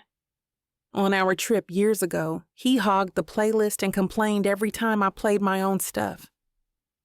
Wonderspell might not be for everyone, but he could be downright rude about it. I hit shuffle on my curated playlist, and as though fate itself is testing us, Wonderspell is the first band to start playing. I can skip it, I say. He shakes his head. Nah, I actually like this one. My eyebrows shoot all the way to my hairline. You do? I thought you hated this band. He shrugs. Everyone did back then. It was cool to hate them, but now that the joke's gotten tired, I've started to appreciate them more. As we walk, he hums along to the song, his deep timbre harmonizing with the melody. I join in with the words, and soon the forest is filled with music. I notice, too, that he's letting me set the pace. It used to be that he would forge ahead, not paying attention to whether I was a few feet behind him or so far behind that we were barely in sight of each other. While this is an annoying habit that many men seem to have, it was another source of frustration on our last trip. So, I say, interrupting our impromptu jam session, I don't think I ever asked what made you come back here. He shrugs. Probably the same reason as you. I wanted some closure and to replace some of the bad memories with good ones. Yeah, that's about it for me, too. I take a deep breath, inhaling the fresh air. There's something about breathing in mountain air that makes me feel more alive than anywhere else on the planet. Sebastian would blame it on the air being thinner up here, and I would roll my eyes, because the elevation at this point is not nearly high enough for altitude sickness or oxygen deprivation. It really is beautiful up here, I say. I haven't been hiking like this in a long time, and it's nice. It's not because of... He begins, and I cut him off with a laugh. You know I'm way too stubborn to let you ruin my favorite hobby. Sighing, I shake my head. No, I've just been busy. Life gets in the way. Jobs, taxes, bills, and social obligations make it difficult to disappear into the woods for a few weeks at a time. Damien's brows furrow in concern. But are you happy in your job? I know you're very good at it, but just because you're good at something, it doesn't mean you're satisfied with it. Oh no, don't get me wrong. I love my job. I think back to my latest client. The couple wanted a chic and sweet nursery for the twins they were expecting. Their excitement was infectious as I helped them put it all together. I'm happy where I am, but sometimes it's nice to go out and remind yourself that there is a world outside of clients, showrooms, and filling a house with material possessions. He nods thoughtfully. I get it. My job is the same way. I love the creativity that goes into building something new and innovative. But I also like going places that are untouched by most of humanity. Nature is the greatest artist of all. That was what my grandpa used to say. I smile fondly, remembering the way Grandpa would carry easels up mountains just to paint the view. Though he was a scientist, he found art and poetry in nature. blending the two into something magical. Damien hums thoughtfully. Right. I guess I heard you quote him enough times that it stuck in my head. I feel a pang of grief. It's an old wound, like a scar that aches in cold weather but still hurts. I still miss him. I wish I got the chance to meet him. He sounds like a great guy. I nod. He was the best. We lapse into a comfortable silence until there's a break in the trees. Lewis and Clark's Point appears, and it is breathtaking. The cliff's edge overlooks a valley below. The bottom is cut through by a glacier river where herds of deer gather to drink and cool off in the clear waters. From a nearby cliff, a waterfall rumbles as it cascades down, the water vapor forming rainbows that arch throughout the stream. This is amazing, I say. He flashes me an odd smile. I feel like I just walked into a painting. Damien and I both take out our phones to snap pictures. Let's take a selfie, I say, positioning him and me so that the camera has a view of both us and the valley below. Say cheese. He laughs. Say cheese? Really? What are we, 5? Hey, we all know you have severe resting bitch face. You look like a mobster attending a funeral. Getting you to actually laugh is the only way to make them look natural. I show him the picture. He's caught just before laughing, his smile wide and eyes full of mirth. Give it to me. I want a better look. He takes my phone and flips through all the pictures I took, including the ones where I don't tell him to smile. With a sigh, he hands it back to me. You're right. They're better than what I usually take. How do you always look so good? I smirk. I watched a lot of reality competition shows about models as a kid. It may have messed with my body image, but hey, I learned how to take a decent picture. So, totally worth it then? 100%. We eat our lunch with Lewis and Clark's Point stretched out before us. It's a lovely backdrop to our picnic, and Damien is good company. In some ways, it feels like we've never been apart at all. After we clean up and Damien makes sure we haven't left any trash, we get ready to go. That's when we hear it. A small staccato series of chirps fill the air. We'd been so busy talking and laughing that we hadn't noticed it until now. A small bird's nest lay on the ground, with the baby birds still inside and chirping for their parents. I'm reminded of the last time we encountered something like this on the trail. It happened during that last awful week. I was the one who heard the chirping, a distressed cry from a baby bird. Wait, I called out. Damien, who was about 30 feet ahead of me, stopped and crossed his arms impatiently. What?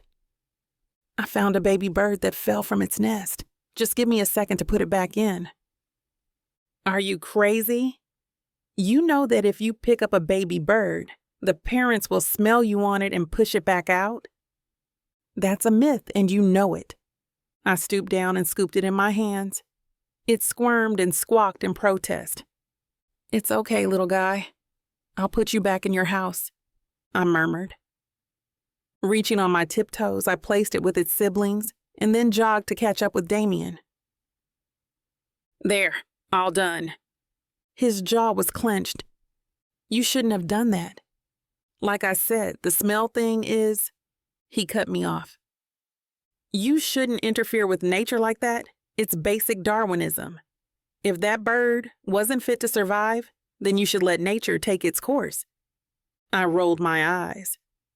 Don't talk to me like you got higher than a C in your biology gen ed class, especially since I'm the one who helped you get that C. I didn't hurt anything by helping that baby bird. Why are you acting so heartless? Well, you stole an easy meal out of a predator's mouth for one. By saving that bird, something else will go hungry. I threw my head back with a frustrated groan. Whatever. In the present, I watch in surprise as Damien murmurs some gentle words to the baby birds as he lifts the nest and places it back in the tree branch. When he sees the surprised expression on my face, he gives me a confused look. What? Blinking, I shake my head. Nothing. I'm just happy you found them before something else did. His shoulders hunch as though he's embarrassed to be caught doing something decent. Yeah, everything deserves a second chance, right? Right, I say thoughtfully. As we trek down the trail, I keep replaying that moment in my head. Damien has changed, that much is obvious. He's kinder and humbler than he was before. I won't go so far as to say that I hated him before the universe threw us together again, but the bad memories overshadowed the good. Now, though, I'm reminded of how wonderful we could be together. Maybe those baby birds aren't the only ones that deserve a second chance. Chapter 19. Damien. Damn it! Anastasia exclaims as she digs through her bag. What? I ask groggily. I had been fast asleep when she cried out. Everything okay? I glance around, taking note of the early dawn light. Her digging becomes more frantic. I can't find them anywhere. I prop myself on my elbows. Find what? Anastasia, what's wrong? The lighter's in Grandpa's compass, she says, her eyes wide with something resembling panic. They're missing. She throws her head back with a groan. I could have sworn they were there. How could I have been so stupid? Then she gets to her feet. I'm going to retrace my steps. If it was anything other than her grandpa's compass, I would have told her to let it go. But I can see the determined look on her face. Losing that compass would be like losing a piece of herself. She won't be able to go any further without it. So instead, I sit up completely. I'll help you look for it. She raises her eyebrows in surprise. Are you sure? I get it if you want to keep going without me. I flash her a jaunty smile. 2 sets of eyes are better than 1, right? It probably just fell out while we were on the trail. Yeah, she says, though her voice is skeptical. Let's take all this down and make sure the fire is out first. Then we'll head out. We work efficiently to take down our tents and ensure that the fire is completely extinguished.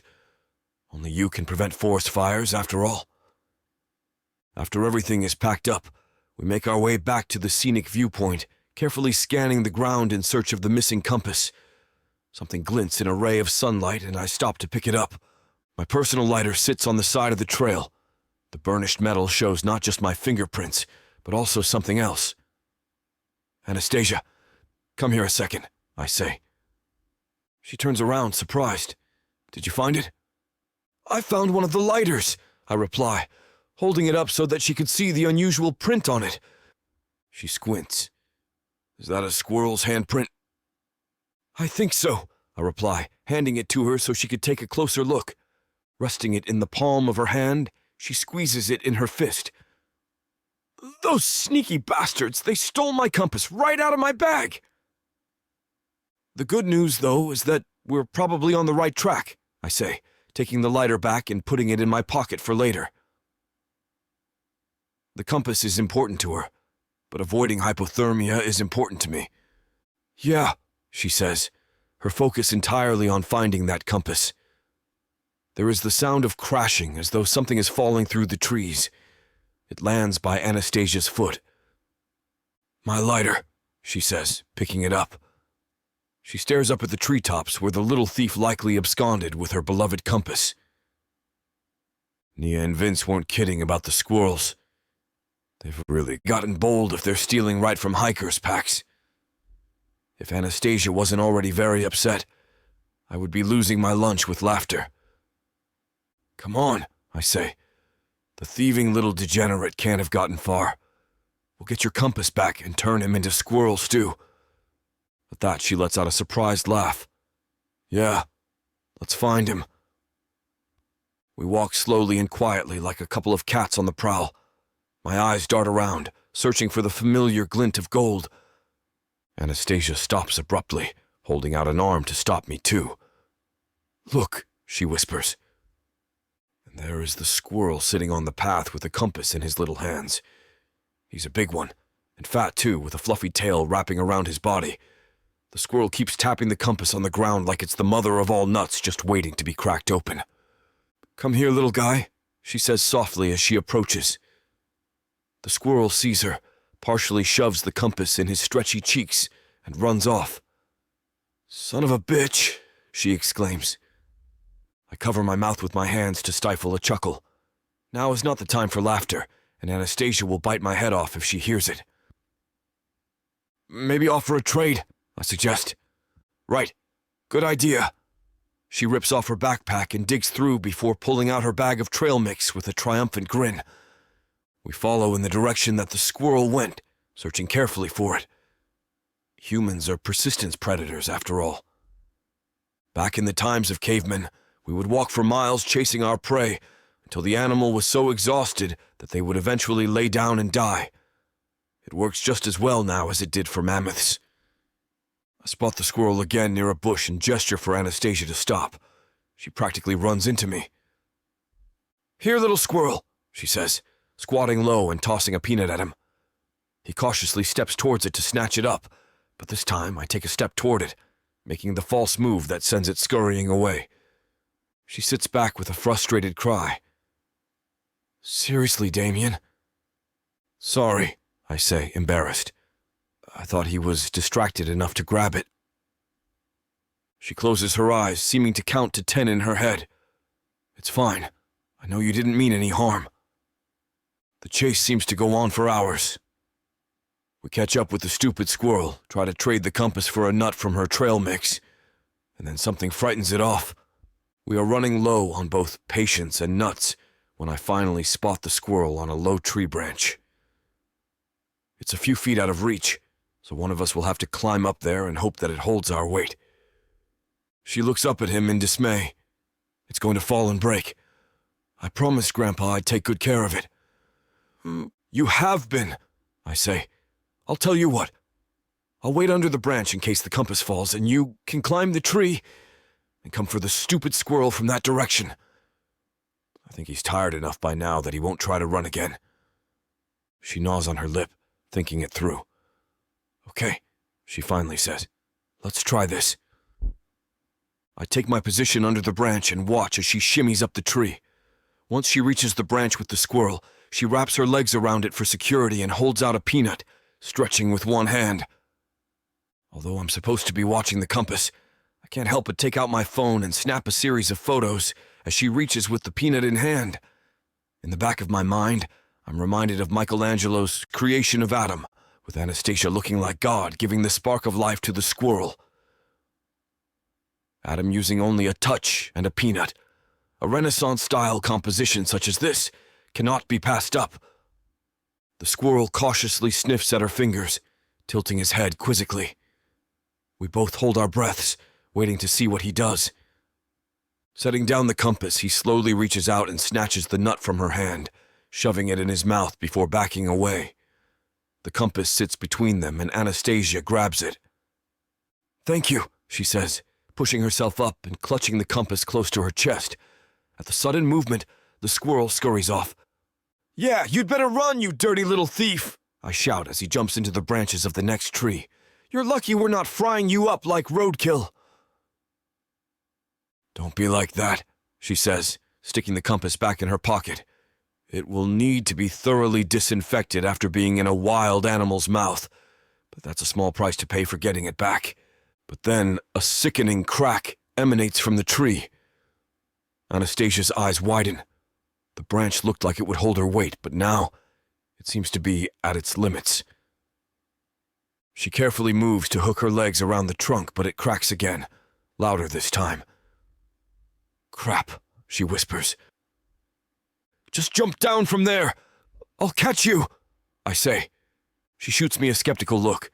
"I don't want to break you in half." "Just trust me," I say. "Okay, it's your funeral." She grabs onto the branch with both hands and swings her other leg down so that she's hanging from it, still a good 5 feet off the ground. Another crack, and the branch begins to splinter. "Just let go," I shout. She does, and I catch her. You know those scenes in movies where the heroine falls off something high up and lands weightlessly in the hero's arms as he holds her in a perfect bridal carry? Yeah, it's nothing like that. I grunt, stumbling in surprise at her sudden weight. Staggering backwards, we land in a heap of awkward limbs, just as the branch snaps off the tree. With an exhilarated laugh, Anastasia rolls off me. "Are you hurt?" she asks. In spite of my bruises, I laugh too as I sit up. Nothing is too damaged or broken. "I'm fine. You?" "Well, you did a pretty good job breaking my fall," she says, pushing herself up. "My hero." "Rescuing fair maidens is all in a day's work," I say. "You know that I'm neither," she replies with a roll of her eyes as she helps me to my feet. "How's your compass?" "It would suck if we went to all that trouble only for it to break in the fall." Her eyes widen as she remembers it, and she hastily pulls it from her pocket. Aside from some nicks and squirrel drool, it's perfectly fine. She lets out a sigh of relief. "It's okay. Thank you." "Of course," I say. "It's nothing." She shakes her head. "Not to me. I mean it. Thank you." "You're welcome." I check my watch. "Do you want to rest a bit or get on the trail? We still have a way to go." She smiles, one of those genuine smiles that I've missed so much. "Let's go."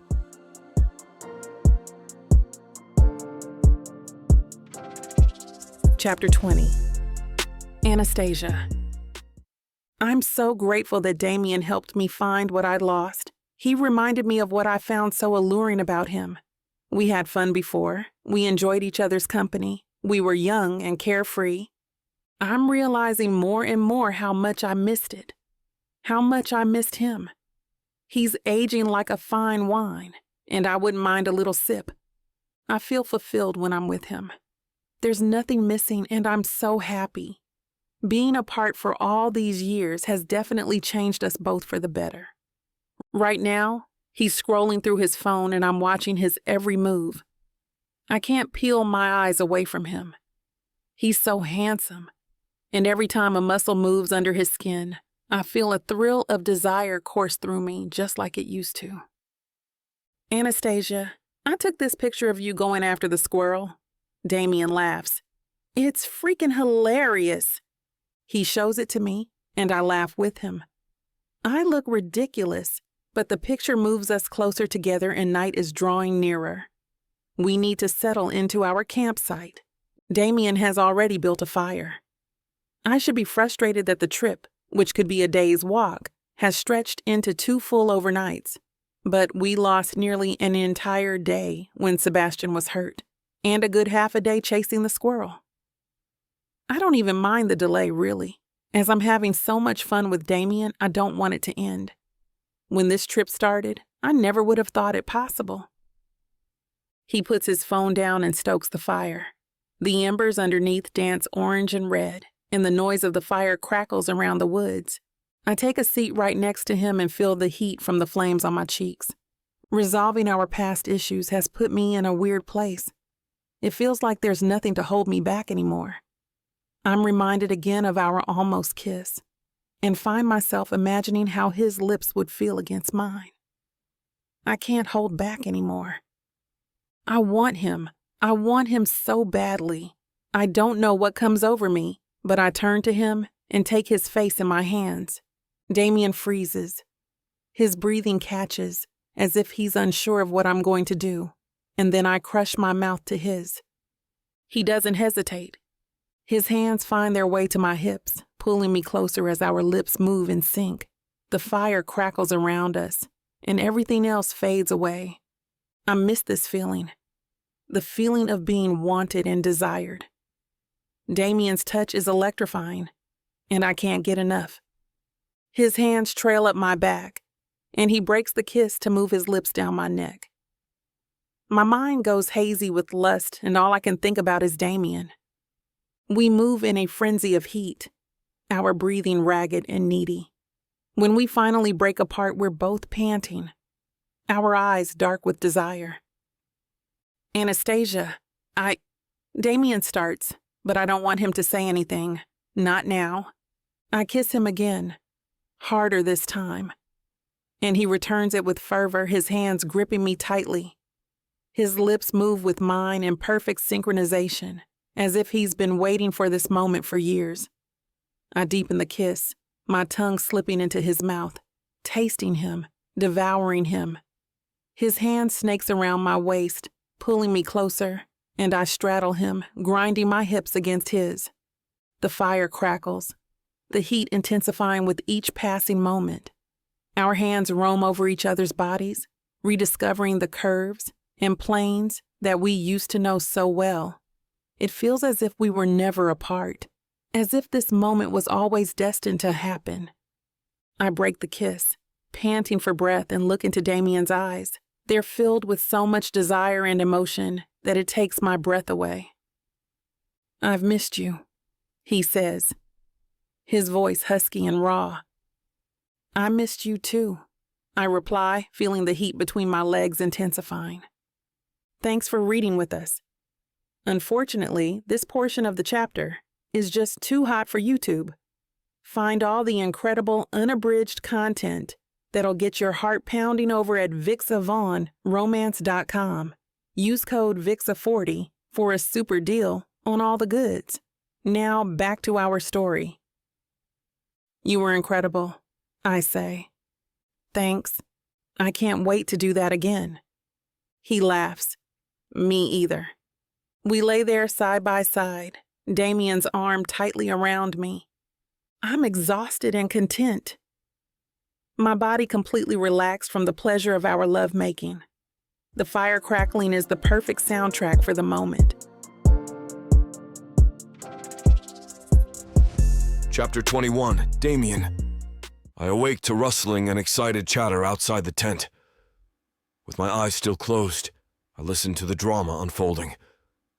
"It's got your trail mix, Raven! Grab it!" Ugh. I hear what sounds like someone or something falling to the ground. I assume it is Raven attempting to grab the trail mix. Another voice chimes in. "Oh my God, Raven, have you always been this slow? Get up! A sloth could have gotten it back by now." "Hey, Sunshine, how about we change Raven's trail name to Squirrel?" Voice number 1 says. "Nah, Doc. I like Sloth better. Hey, Sloth, forget the trail mix. You can probably buy more further up. You're not doing anything but getting dirty right now." Certain the squirrel is making clowns out of another group of people, I decide to stay inside a bit longer. Of course, that's not the only reason I'm still inside. I want to stay in the tent long enough to at least create a pleasant memory. I don't foresee this happening again. Anastasia and I sharing a tent after a night of passion is most assuredly a 1 in a million occurrence. Feelings of uncertainty and how things are going to play out for the rest of this hike are suddenly making me nervous. My desire to remain in the tent turns into an uncontrollable urge to move. But I'm frozen in place because of the drama happening outside mingled with my conflicting thoughts. I want to stay inside so I can snuggle with Anastasia. Yet, at the same time, I want to give her some space so my presence doesn't scare her off. The chatter eventually fades away. Relieved, I open my eyes. I remain motionless, my gaze fixed on the top of the tent. My thoughts are busy trying to process and make sense of last night's escapade. No matter what else happens, I know there's no way I can pursue whatever is going on with me and Anastasia any further. She's never wanted a long-distance relationship, and that's exactly what this would be. I might be moving to Mexico for God's sake. There's nothing more for me to do except chalk it all up to experience. This time, I need to act like an adult. It's what Anastasia would want. After several moments of being wrapped in my newfound maturity, I unzip the borrowed sleeping bag as quietly as possible and sit up. With my gaze aimed toward the zippered opening of the tent, I think about last night's delights. Anastasia was already relaxing in her sleeping bag. We were too spent to put up both tents. So we erected this one and placed our bags next to each other. I twist around to stare at her for what feels like an eternity. This entire circumstance still seems very unreal. Enduring a near-perilous fall only to be rescued and aided by the one person who couldn't stand the sight of me. Then watching as fate brought us together in a way I would have believed improbable. I force myself to plan out the most efficient way for us to get packed and get going, but my thoughts don't allow me to focus on the hike. I can't seem to forget the past or present moments of intimacy I shared with this woman, no matter how hard I try. As if those persistent thoughts are subliminally calling to her, Anastasia's eyelids blink open. She takes a few deep breaths and looks around. She turns her head, looks at my sleeping bag, and then looks up at me. Taking in the scene, she smiles. A momentary silence lingers between us. The atmosphere is heavy with unspoken words and concealed emotions. Anastasia is the first to break the silence. "Morning," she says groggily, still smiling. "Morning," I reply. I resist the urge to brush a strand of curly hair from her sleepy eyes. Once again, it seems my thoughts connect with her subconscious. She brushes the curl away and sits up. "How did you sleep?" she asks. "Like a log?" "You say that like you have problems sleeping." I shake my head. "Nah, it was just some good sleep. You?" Anastasia reaches behind my neck and pulls me in for a warm hug. "I slept well, too. Once I brush my teeth, I'll give you a proper kiss." I squeeze her tightly, wanting to remember the warmth and feeling of her body against mine. But recalling how I was unable to pull myself from her kiss last night makes me immediately release her. She giggles. Digging through her bag, she pulls out her toothbrush, paste, and a bottle of water. Then she giggles again. "We probably wore ourselves out." Probably. After putting on her coat and boots, she unzips the tent and steps out. "Whoa, what's this?" I stick my head out to find a half-eaten bag of trail mix in front of the tent. "Well, I'll be damned," I mutter. Anastasia looks back at me. "What's going on? Did I miss something?" "I'll fill you in when you get back. But, long story short, I think the squirrel is trying to apologize for snatching your grandfather's compass." "You're kidding me with a bag of trail mix? This ought to be good. I can't wait to hear it." I roll up the sleeping bag and use it for a seat as I wait for her to return. I know I can't allow her to kiss me again. The sheer pleasure of being close to her will set me off. I won't be able to pull away, and that will completely annoy her. It will be best if we get packed and don't linger. When she steps inside, she puts down the brush, paste, and water. Then she comes toward me with a smile on her face and her arms raised. I immediately stand and start packing up her sleeping bag. "So, you want to head out soon? I heard that squirrel terrorizing another group of people earlier. That's more than likely how you got your tent-side gift." Anastasia lowers her arms and stares at me with a puzzled look. "Forget about whatever happened with the squirrel and the trail mix. We can talk about that later. Don't you want to talk about what happened last night with us?" By this time, I'm seated on the tent floor, stuffing her bag into its pouch. I come to a complete stop after hearing her question. Placing her bag next to mine, I take a deep breath and rise to my knees. I can barely look at her. In the morning stillness, I stand up and walk closer to her. "Anastasia, I need to be honest with you." My words hang in the air, weighty and loaded. Anastasia lifts her head slowly, her eyes searching my face for a hint of what I'm about to say. I notice her throat move as she swallows. I steady myself even as regret coils tightly in the pit of my stomach. "I believe that what happened between us last night..." My voice wavers, but I continue. "What happened last night should stop with last night." "I don't understand. What do you mean?" She looks at me intently, waiting for an explanation. Filled with a blend of remorse and self-assuredness, I meet her gaze. I'm saddened that I allowed myself to succumb to passion and emotions, but I know I must stop this train before it wrecks. "I've changed, Anastasia. I've grown, and I believe this is the best course of action for both of us. You didn't want a long-distance relationship back then. It wouldn't be fair to trick you into one now. This time I want to respect what you were trying to say all along. We're at different places in our life, literally and metaphorically." It gets quiet as we stare at each other. The fragile thread that moments ago subconsciously connected us is now fraying. along with the possibility of enjoying whatever remains of this hike. I'm sure this is what Anastasia wants to hear.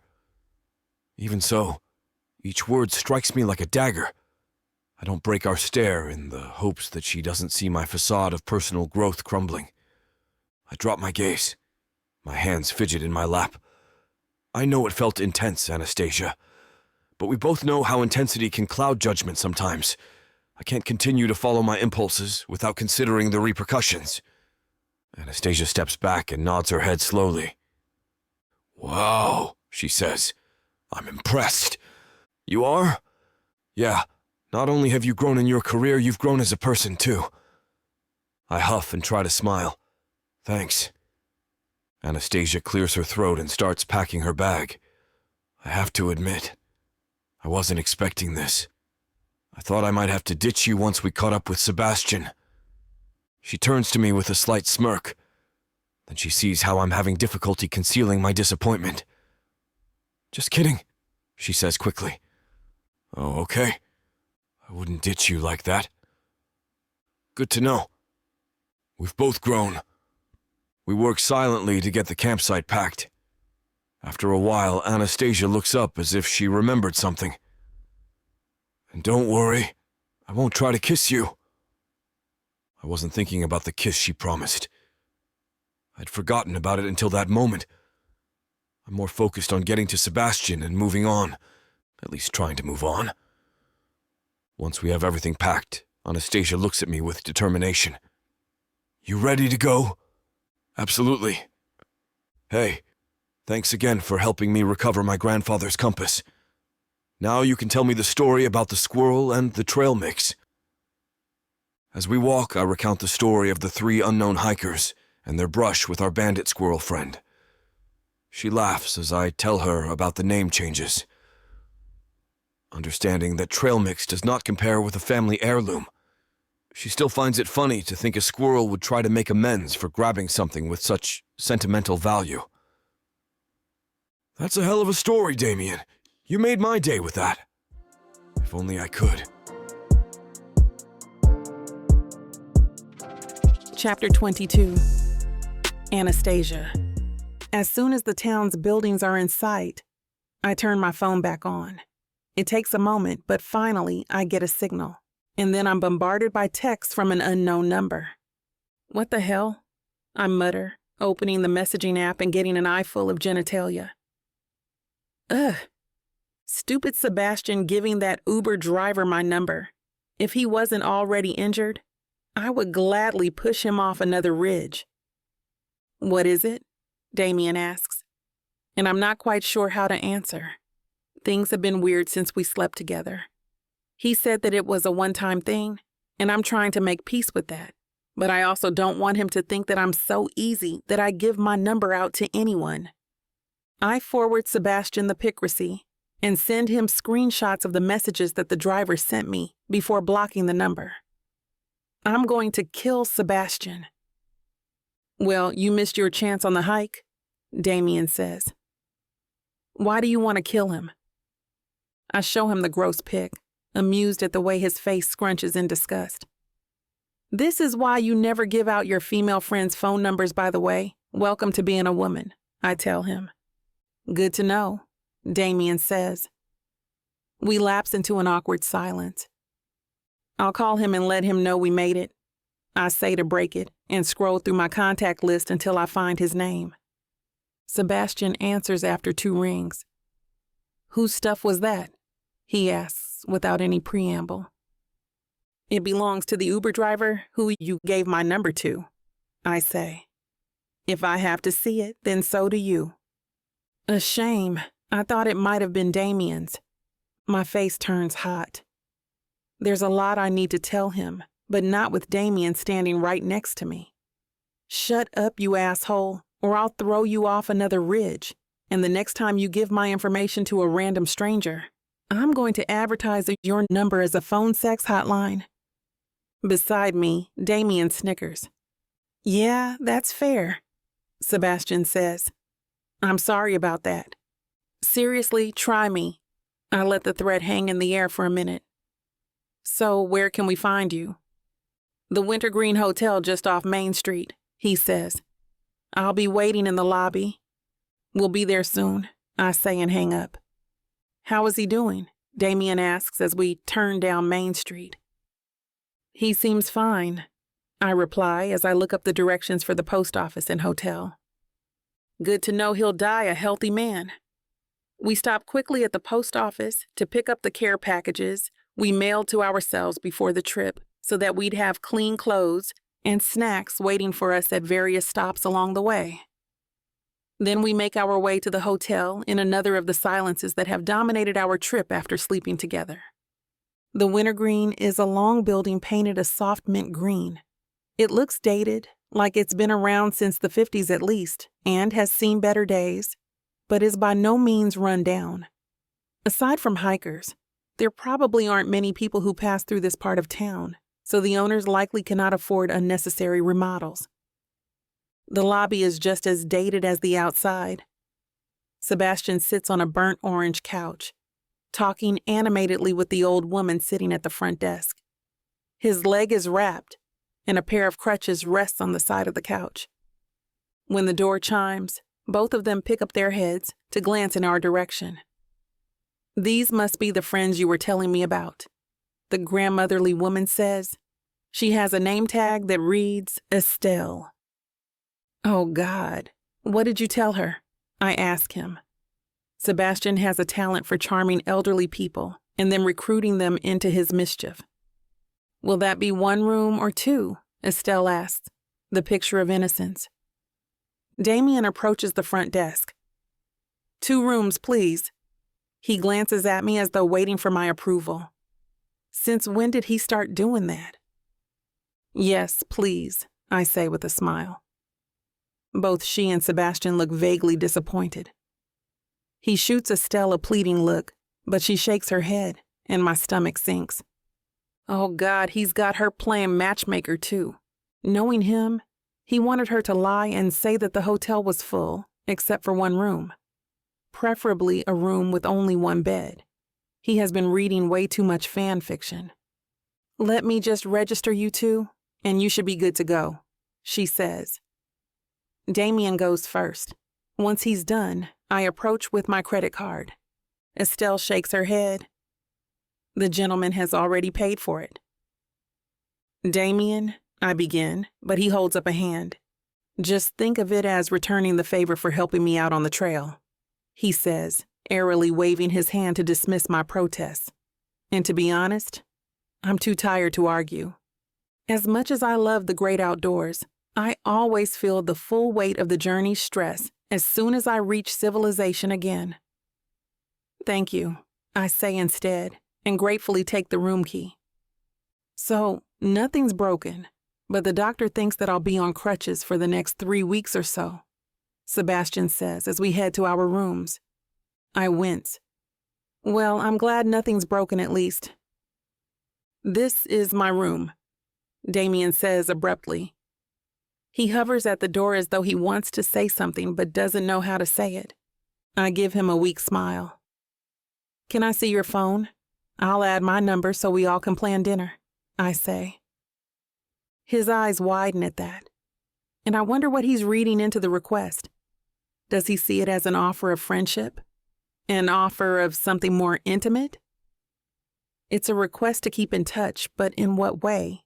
If I'm being honest, I don't know what I want him to read into me giving him my number.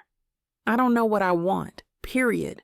A part of me rails against the idea of being confined in a relationship, while the other part wants to hold on to him and never let go.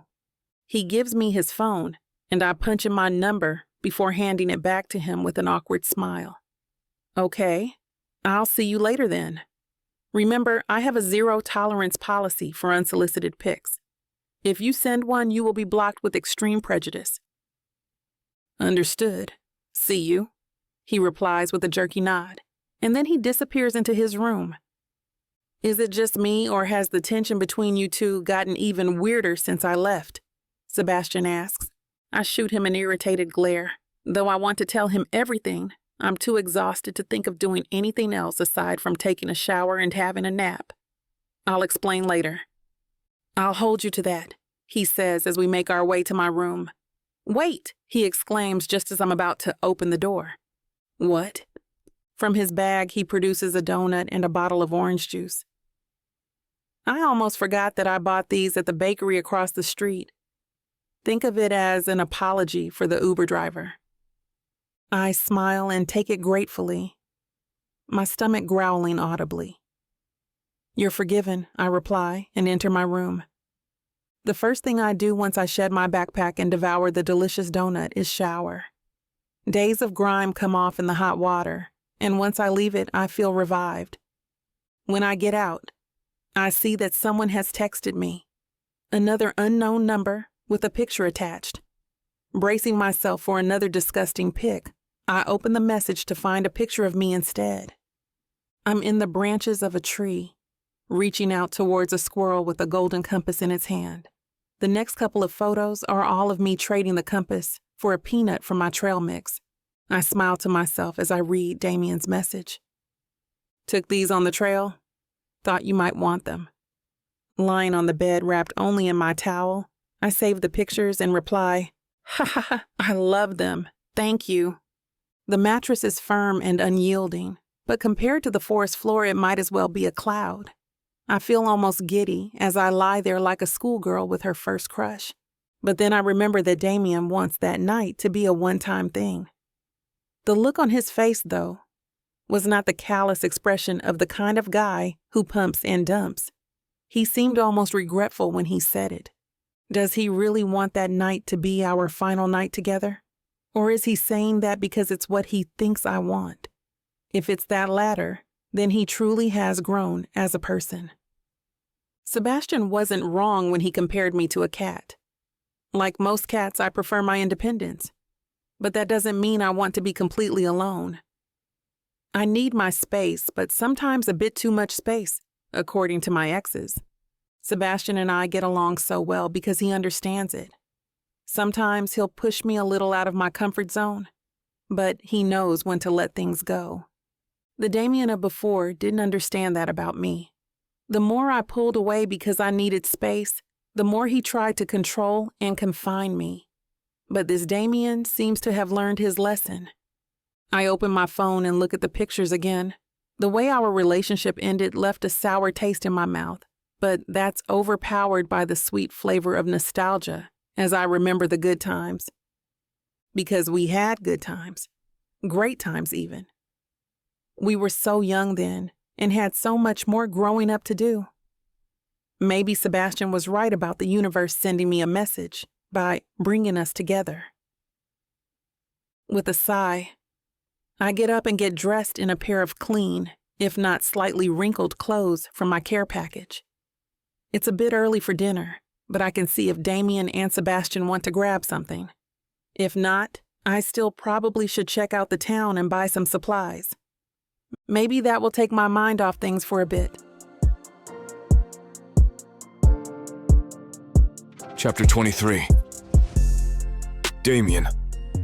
I'm not sure if I've ever felt this awkward around Anastasia before. After sleeping together, we're not really saying much. At least we're not saying anything of substance. Being with Anastasia was amazing. Sex with her is amazing. It always has been. Yet I know it's not fair to ask her for more than I can give her, and I can't promise her any kind of stability right now. She made it clear to me that she cherishes her space. I chose not to respect her boundaries once, and that led to our disastrous breakup. It's time for me to honor them. I suppose there is nothing else to add. I shut down further discussion by declaring it a one-time thing. Going our separate ways is the best option. She never wanted a long-distance relationship. It doesn't matter, though. I didn't make space for conversation, regardless of any potential change in her position. I completely ruled friendship out. It would be too weird. Sharing her with her male best friend is something I don't expect to be easy, given how accustomed I am to having her all to myself. Despite that, Sebastian is well-adjusted and a good friend to her. Knowing she's not alone eases my mind. He's been a good friend to me too, I say, pulling fresh clothes out of my care package. Maybe a shower will help me clear my head. I step into the shower, grateful for modern plumbing. The hot water instantly soothes my aching muscles as the dirt washes off my skin. As I wash my hair, the memory of Anastasia and me retelling our shower, scared to Sebastian, returns. I chuckle and smile, allowing my mind to wander. That turns out to be a mistake. Vivid images of our night alone together flash through my memory. I recall how the shock of her kissing me turned into longing. I'm reminded of how much I missed the silkiness of her skin. I feel myself getting aroused. Trying to think of something less exciting proves unsuccessful. Damn it! I know jerking off won't help the matter. The images will intensify if I entertain them. I turn off the hot water and let the frigid chill snap me back to reality. Once my urges are under control, I step out of the shower. I'm more refreshed, yet still doubtful about the state of things with Anastasia. Does she share my concerns about that night? I'm unsure if a friendship with her can match the one she has with Sebastian. Their dating efforts didn't get physical. The intimacy they have is different. They understand each other. Their communication seems effortless. Yet they can keep the relationship platonic. I turn to the mirror and stare intently at the fuzzy image through the steam. I can't. Not with her. The words are a whisper. I don't want anyone hearing me through the walls. I'll admit my communication skills have improved over the years. Judging from her acceptance of my one-time thing decree, getting my point across is not a problem. As much as I'd try to find a workaround that gets me what I want. Anastasia, there's none. I can't imagine passing up this job in Mexico, and even if I did, I work in San Francisco. No matter how we handle it, it would be long distance. The thing she never wanted. There's always staying friends. And I wish I could be more like Sebastian. But it would be unbearable to be in the friend zone with Anastasia. I yank the guest towel from the shelf and wrap it around my waist. Then I turn back to look at my image in the mirror. Yep, I say, trying to convince myself. It's better for us to make a clean break this time. I leave the steamy bathroom and go to the table where my phone is charging. After picking it up, I open the photo gallery. At the top are the pictures of her negotiating with the squirrel for her grandfather's compass. I see how the compass represents the relationship she had with her grandfather. How she would do anything to protect her memories of that special relationship. What we had was special too, except I was too immature back then to appreciate it. Crap.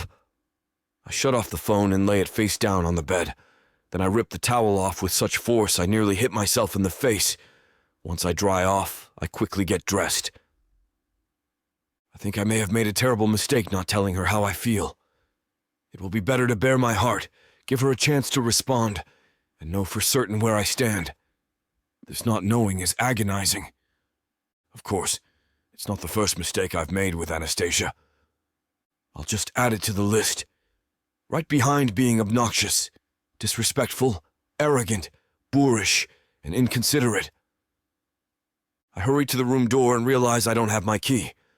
It takes me around 10 minutes, but I eventually find the key in the pocket of my earlier outfit. I open the door and nearly crash into Anastasia. Whoa, we say in unison. Somehow we avoid a collision. Where are you going so fast? I ask. I could ask you the same question. You first. Okay. She pauses. Then she looks into my eyes. I wait patiently for her answer. She takes a slow, deep breath. I was going to pick up some supplies. Check out the pharmacy, get some snacks, that kind of thing. I tilt my head to one side. That's it? Yeah, isn't that enough? I guess so. Especially after the hike we've had, right? Right. It's just, I don't complete the sentence. Anastasia's eyes widen. Just what?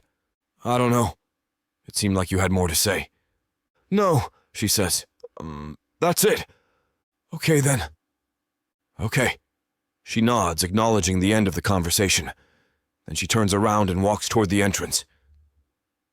I watch Anastasia walk to the door, push it open, turn around, give me a crooked smile, and wave goodbye. Unsure of what to do after the awkward encounter, I head to reception. Estelle is there. Well, hello there. I just saw your friend head out. You not joining her? She didn't ask, and I didn't pry. I figure she needs her space after being stuck with me this entire time. Well, that's very considerate of you. It seems she willingly was stuck. Estelle raises one eyebrow and gives me a knowing look. I flash a wide smile at Estelle.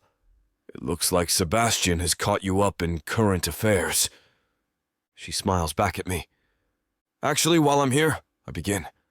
Would I be able to arrange a ride to the airport, or should I get an Uber? Estelle's countenance becomes crestfallen. You're leaving already? I laugh. I'm not heading out tonight, no, but I'll be leaving as soon as I book a flight to San Francisco. She looks confused. So, not Mexico then? The idea of Sebastian gossiping about my work and love life with Estelle makes me burst out with a loud belly laugh. I haven't accepted the position yet, much less packed to leave. I'll let you know when I do. Estelle looks to her left and to her right. Then she motions for me to come closer. Before you go, she says, her voice low, be certain of your wants and needs. Thank you, I reply, although I'm not sure if she means the job, the relationship, or both. I settle down on a patio chair outside the hotel, wanting to take a moment to breathe.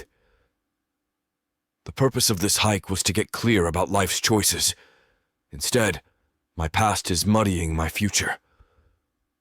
During the good times, I remember her genuine laughter. We were totally in sync. We even finished each other's sentences. Our relationship was natural and intuitive.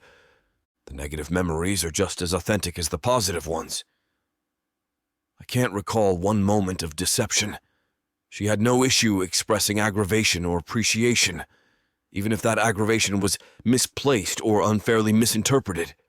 Thinking about our past reactions, I know I gave a lot of mixed messages. I wasn't trying to understand her point of view. I didn't communicate. Is that what I'm doing all over again?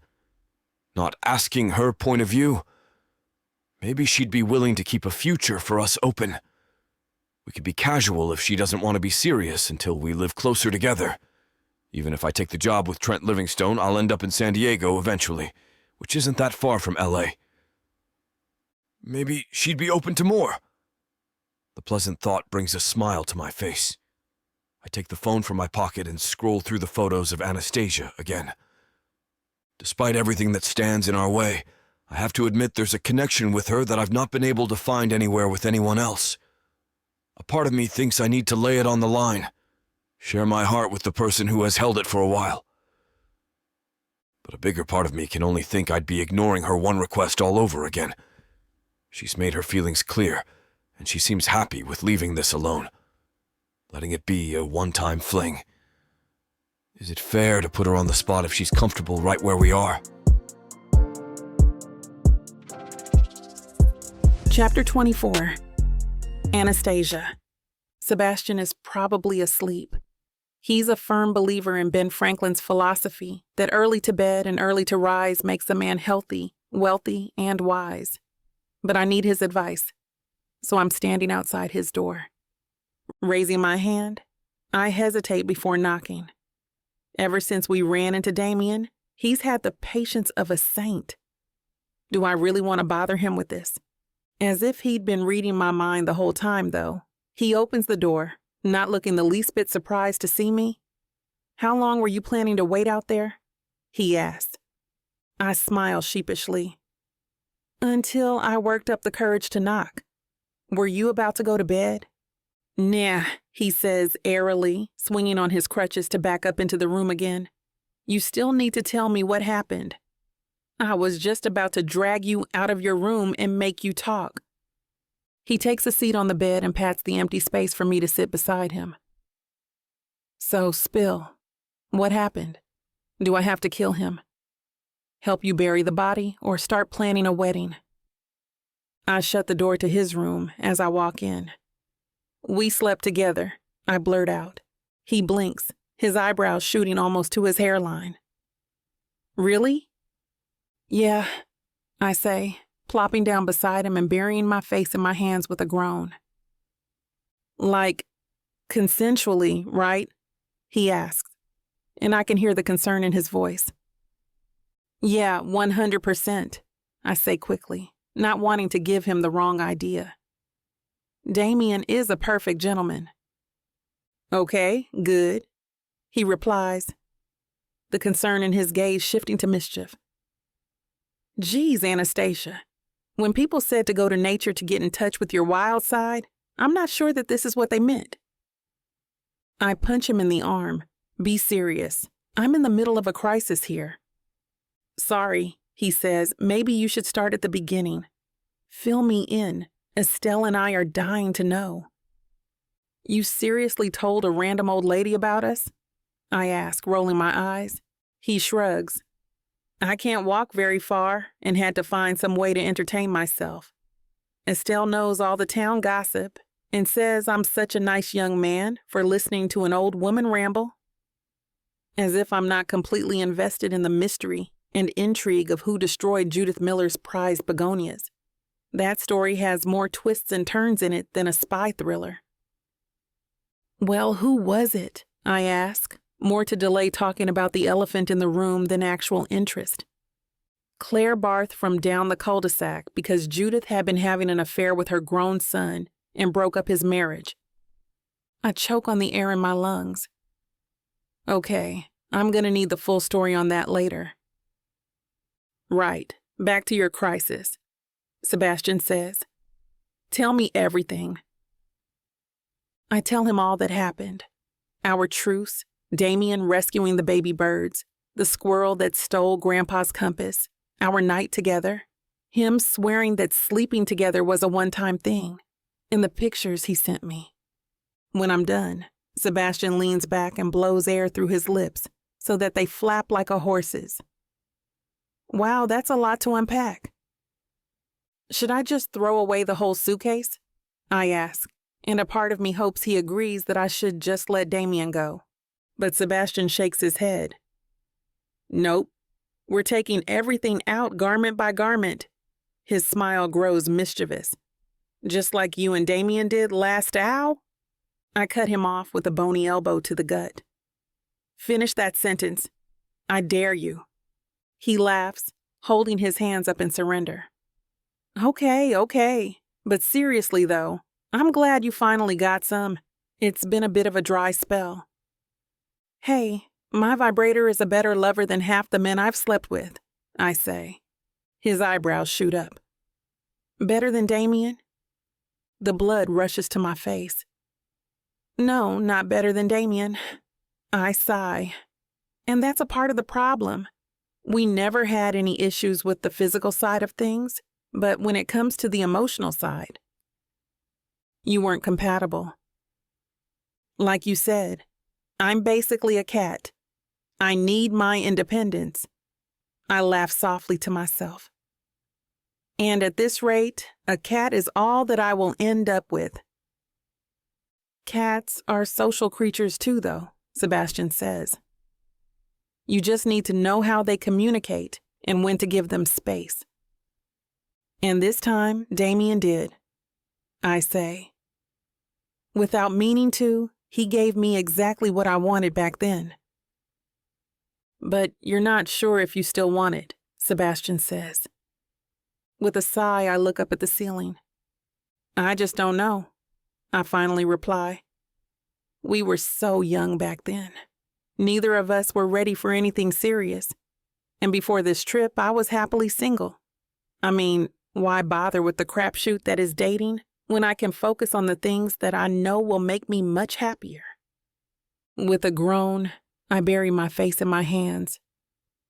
The idea of spending forever with someone has always felt like the ultimate cage. I looked back up, meeting his gaze. Did you know that my mom was a brilliant scientist? He shakes his head, his brows furrowing in confusion at the sudden change in subject. No. Well, she was for a while, I say. One of the best in her field studying tundra ecology. As a black woman in the 80s and 90s, it was hard enough for her talents to be recognized. But then she got married, and suddenly no one seemed interested in giving her tenure or grants. They just assumed that she was going to settle down and have kids. She had always hoped to enjoy the best of both worlds, but instead, she had to choose. And she picked her family. Don't get me wrong, she loves us, but I see how much she still misses her life outside of being a housewife. I sigh. And yeah, I know that if everything goes wrong, a breakup or divorce are possibilities.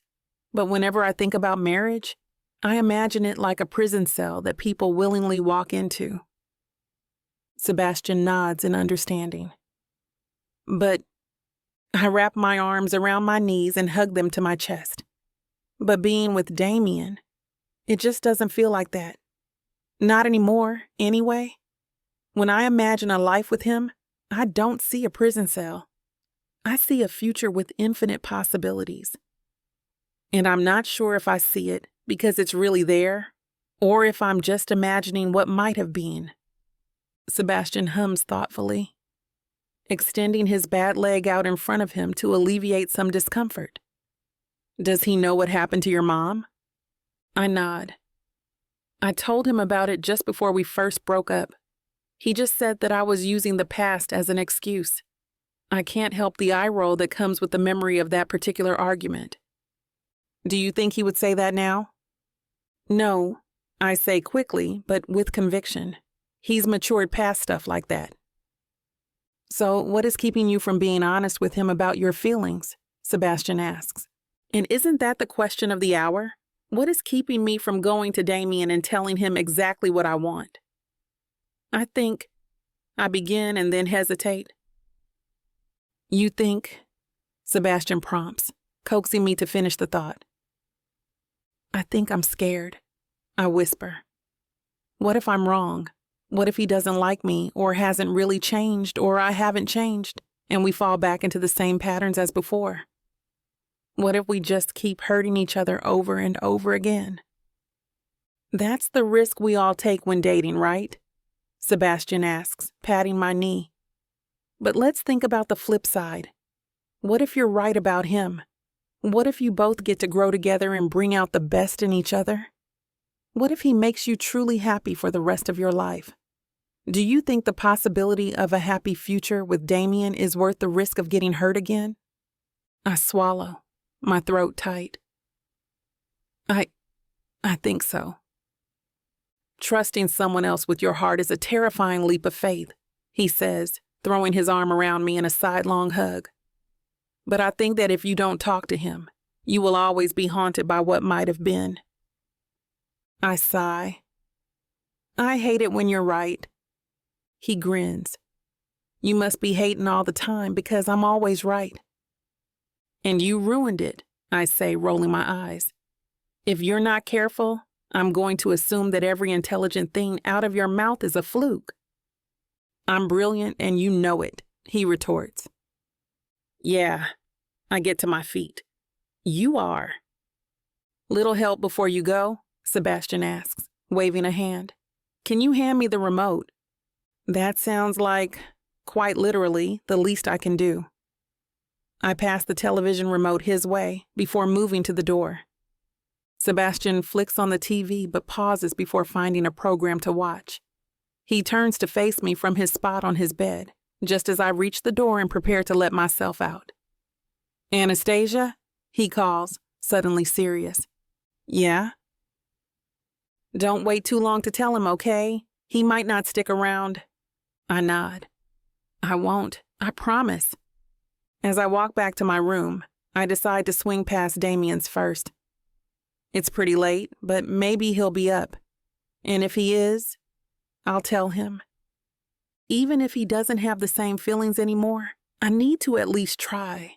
I can't live the rest of my life with the what if hanging over my head. I can see a sliver of light under the door that tells me he's in his room. Swallowing dryly, I take a slow breath in and out to calm my racing heart. Steeling myself, I raise my hand and knock. Chapter 25. Damien. I know it's late, but I can't sleep. I'm scrolling through my phone, checking my emails for anything I've missed since going off the grid. My team is pretty competent, so luckily, there aren't many fires I'll need to be putting out once I get back from my vacation. My mind wanders to its current favorite loop, a montage of every stupid thing I ever said to Anastasia since we met.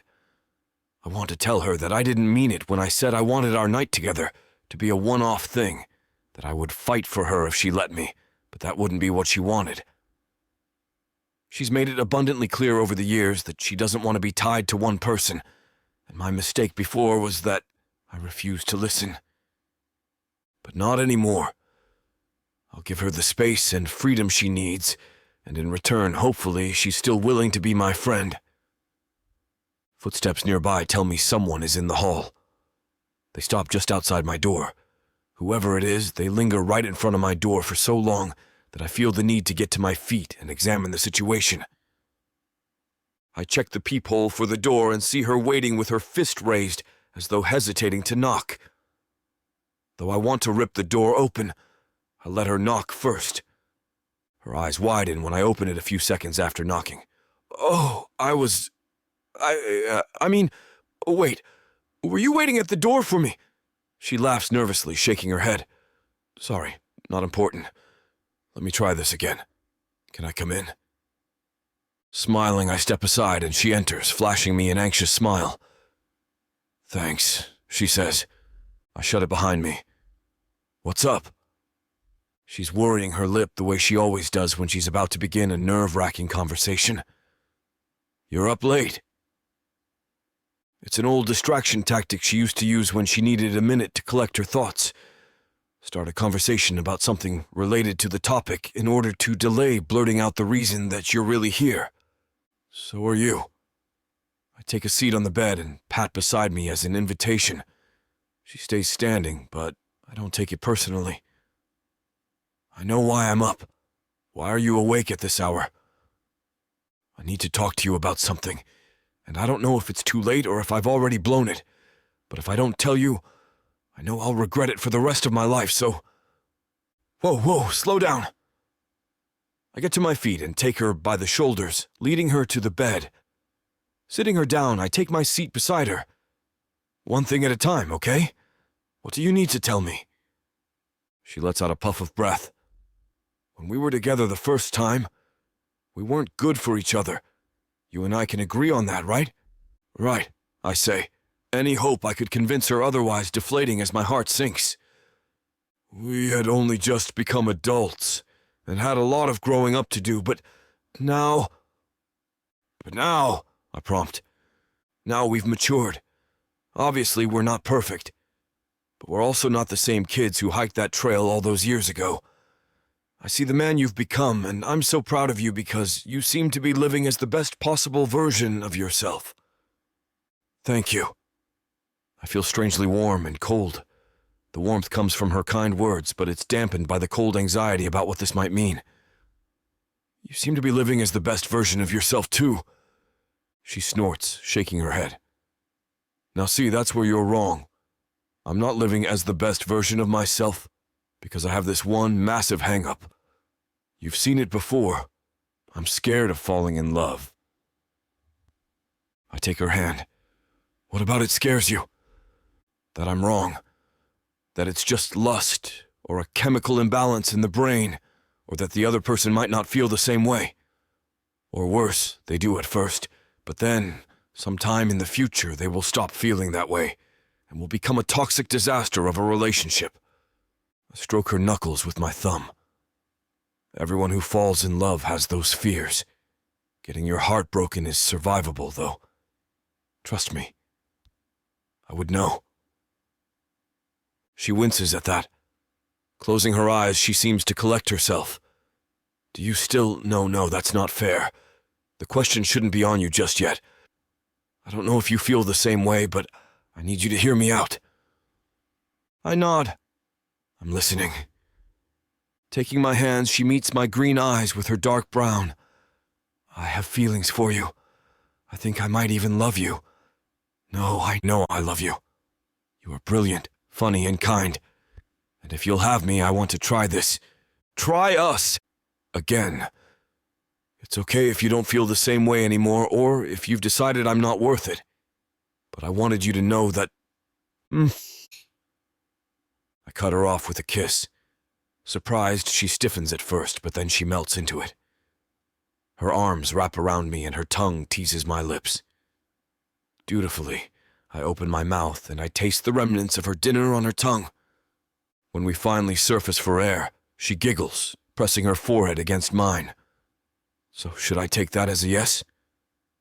I kiss her again, as if I could ever say no. Anastasia, I have loved you for so long, and... This time, she silences me with a kiss. We make out for a bit, enjoying each other's touch, but neither of us quite ready for more than that. Once we've had our fill for the moment, Anastasia flops back on the bed. You have no idea how relieved I am that I wasn't too late. I lie down beside her, taking her hand. You? Too late? Never. I'm silent for a moment, trying to get my words in a logical order again, after being kissed into another dimension. I think that there was always going to be a part of me that loved you, even when I was angry at you. I would date other people, but it never felt right, because they weren't you, if that makes sense. She nods. I think the same thing happened to me. There were other guys, yeah, but they barely lasted more than a month at best. And to be honest, I was content with that. At least I was until I ran into you again. I laugh. What a pair we are. We break up on the trail, get back together on the trail. I don't think I ever want to hike it again in case a pattern starts to form. She shifts to lie on her side, her pointer finger tracing softly down my chest. But what happens once we leave? I go home to LA, and you go home to San Francisco. Can we make it work long distance? I don't see why not if you're willing. They say absence makes the heart grow fonder. I take a curl of her hair and feel the softness on my fingertips. She smells of coconut oil and honey, and I wonder if she's changed up her shampoo and conditioner. It looks clean, meaning she probably fully washed it earlier today. I remember how she would have to pack her own hair care supplies when staying at a hotel instead of relying on whatever was provided, because it was rarely made with her hair type in mind. But we're only just getting to know each other again. What if you hate the way I load the dishes in the dishwasher, or if I snore? We won't know these things if we're dating long distance. First of all, I know for a fact that you do not snore. Her face darkens at that, and I press a kiss to her temple. Second, we were out together for months in the wilderness. They say you should never marry someone until you've traveled with them, and camping is like taking that test on hard mode. Miraculously, we've managed to avoid killing each other twice, so I'd say that we make a pretty good team.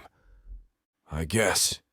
We can work toward finding a job that will let us move closer together. She rolls onto her back, lying like a starfish on the bed. She picked up her head. But wait, what about sex? I blink. What? Well, we'll be hours away from each other. California might be a single state, but it's a 6.5-hour drive between Los Angeles and San Francisco. And that's not even including the hellish traffic. That's a long way to go for some sex. You're hot enough that I'll make it work, I say, kissing her neck. Stop, I'm serious. With a giggle, she pushes me away. So am I. Climbing on top of her, I press another kiss to her lips. But when I can't touch you, there are other ways to screw. It's amazing what you can do through video calls. She pouts, and I want to bite those plush lips. That's not the same as in person, and you know it. I straddle her, kissing her up and down her body. True. So let's shut up then, and get it out of our system for now. After all, we have a lot of lost time to make up for. She nibbles my ear. You're absolutely right. That sounds like a perfect plan. Kissing her deeply, I once again lose myself in the sensation and pleasure of her body against mine. I hope you're enjoying this audiobook by Vic Savon. If you want to keep hearing more audiobooks, then please hit that subscribe button and like the video. It may seem insignificant, but the more people that subscribe, the easier it is to produce more audiobooks in the future. So please, help us out and subscribe to our channel. Thank you for listening, and now back to your book.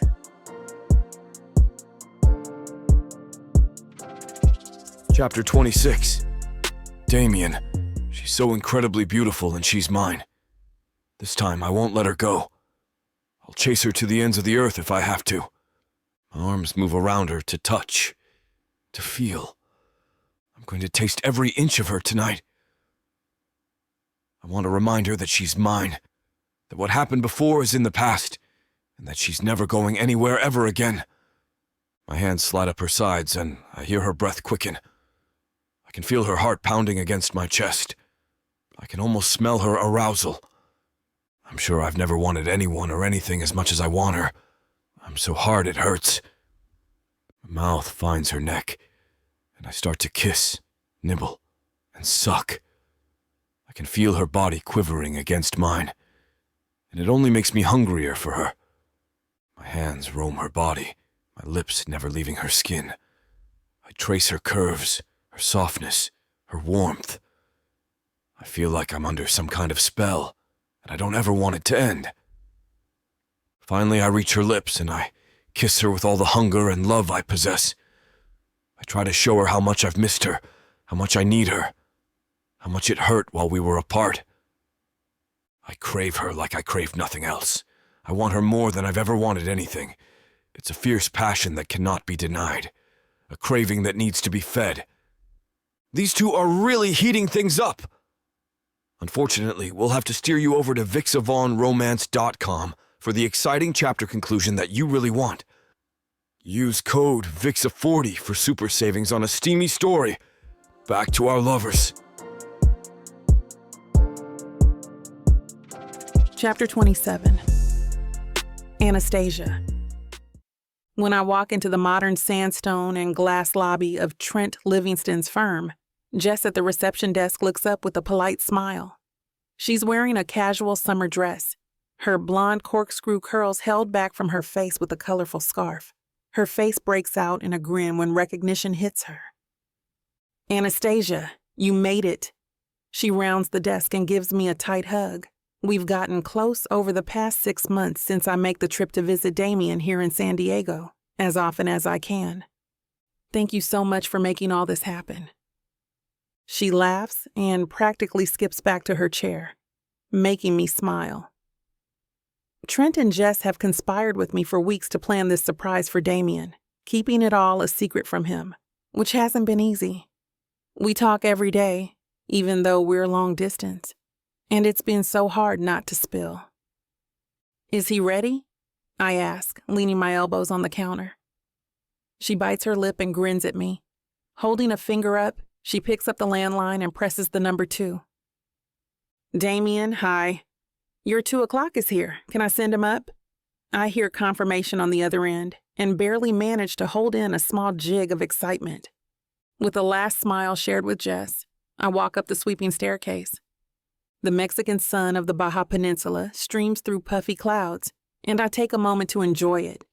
When I reach his door, I knock and wait for him to invite me in. Come in, Albert.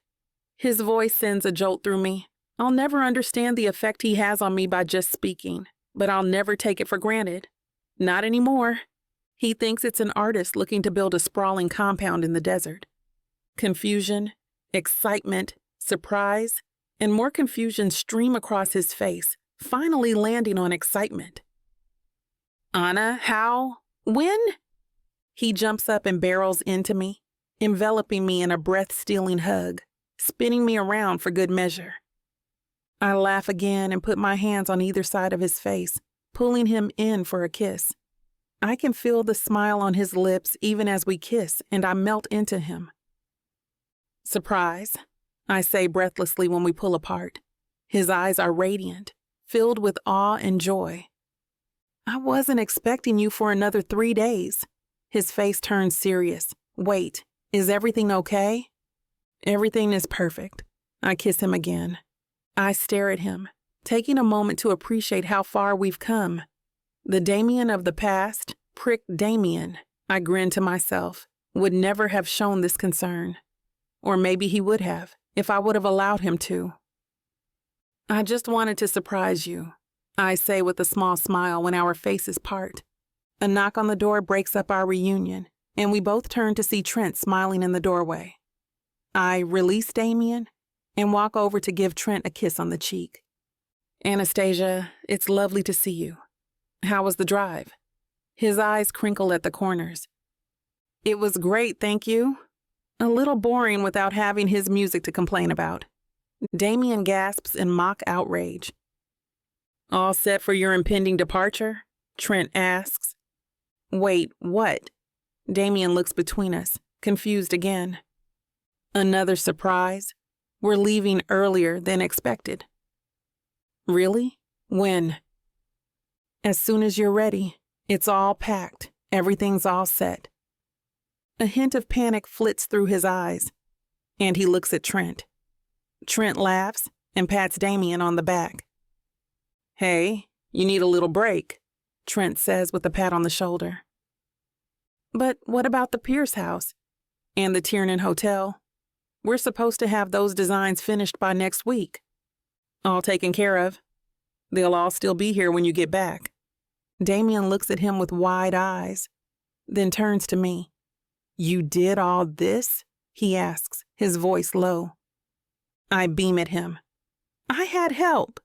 He kisses me passionately, with no care that Trent is still standing there chuckling. Have a great time, Damien. You've earned this. Trent gives him a hug before walking out. I watch as Damien grabs his things. Then we walk together to my car. We wave at Jess as we leave, and she shoots me a wink. About 20 minutes later, we pull up to an empty lot. The nearest houses are far enough away for privacy, and the land is directly connected to a private beach. There is still some rubble from where the previous building was bulldozed, and we have to step carefully. Damien walks out to the middle of the lot, looking out over the ocean. Our first date, he says with wonder. I walk to him and wrap an arm around his waist. He smiles down at me wistfully. There used to be a haute cuisine modern Mexican restaurant here until it burned down a few months ago. The bulldozers took care of the charred remains. It's ours if you want it. I lower my head a little and hold my hands together. You bought this? I laugh at the disbelief in his eyes. Not yet. I wanted to be sure you wanted it. Plus, I can't afford it on my own, especially now that I'm temporarily unemployed. I wink at him. His eyes go glassy. You did it? Really? A month ago, I handed in my notice. I had enough in savings to get by. Planning for the move has been like a full-time job. That and dealing with the applications and everything. Damien just stares at me, an inexplicable look in his eyes. He takes a deep breath. I was thinking at least 5 bedrooms. I begin, inspecting the lot. A study for you, a design lab for me, a massive open-plan kitchen, lots of light blue and sea green. I look at him with expectation, waiting for him to say something. He kisses the top of my head. I was going to do this on our hike, but I think you've just created the perfect moment. His voice is shaky. So, if you don't mind me hijacking it, he trails off, digging in his pocket for a moment. My eyes go wide when he drops to one knee, holding a small velvet box. I had this whole speech planned out, but he laughs. I have been obsessed with you, for better or worse, since the first time I saw you in class. The way your eyes light up when you're happy, even how your scowl can make grown men run for cover. I try to narrow my eyes at him, but only manage to dislodge a few tears. I can't believe this is happening. My heart is beating wildly, trying to escape my chest. I know our history hasn't always been perfect, but together, we're the perfect fit. I can't help but laugh at the truth in that statement. Anastasia, I know, with everything in me, that you are it for me. I love you, and every day I love you more. Will you marry me? At first, I can't speak through the sobs. Yes, I'm crying, and then I'm laughing, looking at his eyes. Yes, yes. He's laughing and crying too, like everything we've been through to get here pouring out of us. The good and the bad. I feel the ring slip onto my finger, but I can't even look at it through the tears. Damien hugs me tightly, and I feel the wetness from his tears in my neck. On a deep, shaky breath, I look at him. I love you, Damien. I can't wait to spend the rest of my life with you. I run back to the car, coming back with a bottle of champagne and some plastic glasses. Damien raises an eyebrow at me. Well, this was for the house, but I guess we can celebrate both. I laugh. We find a part of the stone wall that is still mostly standing and sit down. When I've poured the champagne, Damien holds his glass up to mine and meets my eyes. To our future, he says, and I tap my glass to his. We share a long kiss and then hold hands, looking out at the plot of land where we'll make a home, where we'll start building the rest of our lives. Chapter 28. Damien. I stand at the altar as I watch the procession approach. Our parents are in the front row, and I spot Lily and Alex in the middle among the rest of our friends and family. 2 by 2, the bridesmaids and groomsmen march down the aisle to the music of the string quartet I hired. Sebastian, standing behind me as the officiant, pats my shoulder. We decided on an outdoor wedding at the beach, with my parents' massive beach house hosting the reception. They rent it out for weddings, but I'd expected them to fight me on it because it's booked years in advance. I guess they were happy to see me settling down, though, because they practically demanded that I use it. The bridesmaids and groomsmen line up along the altar. The color theme is blue, with the bridesmaids wearing dresses the color of the cerulean ocean behind us, and the groomsmen wearing blue accents on their suits. The music changes to Vivaldi's Four Seasons as Anastasia and her father begin their procession down the aisle. "Whoa," Sebastian breathes behind me. And I would say the same thing, but my breath is caught in my throat as I see Anastasia in her dress for the first time while she walks down the aisle. Her long, curly hair is braided elaborately with brightly colored flowers. The white dress wraps around her, hugging her curves tightly and accentuating them before flaring out near her knees. It's elegant, with the bodice covered in white lace that extends down to her sleeves. She moves with a mesmerizing grace as she walks, her smile as bright as a supernova. When she reaches the end of the aisle, she kisses her father on the cheek and he hands her off to me. "You better take care of her," he whispers to me before taking his seat. The music fades and Sebastian steps forward, clearing his throat. "Good afternoon, everyone, and thank you for coming to celebrate the union of Anastasia Weeks and Damien Carver. I have to say, I have never met a couple so destined to be together. I'm sure you all know the story by now, so I won't bother rehashing the cosmic coincidence that brought them together after so many years apart. But I do want to say this. I've never been so glad a man fell off a ridge, and I'm sure Damien feels the same way." A few chuckles burble from the audience like water from a brook. The couple has chosen to write their own vows, so I'm going to shut up now and let them speak. Ladies first. He winks. Anastasia smiles. "Thank you, Sebastian." She turns to me, her eyes shining with unshed tears. "Damien, you know better than anyone that I'm not exactly good at commitment. For me, love has always been a challenge. I've had friends describe me as being like a cat. I have to come to you, and I'm easily overwhelmed, so I also need my space. I used to see marriage as walking through the doors of a prison cell. A single tear runs down her cheek. But then, when we found each other again, I realized that with the right person, love can be as easy as breathing." She takes a deep breath. "Damien, you are so brave, smart, and kind. Marrying you is still walking through a door, but not one to a cell. It's a door to a whole new world of possibilities as we entwine our futures together. Life is nothing but a great adventure, and I look forward to experiencing the rest of it by your side. Your joy is my joy, and your grief is my grief. I wouldn't have it any other way." My throat closes as I fight back tears. Finally, I get myself under control enough to speak. "Anastasia, you have brought out the best in me. You challenge me and make me want to be a better man. With you, I've learned that true love is selfless. It's putting other people's needs before my own desires and accepting that compromises have to be made for relationships to work. My breath hitches. I have loved you for a very long time. Even when we hurt each other and spent so many years apart, I still loved you. And then we ran into each other again, and suddenly I had a second chance to be with you. Love is as much a choice as it is a feeling. I hope you continue to choose me every day, because I will always choose you. Your joy is my joy, and your grief is my grief. Wherever you go, I will follow. Anastasia Weeks, Sebastian says, do you take Damien Carver as your lawfully wedded husband? She beams at me through her tears. I do. He turns to me. Damien Carver, do you take Anastasia Weeks to be your lawfully wedded wife? My face hurts from smiling so hard. I do. Her young cousin, the ring bearer, approaches with the rings on a velvet pillow. Anastasia and Sebastian will now exchange rings as a symbol of their commitment. Anastasia takes my left hand and slips a gold band on it. With this ring, I thee wed. Taking her left hand, I slip her ring on. With this ring, I thee wed.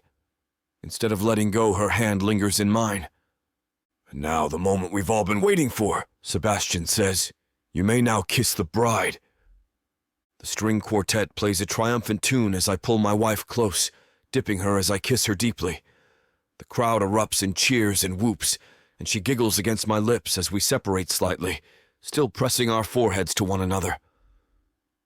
We lead the procession out, and then, after pictures, prepare to make our formal introduction to the reception as husband and wife.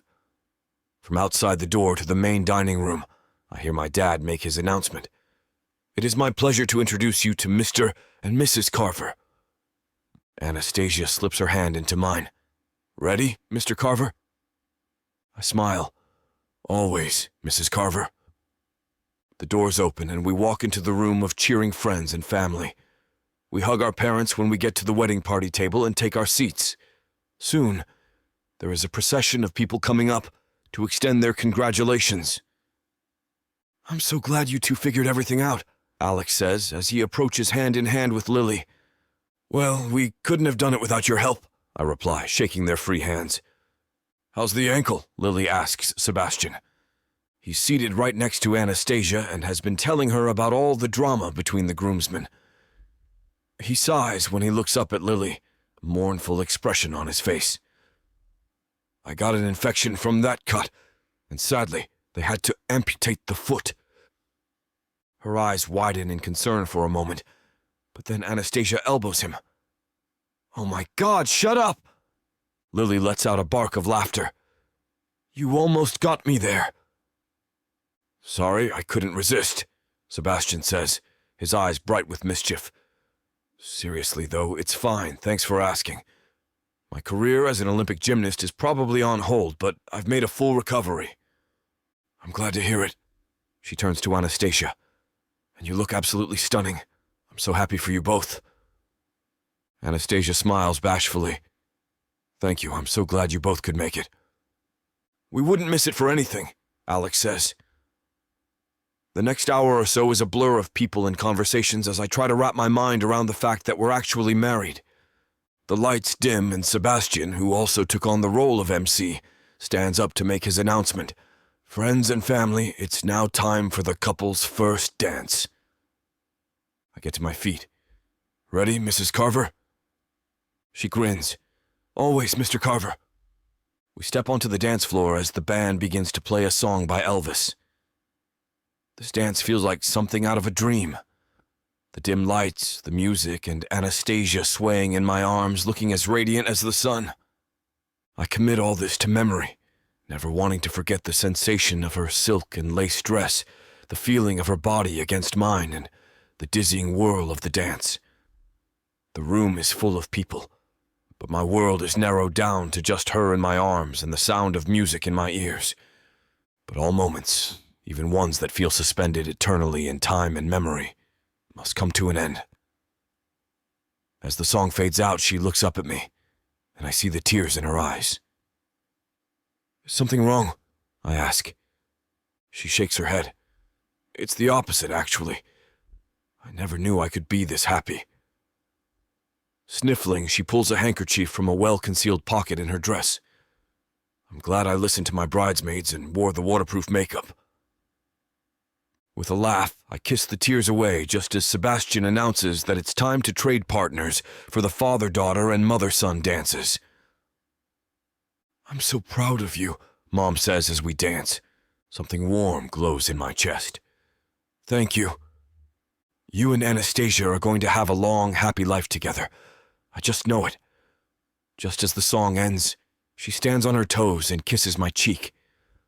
And I can't wait to start pestering you about grandchildren, she whispers. I sputter as she walks back to my dad. Anastasia's hand takes mine. All good? Mom just brought up grandkids, I say, leading her back to the table. She laughs. Well, maybe not immediately, but you never know.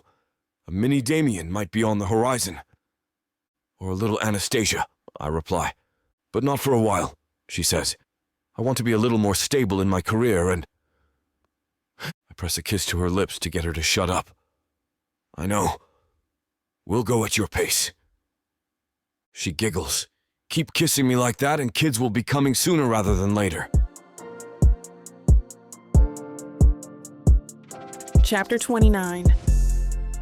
Anastasia. Being married is so much more than I expected. It changes things for the better. The vision of Damian standing at the altar waiting for me will forever be ingrained in my head. He was so handsome. Now I can't wait to consummate this marriage. To be his completely. I want to own him and him to own me in all ways. I want to taste him and touch him. I want to lick him and suck him. I just want all of him, all the time. He's standing by the door of our honeymoon suite, his sleeves rolled up over his muscular arms, and I grin at him devilishly. I pat the soft mattress, beckoning him over, but he doesn't move. Aren't you going to take me? I ask innocently. You have no idea, he growls. But first, I'm going to tease you to death. I moan at the thought and feel myself growing wetter by the second. What do you have in mind? I ask, biting my lip. His eyes darken as he turns towards me, pulling the chair out from under the desk and sitting. His pants straining against his body, he motions for me to come closer. I inch towards him on my knees until I'm right in front of him. His eyes are smoldering as they roam up and down my body, naked except for a low-cut lace robe I'm wearing. You are beautiful, he whispers almost reverently before bending down to kiss my lips lightly. I'm going to enjoy doing you. He moves the robe off one of my shoulders and slowly trails kisses down my neck, following the path with his hands until they reach my waist. He lifts me up and places me on the chair, his hands moving to secure the rope that he has tied into the backrest. He ties one end of the silken rope around one of my wrists, then does the same to the other. He lifts me so that I am sitting firmly against the backrest, my arms held back by the ropes. He's holding me securely, but I don't want to test my strength. Just when it was getting good. Not to worry, friends. Find all the unabridged details you can handle over at BWWM and use code VIXA40 for a fabulous deal on a fantastic story. Now, back to the show. Chapter 30. Damien. Anastasia emerges from the breakers, the water cascading off her like a mermaid stepping on dry land for the first time. She catches me staring over the top of my book and winks before diving into a wave of cerulean blue water. Not for the first time since our nuptials, I think. Damn, how did I get so lucky? It's been a week since we first jumped on the plane for our honeymoon. We flew first class, of course, to a luxury resort in Bali. Now that we're officially over our jet lag, we've been enjoying the sun and the gorgeous private beaches. We'll be here for another week before going to Australia to see some cities and hike the outback. And I haven't told her this, but I've secured us box seats and a backstage tour to a Broadway musical at the Sydney Opera House before we leave on our hike. It's supposed to be a surprise for her birthday, which falls during our month-long honeymoon. A month-long honeymoon that nearly had to be cut short. She ended up finding a new job. Luckily, one even better than her old one just before we left. I know how much her career means to her, so I didn't want to stand in the way of her accepting the position, but I hated the thought of it taking away from our trip. Fortunately, they wanted her enough that they were willing to wait more than a month for her to start. I'm just happy because I know it killed her a little bit to give up her old job just so she could move closer to me and the new firm I was starting. Not that her job was irreplaceable, but she never wanted to give up her career for a man. Somehow she ended up doing just that despite herself, so I'm glad to see it wasn't for long in the end. "Aren't you gonna swim?" she asks as she approaches, still dripping. Her emerald green bikini hugs her curves perfectly and wonderfully complements her skin tone. I place my mark in my book and set it aside. "Maybe later. I need to find out how Sherlock solves this case." "Spoiler alert, the butler did it," she replies, lying on the blanket next to me. My eyebrows shoot up. "I thought you hadn't read it." "I didn't, but it's always the butler, right?" I shrug. "Well, there's only one way to find out." "Look up the ending online?" I roll my eyes. "Okay, 2 ways, but I'm going to do it the old-fashioned way." I open the book again and begin reading, only for Anastasia to worm her way beneath my arms so that her head is lying on my stomach. She really is like a cat sometimes. I absently stroke her hair as I read, the two of us basking in each other's presence. Soon, though, my stomach growls and she giggles, picking up her head. "Hungry?" "I could eat." "Me too." Getting up completely, she stretches. "I'm still daydreaming about that beef rendang we had at the resort restaurant the other night." "So am I. Let's have an early dinner." She helps me collect our towels, and we head back to our rooms to change into something more befitting of a 5-star restaurant. She orders the beef rendang while I decide to try the ayam talewang, a dish of fried chicken smeared with a chili paste. "Are you sure?" she asks as we nibble on our bakso meatball appetizer. "It says on the menu that it's really spicy." I roll my eyes. "What? You think I can't handle my spices? My family may come from Britain originally, but that doesn't mean we season like them." She shrugs. "If you say so. But if it is too much, I'm not sharing my rendang. You'll just have to order something else." I take a sip of my wine, suddenly feeling mischievous. "Do you want to place a bet?" "On what?" "If I can eat the whole meal, spice and all, I get to take you to a secret location in Sydney. It's always fun to let the mystique build up before giving gifts." "And if I win?" she asks, eyebrows raised. "Well, you can try that thing you've been wanting to do in bed later. You know?" I lean over and whisper the little fantasy she described the other day into her ear. Her eyebrows shoot up as her cheeks darken. "Really? You do that?" I shrug. "Only if you win, which you won't because I can handle my spices better than you think." She smirks. "You're on, babe." A few minutes later, the waiter brings us our food. Her beef rendang is fragrant enough to make my mouth water, and the chicken and vegetables on my plate look delicious. The first bite of my meal, though, brings instant regret. The moment my lips touch the food on my fork, my mouth starts to tingle. But still I bite down, chew and swallow.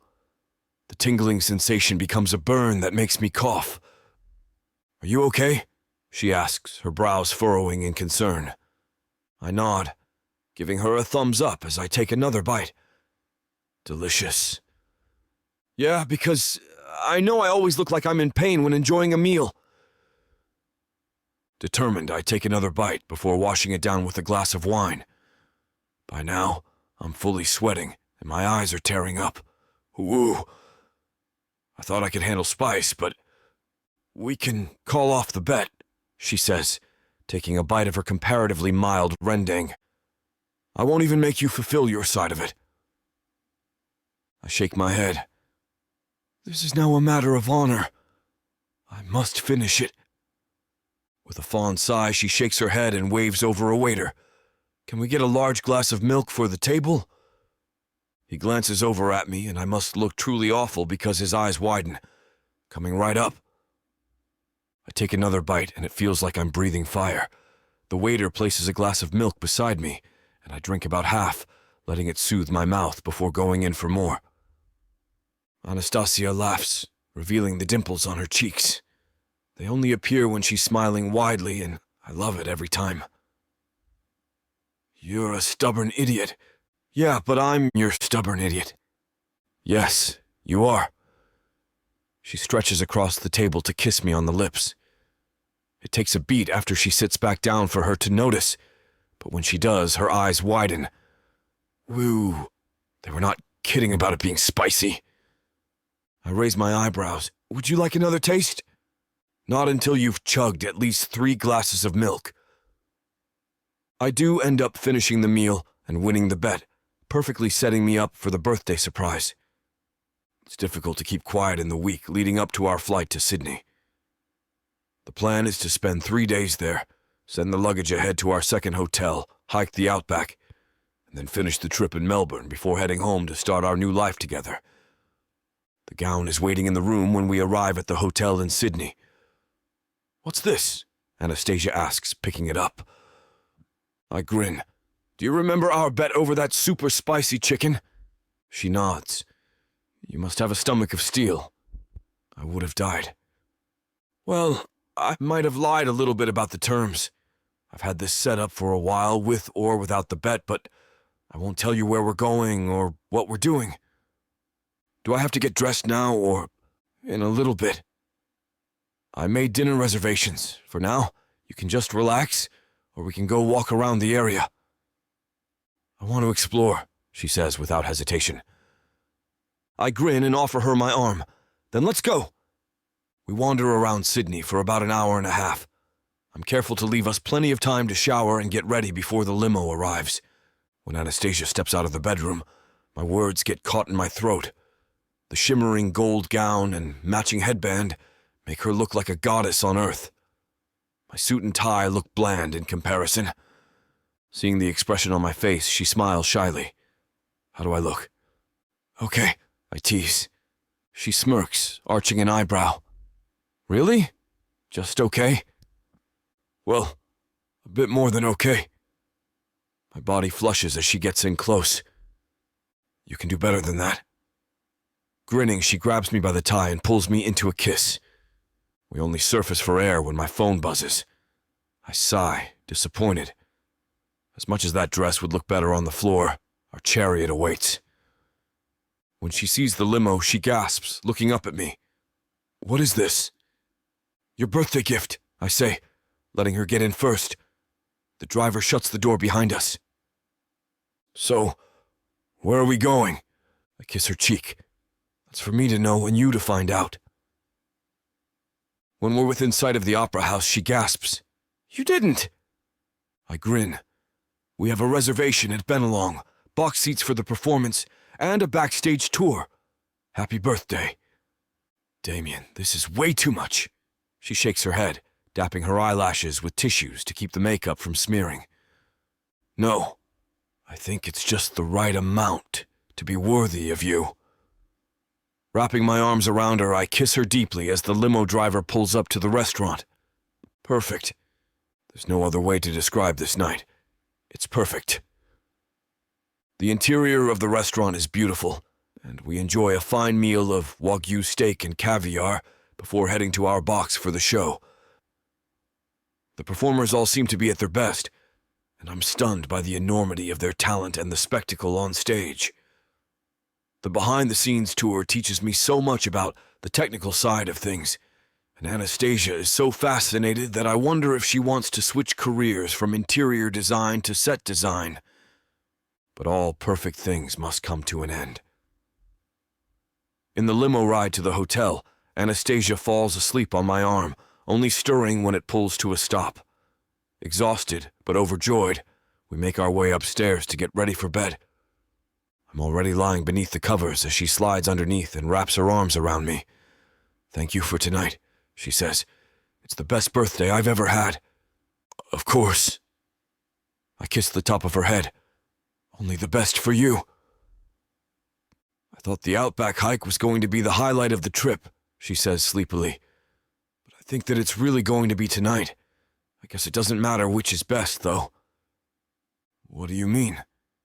She presses a kiss to my lips. Every journey is a perfect one when you're with me. It doesn't matter if it's hiking the Outback, exploring a city, or just taking a trip to the grocery store. As long as you're by my side, it's all a wonderful adventure.